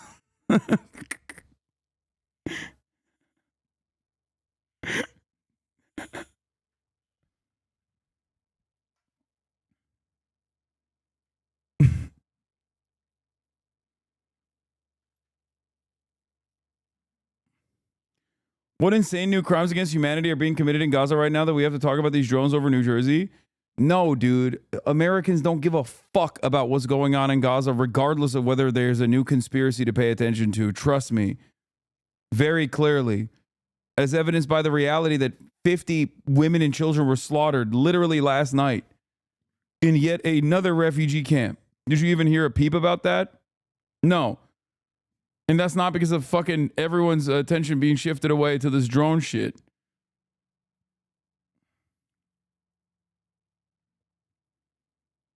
And it's certainly not because people have found themselves in the throes of revolutionary sentiment after Luigi Mangioni's attack against the healthcare CEO or whatever, and people are trying to quickly shift the attention away. I don't think it's like that.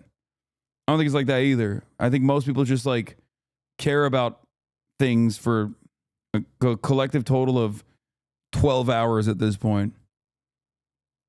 If it's a bad actor, or comforting if it's actually our federal government. Some out there, and I'm probably in that group actually do believe these may be government assets that are being deployed because potentially they know of a threat, an active threat, and that these might very well be government assets. So what do you want from federal authorities? And is part of this the communication that you and other mayors are getting from them? Because it seems that there's been some frustration on that front. There's a lot of frustration. On Wednesday, 200 mayors were gathered for a security briefing that was unprecedented in the state of New Jersey. We left that meeting knowing next to nothing. What we're asking for is transparency. At this point, I'm not necessarily concerned with who the drones belong to. I can make that assumption. I'm more concerned with why they're out there. That's really the answer. I think having more transparency from the administration, not being told that we're seeing things, not being told there's nothing to see here. I think more transparency. Dude, this country's in the shitter. It's in the dumps. It's over. I'm gonna keep it $1.50. When people in positions of power are also fucking not demonstrating any sort of calmness that is required in moments like this, to be like, hey guys, let's exercise a little bit of critical thinking, and instead immediately fucking flying off the handle and being like, it's an Iranian mothership. Holy fuck, dude. Oh, America is so not okay. And I know that there is a bunch of fucking leftists in the chat who also love conspiracies, who are like, Hasan, you're out of your element on this one. You're out of your depth on this one. Just like a bunch of people said that to me. They're in the fucking Chinese weather balloon panic, that it just doesn't seem to me like this is as severe or as significant a problem in the way that people present it. Oh, fuck. HasanAbi is dead wrong on this one. Yes, alien dog star. You are correct. I am dead wrong on this one. It's actually an alien mothership. It's not even an Iranian mothership. The FAA has remote ID requirements to fly drones. They broadcast information about the operator, and the info can be accessed by law enforcement. They either know exactly who's flying those drones or they're incompetent. I feel like with the mass availability of drones, I genuinely do feel like half of these are just like not properly registered drones. Like, how the fuck do you understand how, like, you could just purchase something off fucking Alibaba and just like let it rip without getting the proper registration? Like, how are you gonna find out?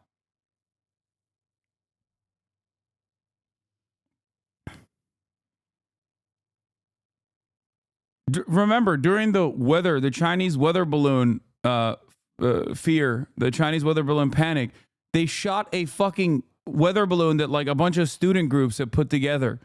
Okay? Everyone was looking up at the sky going, oh my God, it's another Chinese weather balloon. We're gonna fucking die. And in that panic, they shot a balloon of a local student weather club or whatever.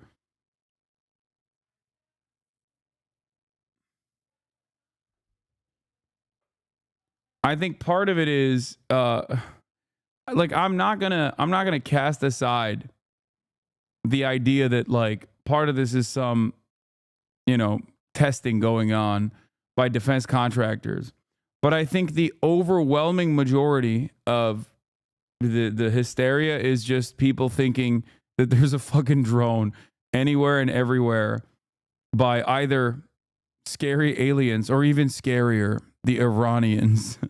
These are Sharia drones that are flying over the United States of America with whatever purpose they have. I do not know yet.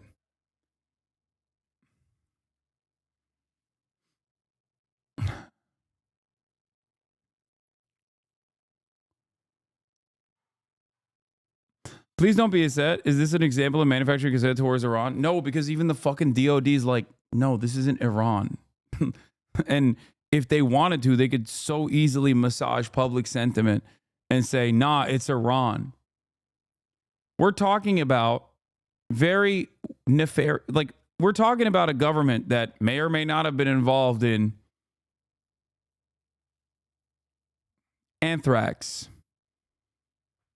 At least anthrax that was found, anthrax that could be traced back to the FBI, that seemingly made its way into the mailboxes of Americans, that definitely universalized the 9/11, post 9/11 hysteria. Okay?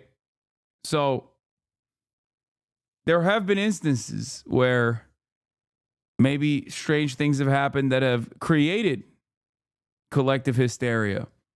You know, people pushing the public sentiment in a certain direction.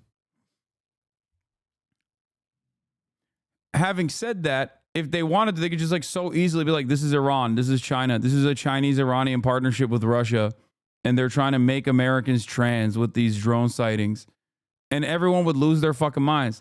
So the very fact that the DOD is not hitting that button means that it's, you know, most likely not foreign adversaries sending out swarms of drones. Nefarious like testing LSD on unaware population in the States and abroad. Yeah, except the problem is those tests were failures. Like, they didn't actually end up figuring out a way to do mind control. I think people forget that. People forget that aspect of it. Like, it didn't end up creating mind control. It just ended up breaking the minds of certain people.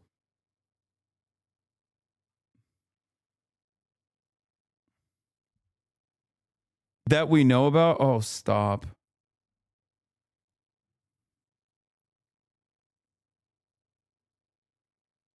What is it? I saw 5 drones. There's one right above us. This is weird. And then there's one over there. What the heck? And then there's one right there. What the heck? Who knows? Look at the aliens. But there's 1, 2, 3, like in this, like right here. Yeah, I can't tell, but I assume that they're just fucking planes, chat. New Jersey Medevac had to issue a warning to their Lifelight pilots about drone activity posing a flight safety risk. The FBI is investigating, but they have no idea what they're dealing with. The governor of New Jersey had a small press briefing earlier this week. People have tried to fly their own private drones to get a better look, only to experience weird battery failures. Where are the batteries at? It's fully charged. It says 0. It won't let me. What is going on? Okay, these are fully charged batteries. It's 2 batteries that have died within seconds, and the drone went up and, what, like a couple feet off the table? And then came right back down. The craziest thing. They will not fly.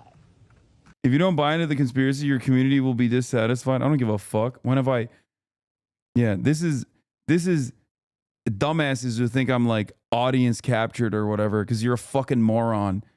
A dumbass baboon who doesn't fucking understand that there have been a million different instances where I've openly fucking firmly planted my feet on the ground and been directly at odds with numerous members of this fucking community. I'm stubborn to a fault, dumbass. That's why half the fucking people become haters, because they find me to be they literally look to something that they truly believe, and they look to me to agree with them. And when I don't, their brains break and they can't be like, okay, well, we disagree with this, but it doesn't really matter. Half of the fucking haters that feed into the HasanAbi hater complex come from issues exactly like this one. Whether it be my anger and resentment towards cryptocurrencies, my anger and resentment towards NFTs. Many people are like, no, I believe this.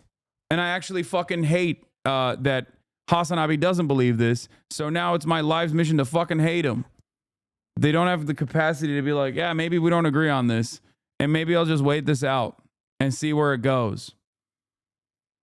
Okay?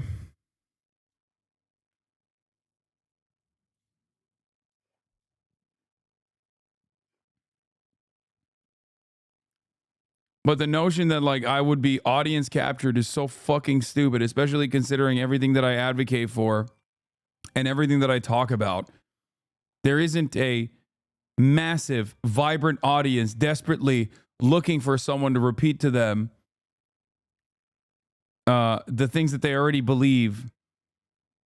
Or maybe you think that there are, you know, actively at any given moment, 30,000 card-carrying fucking Marxist-Leninists that were always waiting for someone to, I don't know, advocate for these kinds of values, and they all just happen to find this community.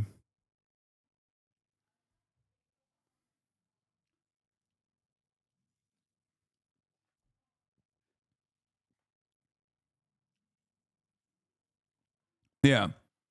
I lost 30% of my audience after October 7 for not doing that, for not being at the whims of my audience. If I was so fucking audience captured,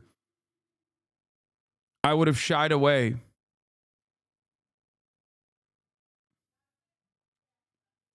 Schizo monkey, or is it simply the fact that you describe people at odds with you as an inbred fucking right-winger? Well, considering your name is Schizo monkey, I'm going to go ahead and assume that you might be a fucking inbred right-winger.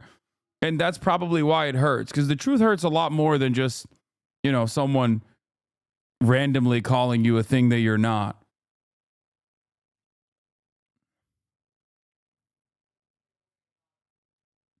Should I go fly my drone right now? No, you won't be able to, see, because the batteries die. There's no way the battery's dead. It's fully charged. It says 0. It won't let me. What is going on? Okay, these are fully charged batteries. It's 2 batteries that have died within seconds, and the drone went up and, what, like a couple feet off the table? And then came right back down. The craziest thing. They will not fly. Like, it won't fly. What the fuck? I don't believe in government conspiracies, but listen. There's mystery drones, and people's regular drones will not go up in the air and crash out. What the fuck?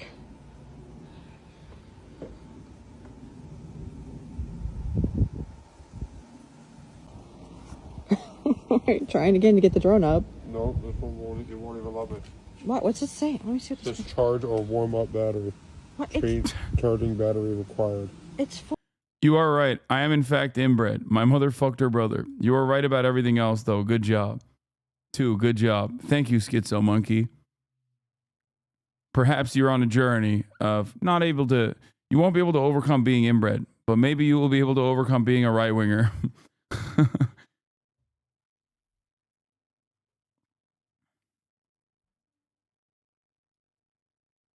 RQ-170 Lockheed Martin Skunks Works of the drones, or at least some of them.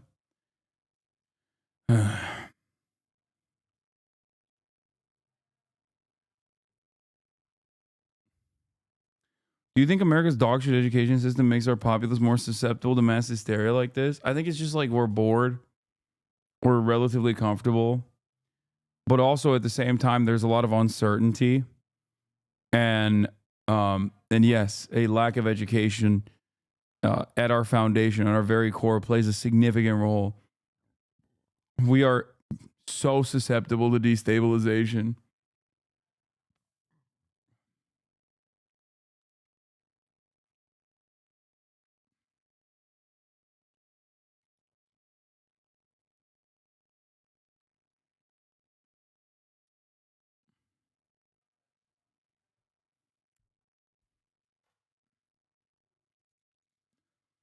I'm sure some of the drones are some weird fucking government defense contractor shit. Like that's, I'm not writing that out at all.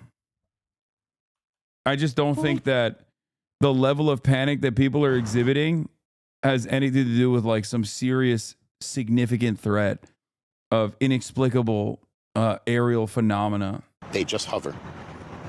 A little bit over there, a little bit over there, a little bit, but they just hover back and forth. I like that local news is basically operating like a bunch of little Tyler Oliveras, though, going up to like random fucking weirdos and being like, hello, Mr. Crank, sir. Can you explain to me all the drones you saw up in the sky? It's so funny that like people will make fun of, I don't know, Kyrie Irving for knowing the truth about Earth being flat. And then we'll then turn around and collectively engage in this like vast conspiracy. Wharton, New Jersey resident and Terror Talk podcast host Michael B. has spent the past 2 weeks attempting to see what these peculiar-looking light-up moving dots are in the sky. I love that every guy that is convinced that this is not a... Every guy that's convinced that this is a drone has their own drone, by the way.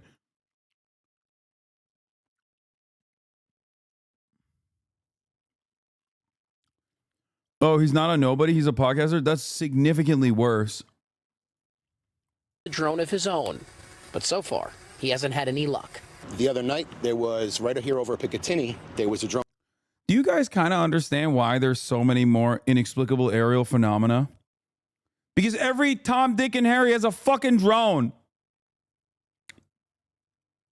And they're flying their drones to investigate the other drones. And then other people that see those drones are flying their own fucking drones to investigate the drones that they saw that other people were flying to investigate the first fucking drone that they saw. Hello? Drone just hanging out. I put my drone up in the air and went towards it. I had full battery life. Not 3 minutes into the flight, I lost control of the drone. Warning on my screen, you know, lost control, and my drone started going down. Dude, we have fucking phone cameras for everything. How come this isn't, like, filmed? Oh, man, you had a fantastic opportunity to film, and you just, like, didn't film it? That's crazy. You didn't film this crazy, inexplicable thing? Like, damn, dude. Shit. I'm hearing a lot about drones, and I'm hearing a lot about, like, all the shit that's happening related to drones, and it's just, like, I just don't see anybody fucking filming it.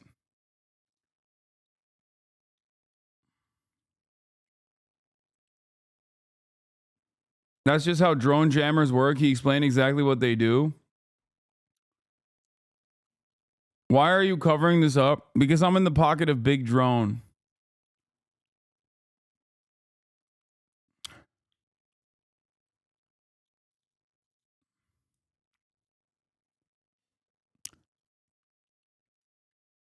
From 500 mayors. He got a briefing from 500 mayors. New Jersey has some of the best detection equipment in the nation, I am told.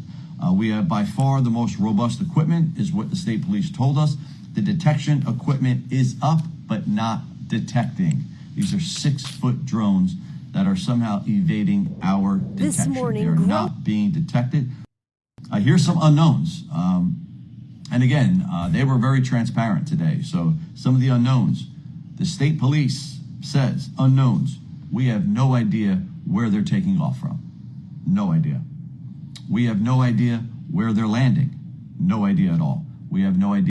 Yeah, because that's just how drones are. Like that podcast host. The one that fucking took off his drone and then landed his drone. I'm sure there were at least 10 to 20 people that saw that drone and freaked the fuck out. And if there was a cop in the process, he would have said, I don't know where this drone is coming from, and I don't know where it landed.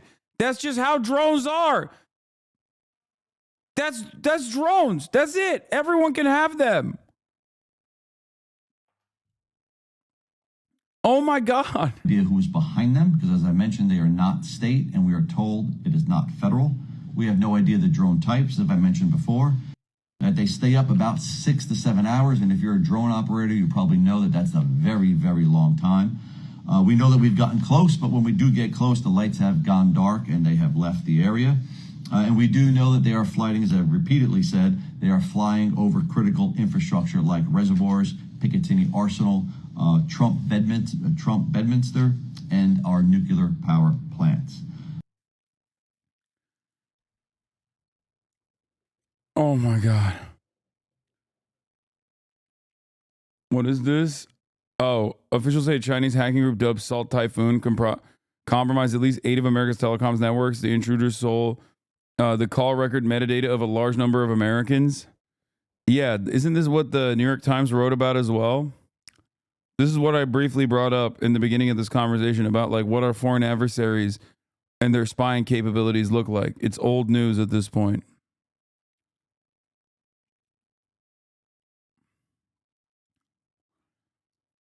Well, you don't know anything. All right, so you're here today.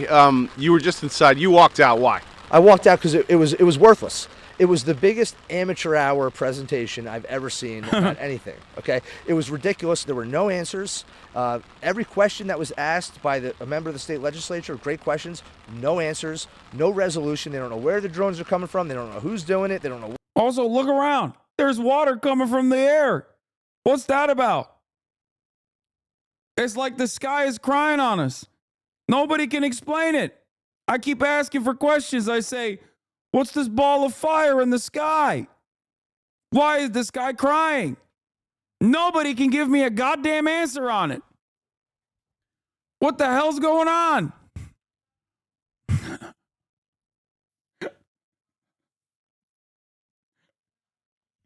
Is God crying on us or is God peeing on us? I'm partial to both. Could be any number of different reasons. But what you must remember is that we have to panic. We have to panic a lot. Because it's very obvious that if I can't understand something, that means it's the worst possible scenario. And God damn it, I can't understand quite a bit.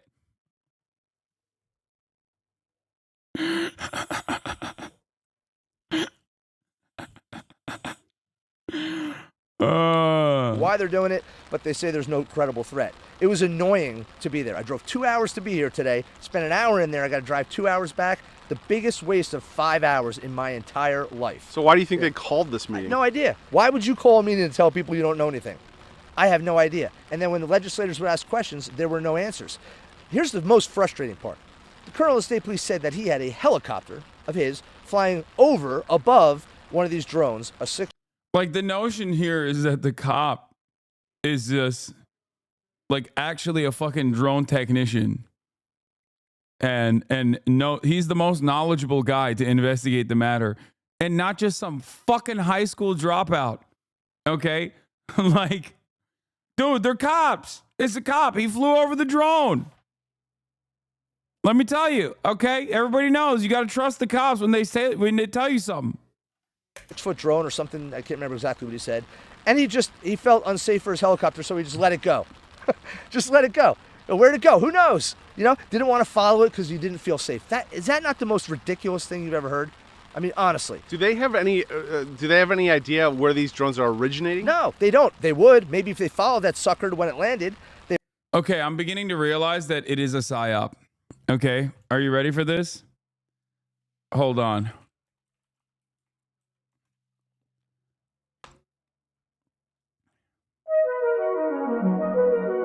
Originally, I was wrong when I said that this wasn't actually a government psyop.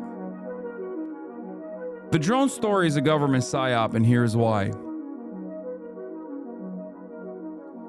On December 8th, an Italian man by the name of Luigi Mangione committed a heinous act of an assassination of a high-powered CEO of one of the most profitable corporations in the United States of America.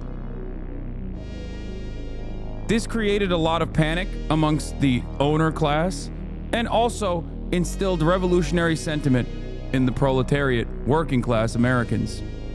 But another thing that happened that was completely unacceptable. Americans finally decided that an Italian man could be good. Ever since the days of James Gandolfini, Americans had not felt this comfortable openly stating that they thought an Italian man was attractive. In order to combat this kind of pro-Italian sentiment, the American government immediately went to an area where the highest density of Italians were located, New Jersey. In order to show the rest of the country that Italians are actually dumbasses with minds like a medieval peasant, they started flying drones, 6-feet drones, flying in low altitude, flying low enough so that these Italians could see the drones and respond to them.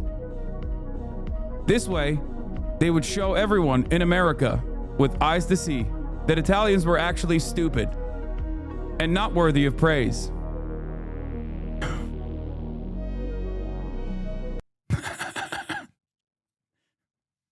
That's the real conspiracy. Luigi Mangione became the people's hero, and America would not let an Italian man thrive.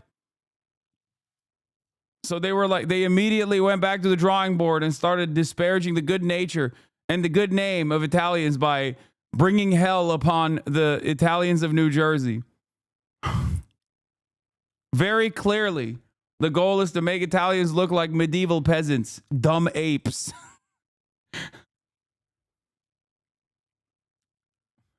They would know, but they don't. This is a complete lack of effort. in my opinion, on trying to figure this out. This is not about ability. We have the technology, we have the people, we have the training, we have the resources, we have the money. It's just a lack of effort. I mean, Why? I don't know. They should be saying, you know what they should have done today with productive use of our time, if they didn't know anything? Come in there and say, hey, legislators, we don't know anything. But if you get us these 10 things, do these 10 things for us, and the governor calls in this kind of action, we can figure it out. Will you help us? And then we would have helped them. But instead it was just excuse after excuse, and we know nothing. It was infuriating, and I got up and I walked out. You've been in the service, right? Yeah, I was an attack helicopter pilot, Apache helicopter pilot in the Army, and I helped stand up the initial unmanned aircraft training battalion in the aviation sector of the Army. So I know a little bit about what I'm talking about, and these guys are not doing the job they need to do to figure out what's going on, and that is the Department of Homeland Security, the FBI, and the state police. And they're saying no threat to...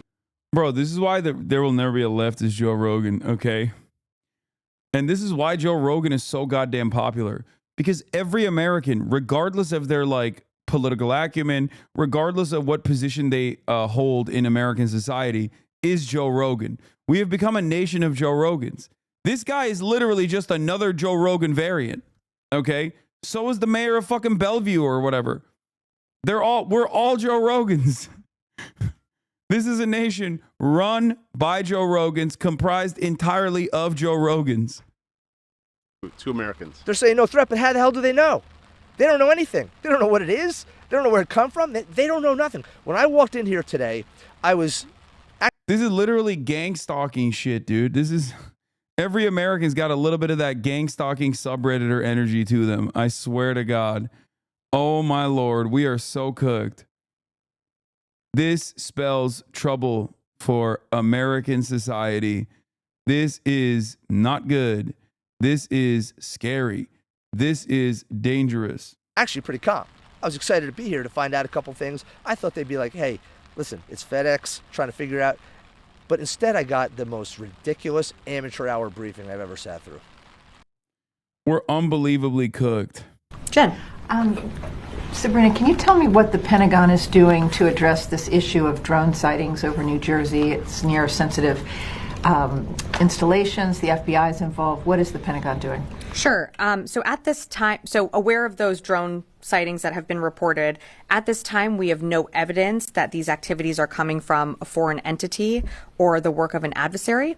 We're going to continue to monitor what is happening, but at no point were our installations threatened when this activity was occurring.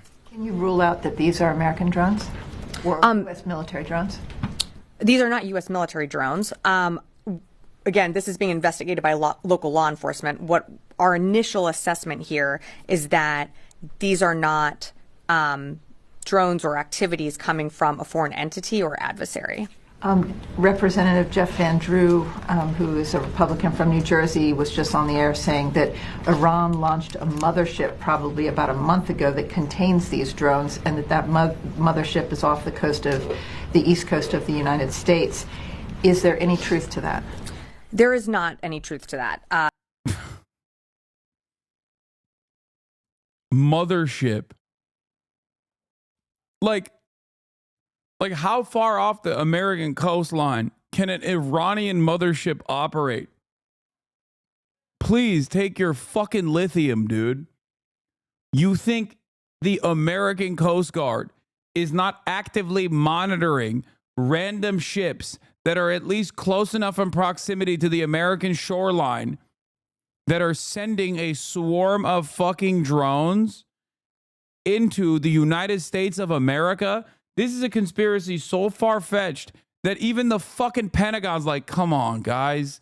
We love a good story about our foreign adversaries dunking on us in an effort to whip up some frenzy. Okay? But even this is too far-fetched. Like, think about that. It's so insane that the fucking Pentagon is saying, like, come on. Come on. It's just, come on. This is the same sentiment behind like vaccination campaigns, like mass inoculation campaigns. There are moments where the government, okay, even for nefarious reasons, will do the right thing to protect the overall welfare of the American citizenry. And I repeated this over and over again. The capitalists wanted you to get inoculated so you can get back to work in, I don't know, 2 days, 3 days, not be permanently damaged, okay, by COVID. That's why they wanted you to get it. And they liked the vaccine so much that they got it ahead of you. And yet, for some reason, so many Americans were like, nah, dog, if the government's telling me I need to get inoculated, I'm not getting that shit. There's probably a really fucking scary reason. It's like, no, dude, it's a very obvious reason. You're fucking cattle. This does not mean it's a bad thing unless you don't mind dying, I guess.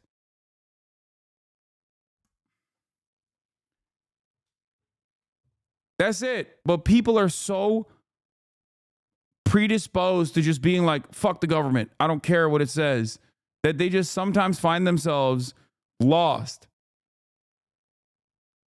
When they find themselves being contrarian to the government without like critical examination, you arrive at this weird space where you think that even when the government is trying to do right by you, even if it's for bad purposes, or even if it's for like other additional purposes, like ensuring that, you know, you get back to work in a relatively fast manner,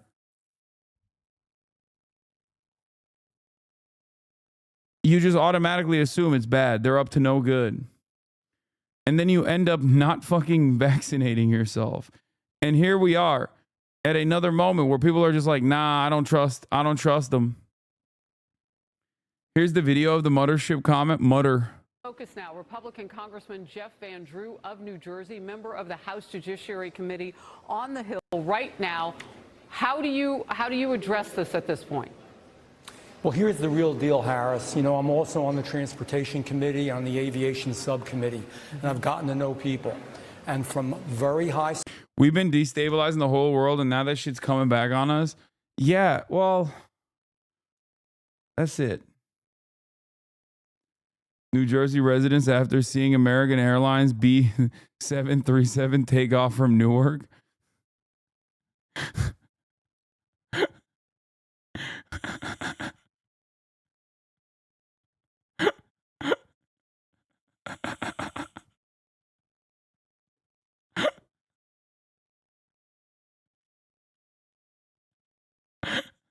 Not funny. Lithium insults, boo. Let's make fun of lithium. Not funny. Oh my God. Oh, dude, stop.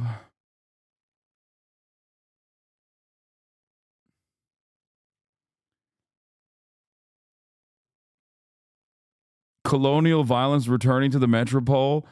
It is. It's like so much destabilization and a centuries of just destabilization and violence that we brought about to the rest of the world at the behest of the profit motive that we've dished out on our own unsuspecting citizenry have caused Americans to be dumb as fuck. What is this, FedEx system down? What is this FedEx tracking? Dog, you just doxed yourself in the...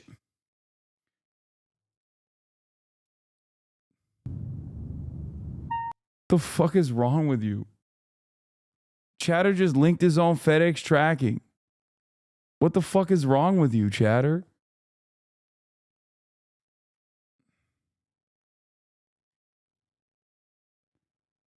Are you okay? I know the delivery driver's name. His name is fucking Blake, okay? I know down to the guy who's your delivery driver delivering your package. Do you understand? What the fuck? I banned him. I banned him for his own good. Not permanently.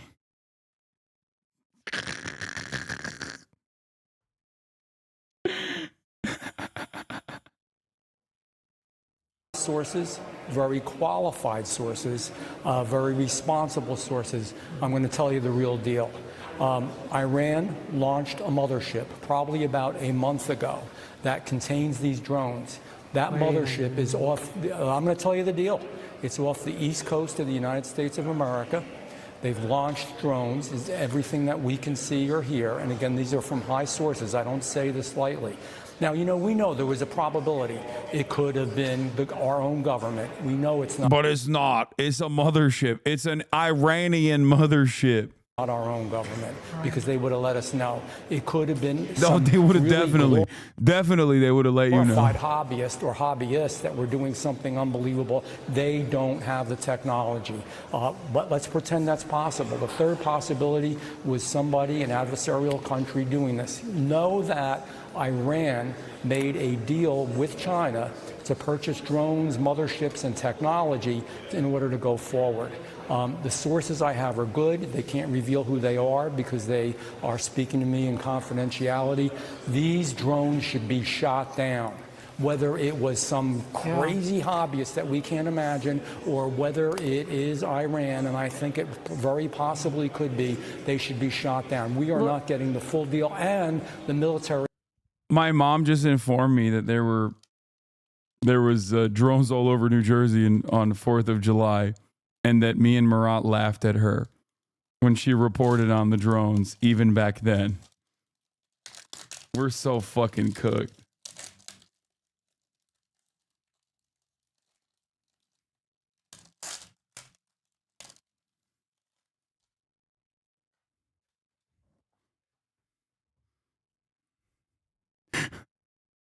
We're so cooked. Does this guy know they sell drones at the convenience store in other countries? They sell drones at the convenience store in this country, Jake.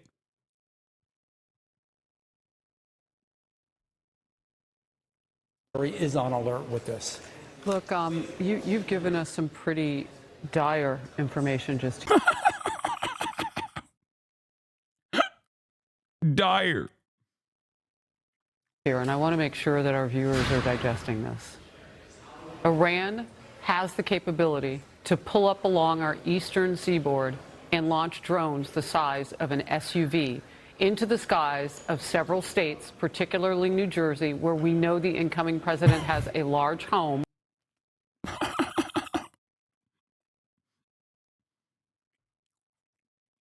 Bro. Dude, I'm telling you, dude, we're so stupid. We're such a stupid country. It's over. The American project is over. The American century of domination is over before the century even ended. It's so done. I see this project collapsing in its entirety in the next 2 decades, okay?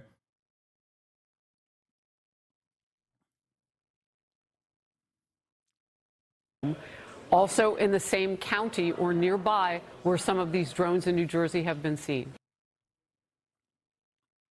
The funniest thing is, like, drone stories like this have been around for a while, but the media never fucking pushed the button and started hyper focusing on the madness. Like, I remember every couple of months there's a story from some random town in America. Drones were seen flying over critical infrastructure like power lines. Drones were seen flying over inexplicable drone sightings outside of American military bases. But now the media is giving it a shit ton of coverage. Growing concern over hundreds of these mysterious drone So here we are. sightings in the Northeast. That is not an airplane. Videos on social media showing drones described as much larger and faster than those typically used by hobbyists, hovering over parts of New Jersey, New York, and Pennsylvania in recent days. Some spotted over a U.S. military facility, over reservoirs, and over President-elect Trump's golf club and summer home. The FBI is investigating, but so far, no answers. You're telling me we don't know what the hell these drones are in New Jersey are? Is that correct? That's right. It's crazy. I mean, that's crazy. A New Jersey congressman claims Iran is responsible. Iran launched a mothership probably about a month ago that contains these drones. It's off the east coast of the United States of America. But he's refusing to reveal sources to back up his claim. Yo, what is this? A fucking Israeli foreign ministry person? What do you mean? They didn't give you any fucking details or information and you're just reporting on it uncritically. We only do that for one country. What the fuck is going on? Normally, we're not supposed to do that for American congresspersons. What the hell? They do work with the Air Force. They do work with national defense. They do work with drones. The Pentagon denying any so-called mothership. On the West Coast, a Chinese citizen has been arrested, accused of using a drone to snap aerial photos over Vandenberg Space Force Base. Just hours after the launch of a U.S. spy satellite last month, authorities say he hacked the drone to enter no-fly zones. Some are comparing these drone incidents to that Chinese spy balloon, the size of 2 school buses. That wasn't... What is happening? That wasn't like a spy balloon. I thought we established that this was not a spy. What?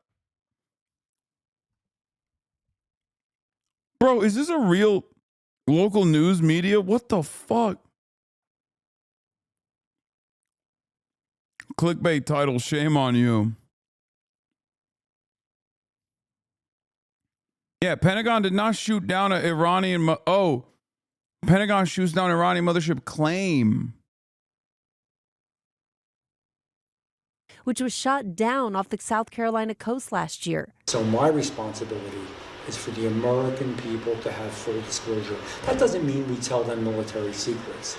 But when you have something the size of a Chevy Suburban hovering over your backyard, and these reports are real, and they don't deny them. The Pentagon doesn't deny the reports, nobody does. There's something going on here, obviously. When they envision Archer, when they hear Archer, they think of air taxis, they think of urban mobility. What is the opportunity in defense for Archer? Yeah, well, I think it's quite common for aircraft manufacturers to participate in both the commercial aspects of the industry as well as the defense aspects. The commercial side of Archer's business has become very mature, and the aircraft is in the late stages of its development and certification program. And so it was a great opportunity for us to really extend and expand our capabilities and move into the defense side. And of course, partnering with Anduril is an amazing opportunity as they're the premier defense tech company in the world. So what does that product look like when it's all said and done in partnership with Anduril? So we're building a hybrid electric vertical takeoff and landing aircraft. It will have a lot of the same capabilities that you've seen on the commercial side. So these are vehicles that can be produced at much lower cost. They're vehicles that have... I'm going to be honest with you. I do not believe that this will be operational. I think this is a complete fucking fantasy.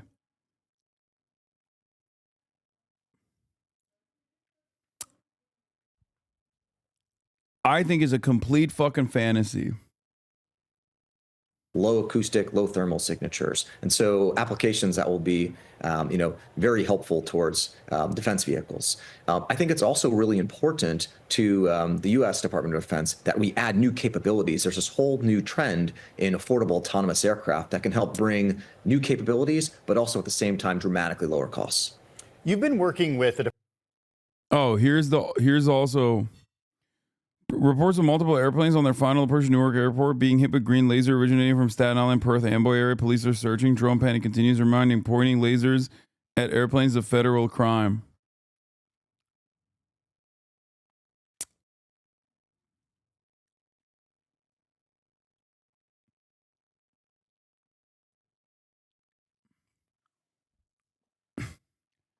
Okay, they're in Staten Island. Okay, like if there's a group of people that are even dumber than the fucking troglodytes in New Jersey, is Staten Islanders.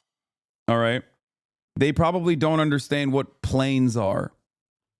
Good luck explaining to them what a fucking plane is. They don't understand, like, air travel.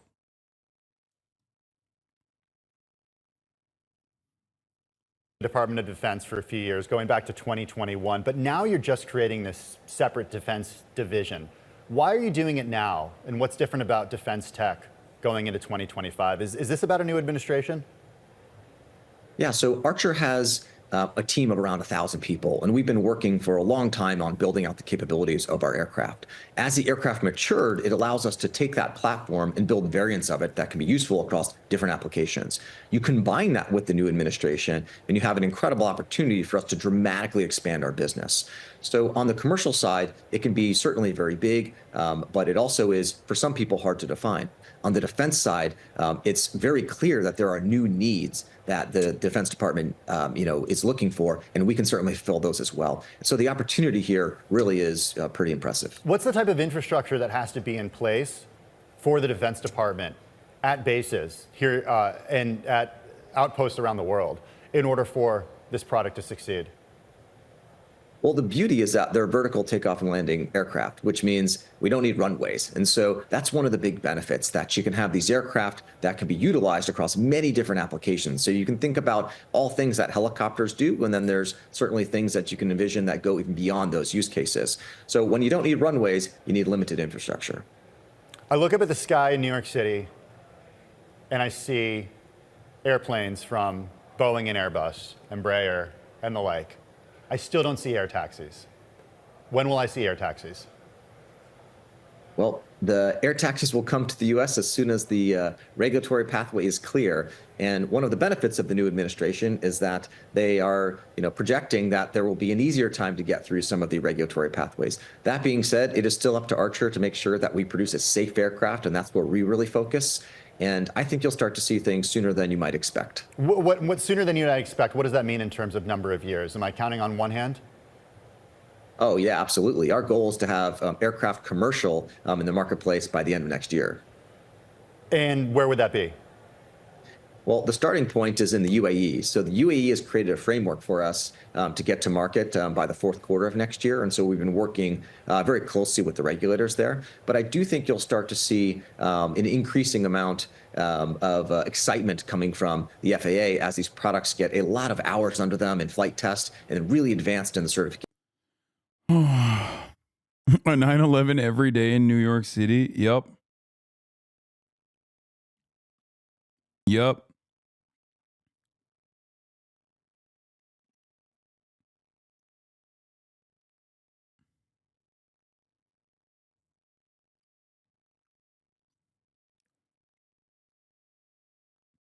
Yeah, I don't believe this.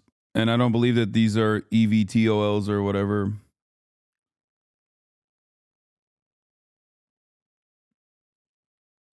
Chinese balloon got intel gathered from sensitive U.S. military sites despite U.S. efforts to block it. Yeah. China was able to control the balloon so we can make multiple passes over some sites, at times flying figure-8 formations, to transmit the information and collect it back to Beijing in real time. What? From electronic signals which can be picked up from weapons. They literally admitted it wasn't a fucking spy balloon. What? Why are you sending me this? Yeah. That is an article from April 3rd. This is an article from June 29th. Notice how they're still calling it a Chinese spy balloon, but they're also no longer saying that it was capable of collecting information. That's because it wasn't a fucking spy balloon.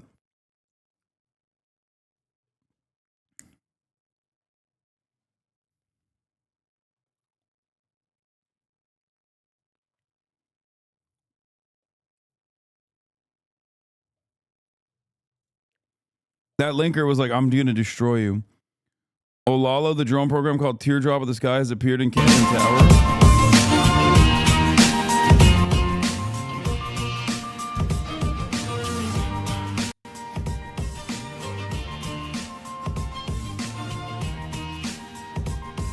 Oh, so now you trust the State Department? Yes.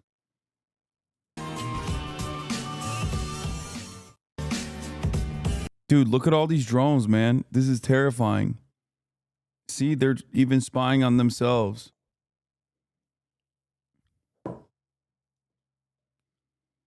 Like gunpowder, China is primarily using drones for cool amusements, while Europeans use them for killing people.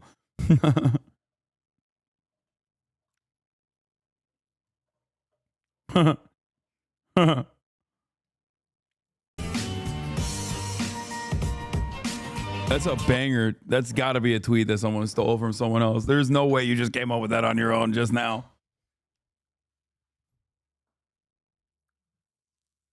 Yeah, that's a banger tweet. Wait until people from New Jersey see these drones. Dude, if you showed this to a guy from New Jersey, I think their heart would explode. Like they would die on the spot. They would have a heart palpitation and die. Okay? Like oh my God. This would literally kill someone. This would, oh my God. Americans are so fucking medieval peasant brain. You know how we joke about like a chicken nugget could kill a medieval child? The average like drone show in China would kill the medieval peasant-minded guy living in fucking Wildwood, New Jersey. Okay? They would literally be like, what the hell?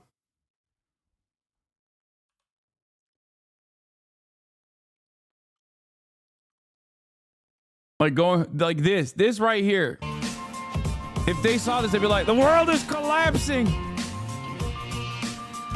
This is the work of Satan.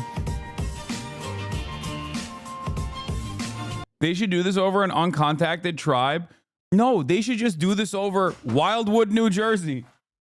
What are you doing, little lady? Come on.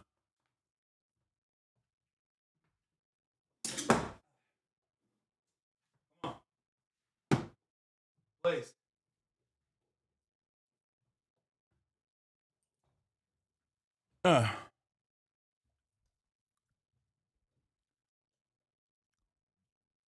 I'm telling you, you don't have to go to an uncontacted tribe. You can just go to the average. I would say, normally I would joke and say you could go and show this to the average Alabamian or whatever. But honestly, the average New Jerseyan also has the same mindset, it seems.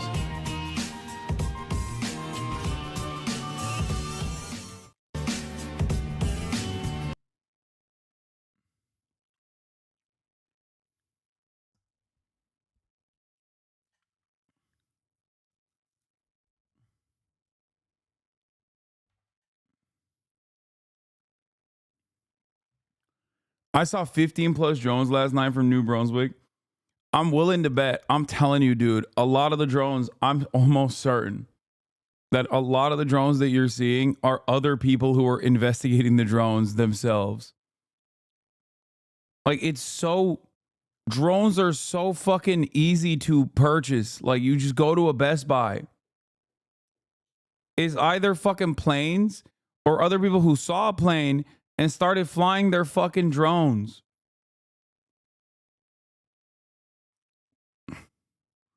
Yeah, I mean, look, some of the drones in former Maryland Governor Larry Hogan's video were found to be stars in the constellation.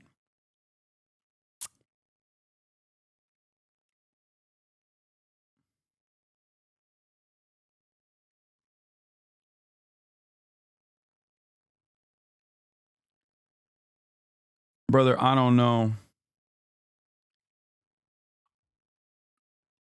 I just feel like we're cooked. Parents would actually stop fueling the conspiracy theories that are spreading like wildfire on social media. So you're saying you think you know who owns the drones? Yeah, I'm saying that I'm more concerned with why they're there. I mean, you have to understand something. We were told that they're hovering over critical infrastructure. We're also being told there's no credible threat.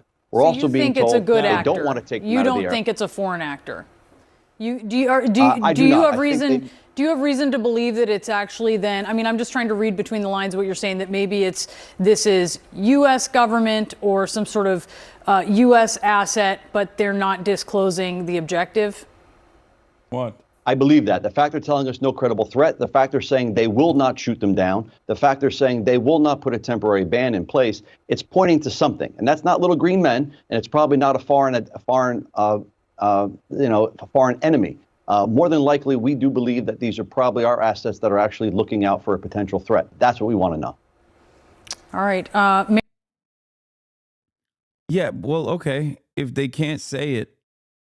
Joining us now. If they can't, dude, Good Morning America consistently has the worst lighting I don't know how the fuck they haven't been able to figure this out. Every time I see a Good Morning America video, I'm like shocked at how bad their color grading is. It's just so awful. I'm in New Brunswick too, and I'm pretty sure I've seen a plane fly overhead at least once today. I'm scared. Yeah, I know. Humans should have never had the capability of flight. And it's actually kind of crazy that we you know, people are flying overhead like what the hell in a tin can? What is that about? Now is Mayor Matthew Morello of Washington Township in New Jersey. I painted the flag of Iran on my drone. And I'm currently flying it outside my 86-year-old neighbor's bathroom window.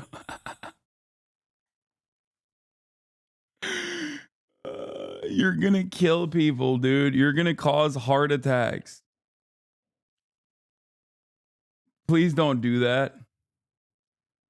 You know, state and local law enforcement is precluded by law. What? Congressman Chris Smith wants to give local cops the authority to shoot at planes if they think they might be drones that just look like planes?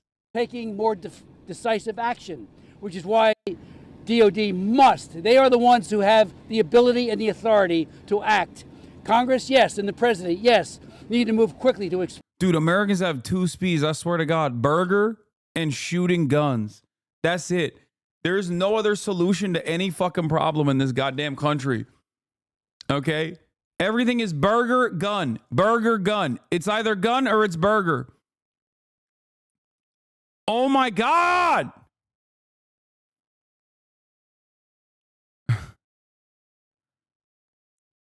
The fact that we've been able to dominate the rest of the fucking planet. Oh my God, dude.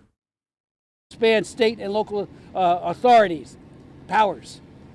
But DOD has it right now. Sheriff Golden wrote me a few days ago requesting legislation to empower the state police to seriously protect at-risk persons and infrastructure, and if necessary, bring down a dangerous drone or drones. I am now drafting that bill and will soon introduce it. I want to thank him for that idea. I'd like to, as many of you know,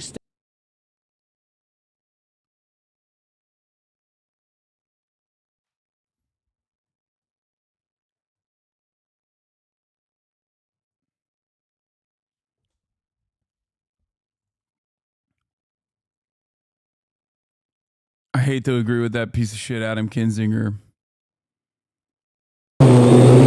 It takes the U.S. military 3 to 4 seconds to shoot down an unauthorized drone flying over Area 51. Yet all these monster drones have been allowed to fly over willy-nilly New Jersey for 3 weeks.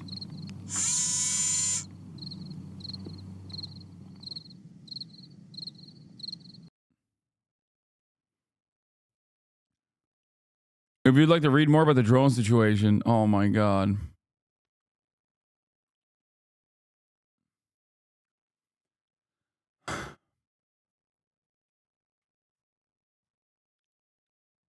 Fake cricket sound effects.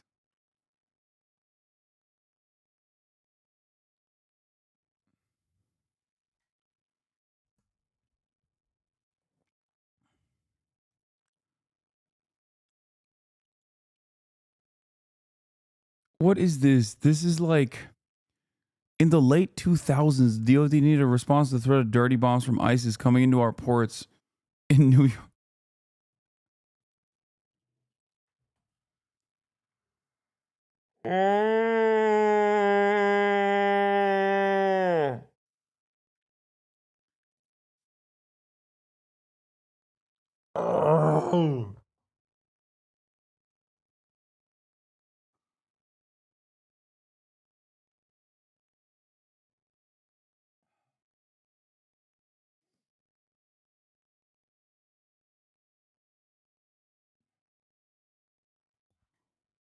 Down.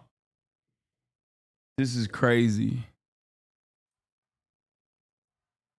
Oh. Oh, dude. Is the theory that these drones are nuclear searching drones? What?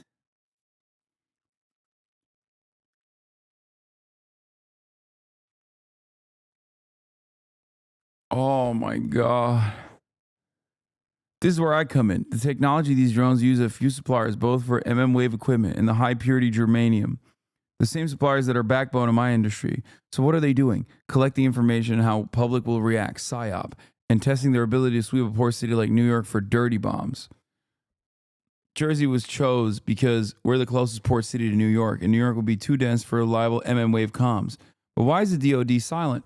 Again, because in a scenario, we have a threat of a dirty bomb and the public doesn't yet know. The DoD needs to know how the public would react if these were deployed to sweep a city. What many don't realize is Ukraine is the reason we're here. That was the first time we deployed them in a combat zone. But make no mistake, they're for protecting the homeland as DoD bought hundreds of thousands to act as swarms capable of sweeping a city.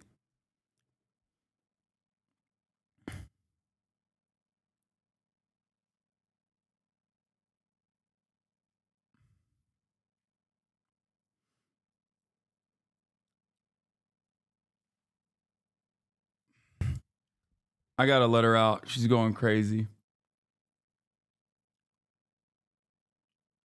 Oh, and he's here. Of course he's fucking here. Because he's Ludwig raging so hard at League, he accidentally turns on his voice changers. How I imagine all my ranked homies are feeling. always here. Because he's watching the fucking stream, fucking cocksucker. Okay.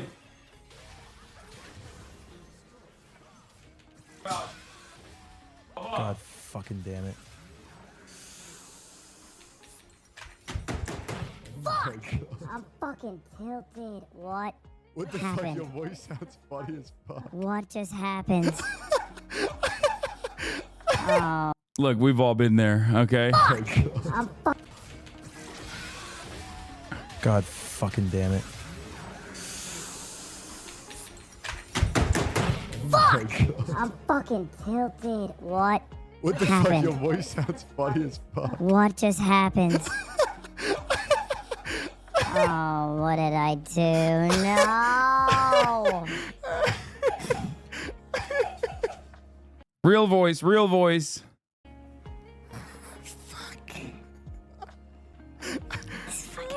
I'm being serious. This has happened to me as well. This has happened to me as well. My real voice was leaked at the DNC. Okay. Stop. I'm very upset right now. I can't even hit the escape button. I'm fucking pissed off right now. Can you not laugh? Stop laughing at me! See her? Dude, I can't believe he played 100+ hours of League and didn't even rank up a little bit.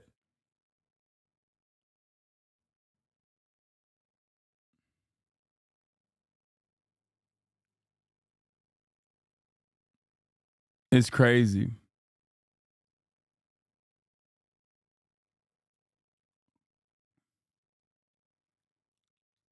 Fuck all this political shit, Hasan. Start a League stream. After that, perhaps the worst possible time to ask me to become a League streamer is right after we just watched a person lose their fucking mind. You could be better than him in a month? I don't think so. Look, all I'm saying is, what is this? Just thought of a leftist hedgehog named Hasanic. Just made a video game where I feed him candy. What?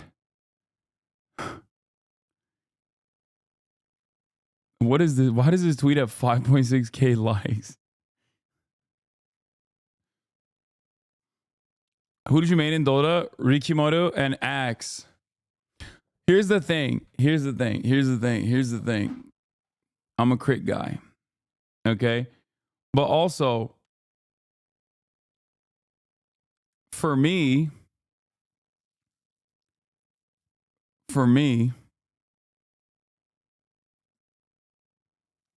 I know the unimaginable amount of time that you need to commit.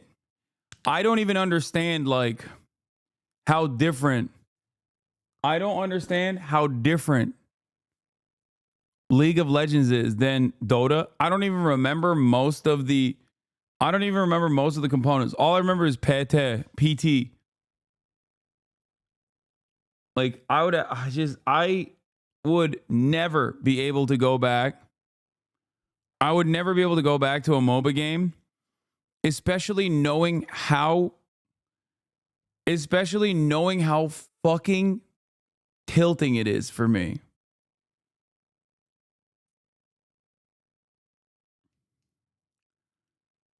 And I believe Dota is probably different now than what it was when I played it. When I played Dota, it was the first MOBA ever. Okay? Like, Heroes of New Earth wasn't even out yet. Dota 2 wasn't out, obviously. Like, when I played Dota, League of Legends did not exist. It was not a thing. Like, it was not, this was the first ever MOBA game. It was a fan-made mod off of, I believe it was a Frozen Throne mod, right? Or was it just Warcraft 3? Like, it literally was a Warcraft 3 mod, and I could not comprehend how incredible this was. The feelings that I felt playing this fucking game. It was spectacular. Problem is, nothing will ever replicate the feeling of glory, but also not many things can replicate the feeling of tilt. Okay? It is not something that I want to have in my life. As you guys know, I have problems with addiction. And I think it would ruin my fucking life. More or less tilting than Valo was. More tilting. But Valo exhibits the exact same problems. The highs are incredibly high, but the lows, oh brother, the lows are so fucking low.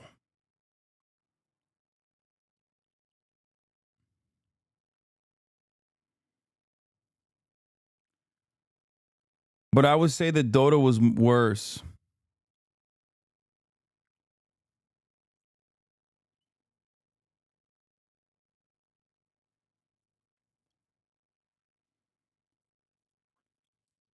I was lucky enough that my parents would not allow me to ever play World of Warcraft because they thought that if I were to play something online, they watched like a news bit where, like, I guess they thought that pedophiles would, like, you know, predate on me as a child if I were to play or even communicate with others online. So in order to shelter me from that, they actually would not let me play any online games. I had to play Dota in secrecy.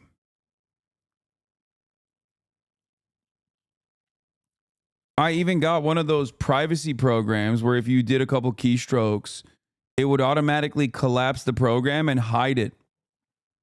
Not even in your taskbar, but like hide it in the corner taskbar, in the mini taskbar. Make it look like it was just a running program that the computer needed. I had all of that shit. And now that I think about it, I don't know why the fuck I had any of that shit, because alt tabbing probably would have sufficed. But it wasn't enough for me to alt tab, or it wasn't even enough for me to like play the game. Like, I just, in my child brain, I thought my parents would know if I was playing an online game. How the fuck would they know the difference between an online game and a non-online game? But in my mind, I thought they would have known. So I got this fucking boss key thing that people use at work. Okay? That is that was the level of interest I had. That was how ride or die I was for this fucking game.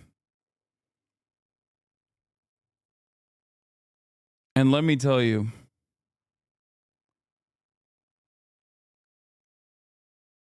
yeah, I was gaming in the closet. When you were 20? No, dude. Dota, when I was 20? What the fuck are you talking about? I'm 33 years old. No, I was like 13, 14. When did Dota come out?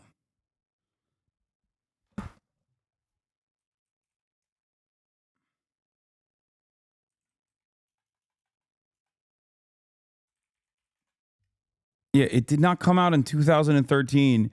No, that's the Dota 2 release date, chatter. No, Dota 1. Dota 1 release date. 2003. Yeah. Yeah, Defense of the Ancients. That's how old I am. I was playing that shit when some chatters weren't alive. Do you understand? Some of the chatters in here were not alive yet, and I was playing this fucking game.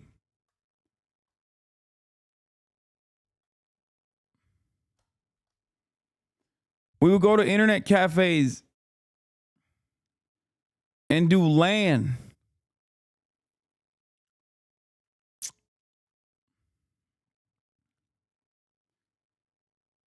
We would sing the lyrics of Visita Hari Ventra, Espera Ire Dota, Unidemo Guspre, da da da da da da.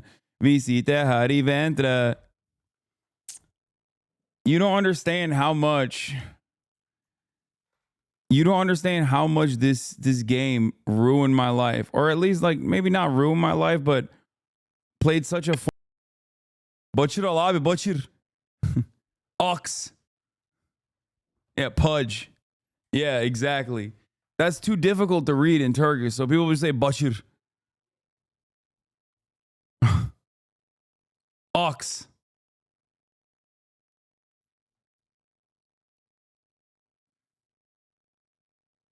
I played all the characters. I played Pudge. I played what was the fucking archer with the frost? I played all the characters. I mean, there's no way you don't play all the fucking characters.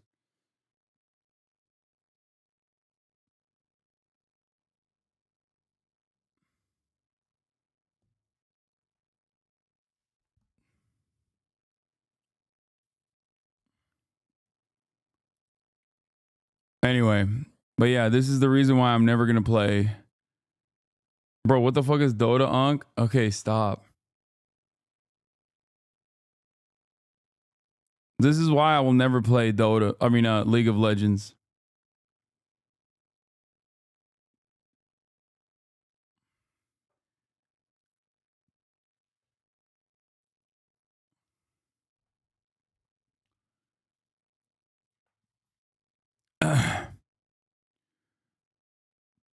These people think Dota 2 when you say Dota. Yeah, no, I'm talking about Dota 1, bitch. Before you were born, okay?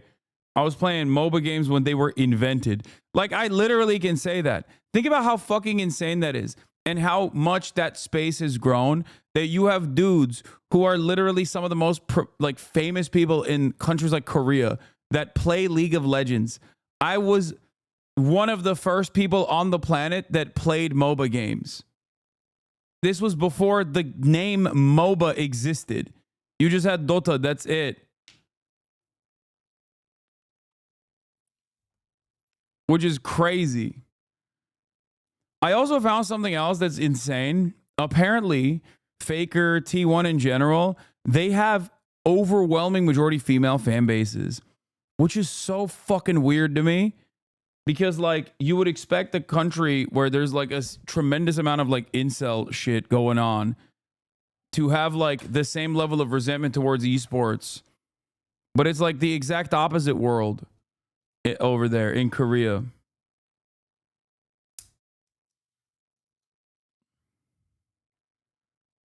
Isn't that crazy? No, most of the idol culture style fandoms that are cultivated around esports are heavily dominated by women. Apparently. I had no idea. Yeah, T1 players' viewership is 85% women on average.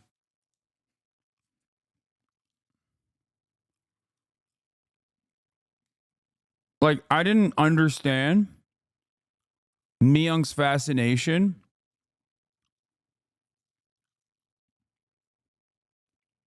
Yeah. But it turns out that's the norm.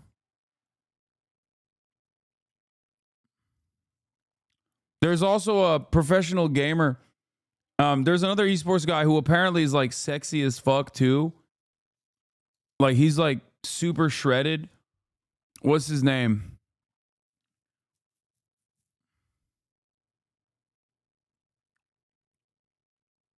No, not Tyler One, you fucking weirdos. No. No, in Korea, man. Owner? Is it Owner?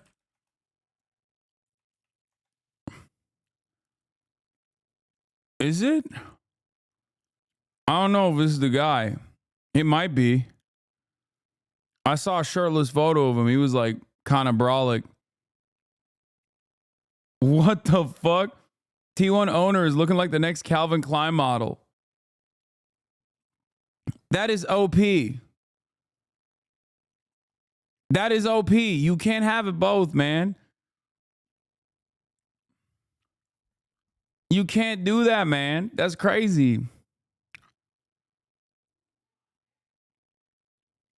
Here's the viewership stats for all T1 players. Yeah. T1 streams viewers demographics. Owner, 13.2% male, 86.8% female. Faker, 15.7% male, 84% 3 female. Gumayusi, 9% male, 90% female. Carrier, 14.5% male, 85% female. Other stats are irrelevant, so I don't care. But damn, Faker only has 15.7% male. He has that many fangirls.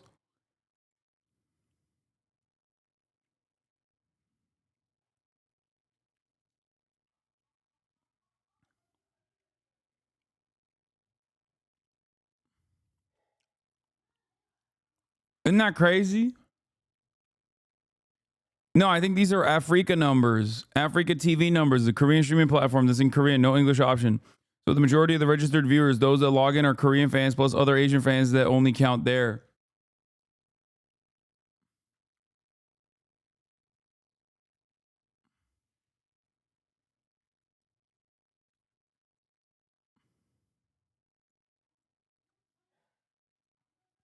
Gumayusi has Riz. Look at him. I present you a normal size croissant. 프랑스 팬분들이 감사의 마음을 담아 평범한 사이즈의 크루아상을 준비해봤습니다. 먹고 후기 한번 들려주시죠.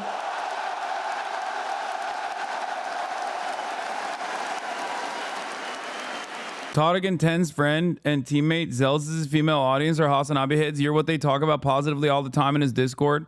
Shout out Aisha. She's probably here watching while throwing her games. I have no idea what those words mean, but that's cool. Est-ce qu'il aime bien? Do you like it? Faker is so good, he doesn't need to serve in the military, but BTS does. It's just crazy, man. I'm just shocked to find out. I mean, it makes me happy.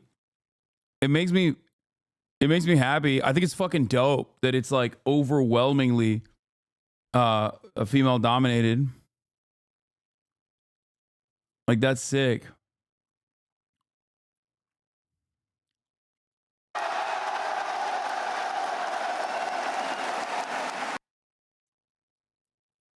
Why are gamers OP now? That's crazy.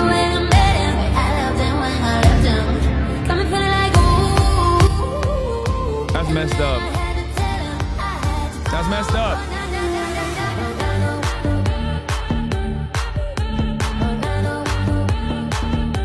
You can't be a fucking like esports player that requires you to be sweaty as hell and also be like good looking. I think it's fucked up. Body off with Owner. I mean, he'll cook me.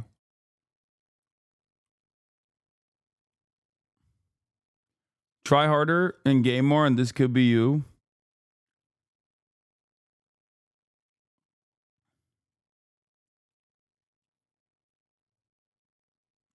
Faker exemption context. So I'm clear about Faker/Def's military service. It's possibly drafted for social service, not active duty, if the candidate had not completed high school or the equivalent curriculum. Oh, they both dropped out of high school in their first year, therefore qualifying for social service? Wait, Faker dropped out of high school? Therefore, qualifying for social service as a pro gamer who didn't fall under any grace period categories, and therefore every year he spent as a pro, he's fulfilling the 3 years of not being drafted. As of now, judging from his contract, 1+1, meaning he can play next year as well in certain interviews of when he wants to retire. He's probably exempt from military service and will continue to play for much longer. For professional gaming, it's the usual? Wait, what? People are dropping out of high school to be professional gamers? What the fuck? Dude.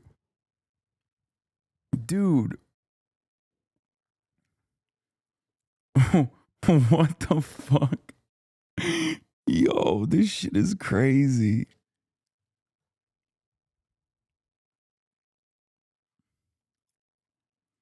Is Korea, man, is either that or Samsung? To be fair, if you pull it off, you become Faker level famous. He stood on business for 4 years, man. This is what your average PoE player looks like? What the fuck is this?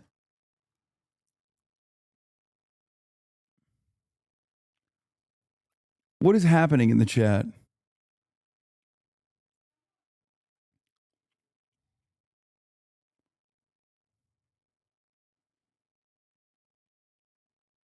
Faker's advice to middle schooler? 아들이 페이커를 너무 좋아해가지고 제가 아마 꿈이지 않을까. 저희 아들이 이제 중학교 1학년이거든요. 현재 중학교 1학년인데 초등학교 6학년 때부터 롤을 하기 시작해서 이제 6학년 때부터? 네, 시작한 거는 얼마나 됐어요? 1년하고 6개월? 1년 6개월? 그렇구나. 그러면은 롤을 몇 판 정도 했어요? 롤이요? 랭게임만 봤을 때는 400 몇 판 했던 걸로 알고 있는데 일반은 어느 정도? 일반 게임이 아마 1000판, 2000판 이 정도 될 거예요. 그렇구나. 프로게이머가 되고 싶은 거예요? 네. 그러면 프로게이머가 되고 싶은 이유가 뭐예요? 일단 네, 이게 제일 중요하거든요. 네, 일단은 그냥 뭐보다 그냥 일단 게임에 재미가 있고요. 그 다음에 제가 다른 친구들에 비해서 일단 어느 정도 한다고 느꼈어요. 어느 정도 한다고 느꼈고 재밌다. 네. 자기가 이 정도까지 티어를 한번 올려보고 자기가 중학교 2학년 때까지 그 티어가 안 된다면 자기 스스로 그만 게임을 그만두겠다. 그렇게 얘기했어요? 아, 네. 정말 그게 어딘데요, 티어가? 지금 티어가 플래티넘인데 목표 티어가 다이아였어요. 지금 다이아? 목표 티어가. 근데 다이아로는 프로 되기 힘들잖아요. 네, 그래도 네, 그렇죠. 그래도 1년, 2년 정도 다이아 하면 그래도 어느 정도 올린 거 아닐까 싶게 해서요. 근데 제가 아는 친구들은 네. 중학교 1, 2학년 Is he telling him that he should drop it because he knows people that go to masters in the first and second grades of middle school? And if he doesn't get the masters by second grade of middle school, he should just drop his pursuit?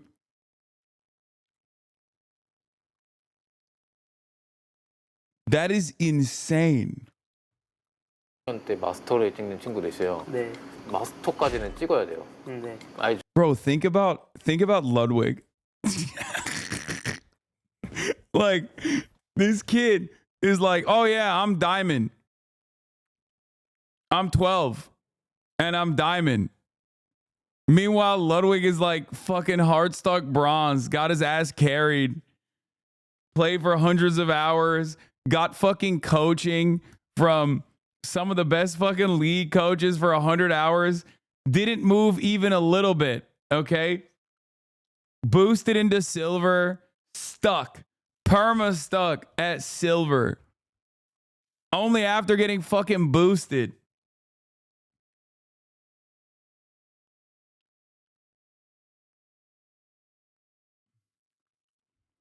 I guess I shouldn't be laughing because I fucking was playing this shit in 2003. So I was playing Dota in 2003.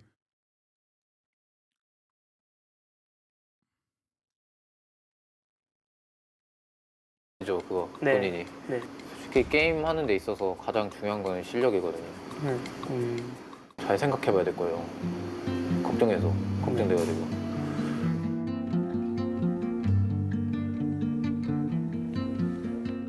학교 자퇴하면서 3년, 4년 이렇게 했는데도 마스터에서 그랜드 마스터 못 가고 계속 머물러 있는 친구도 있을 거예요. 네. 뭐 상상이 되죠, 뭔가. 아, 네. 상상은 되죠. 근데 만약에 본인이 그렇게 됐다고 생각해봐요. 그럼 어떨 것 같아요? I was 2 years old when you were playing Dota. Yeah, it's pretty crazy to think about how fucking old I am. On them Turkish servers, baby. Faker had the mega famous K-pop girl group Red Velvet. Ask him for pictures. Dude, I don't understand. Like, dude, this stuff is so insane to me. Like, this is an entirely separate planet. And it's kind of funny because, like, I was there at its inception. Okay?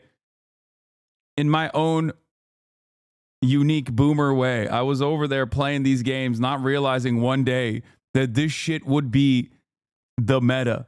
Like a world-changing meta. It's kind of crazy. That could have been me? Fuck no, it couldn't have been me. Are you kidding me? I'm not saying that at all. The reason why I'm not saying that at all is because you see how fucking ass I am. I never had the dedication. I would tilt far too much. Like, I was decent among my group of friends, but that doesn't mean anything. I wasn't, like, above and beyond my group of friends. Think about that.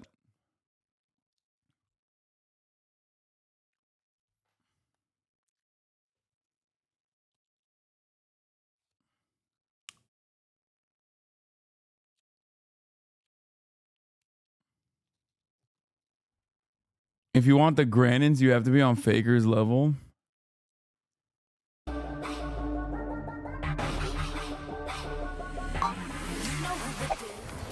I think Faker's net worth is in the hundreds of millions. He owns apartment complexes. Jesus Christ. 예능으로 처음으로 나왔는데 그쪽에 연예인분들 많이 봐가지고 신기하기도 하고 재밌었고요. 그리고 또 뭔가 되게 새로운 경험을 한 것 같아서 좋은 것 같아요. 진짜 실제로 보니까 화면하고 똑같으시더라고요. 되게 예쁘시고 근데 빛이 나는데 좀 쳐다보기가 힘들더라고요. MC분들이 뭔가 드립하는 게 되게 엄청 대단하다고 생각이 들어요. 사진 찍어주니까요?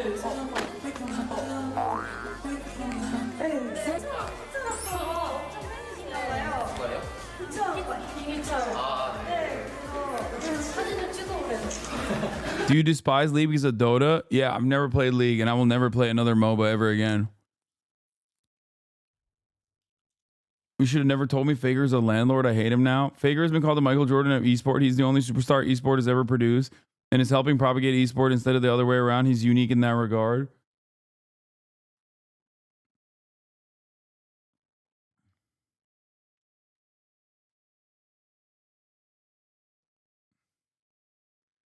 Last time T1 needed to renew Faker, they decided to give him co-owner stakes in T1 and stocks in South Korea Telecom, a mega telecom corporation in T1. They literally gave him the keys of the castle, essentially. What the fuck? Dude, what is that? Dude, okay, I don't want to know any more about this. This shit is crazy. This is actually insane, dude. What the fuck? Yo, Korea is crazy, man. Is crazy. We did so much Korea investigation today. I'm tired. I'm gonna end it here. But it is wild that this motherfucker owns a goddamn apartment, a skyscraper. Anyway, love you guys. I'll see you tomorrow. You already know. We'll do more fun stuff.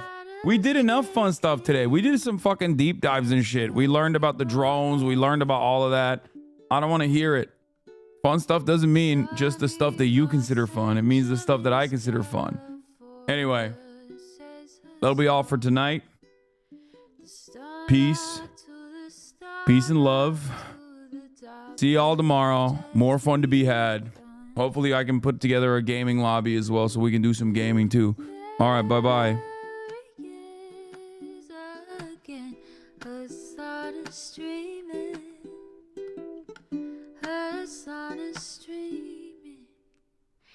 There he is again, Hasan is streaming, Hasan is streaming, reviewing the P.O. box, Uncle Uger's face. Sudden discord at your prop, great names take embrace. Tiny Bernie Sanders, LGBTQ Air Force. The whole left at your fingertips, Ane at your door. H3 crowded debate, the Young Turks online show. 3 full fucking years of this, plenty more to go.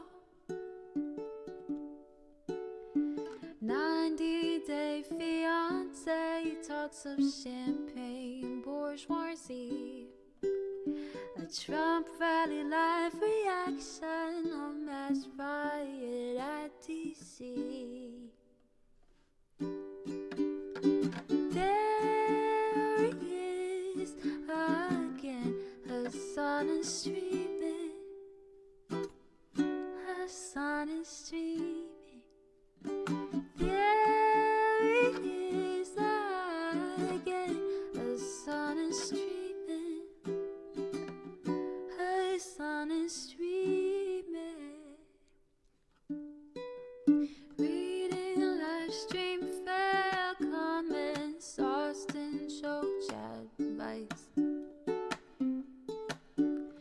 and all the ways the right-wing pipeline can suck you in online.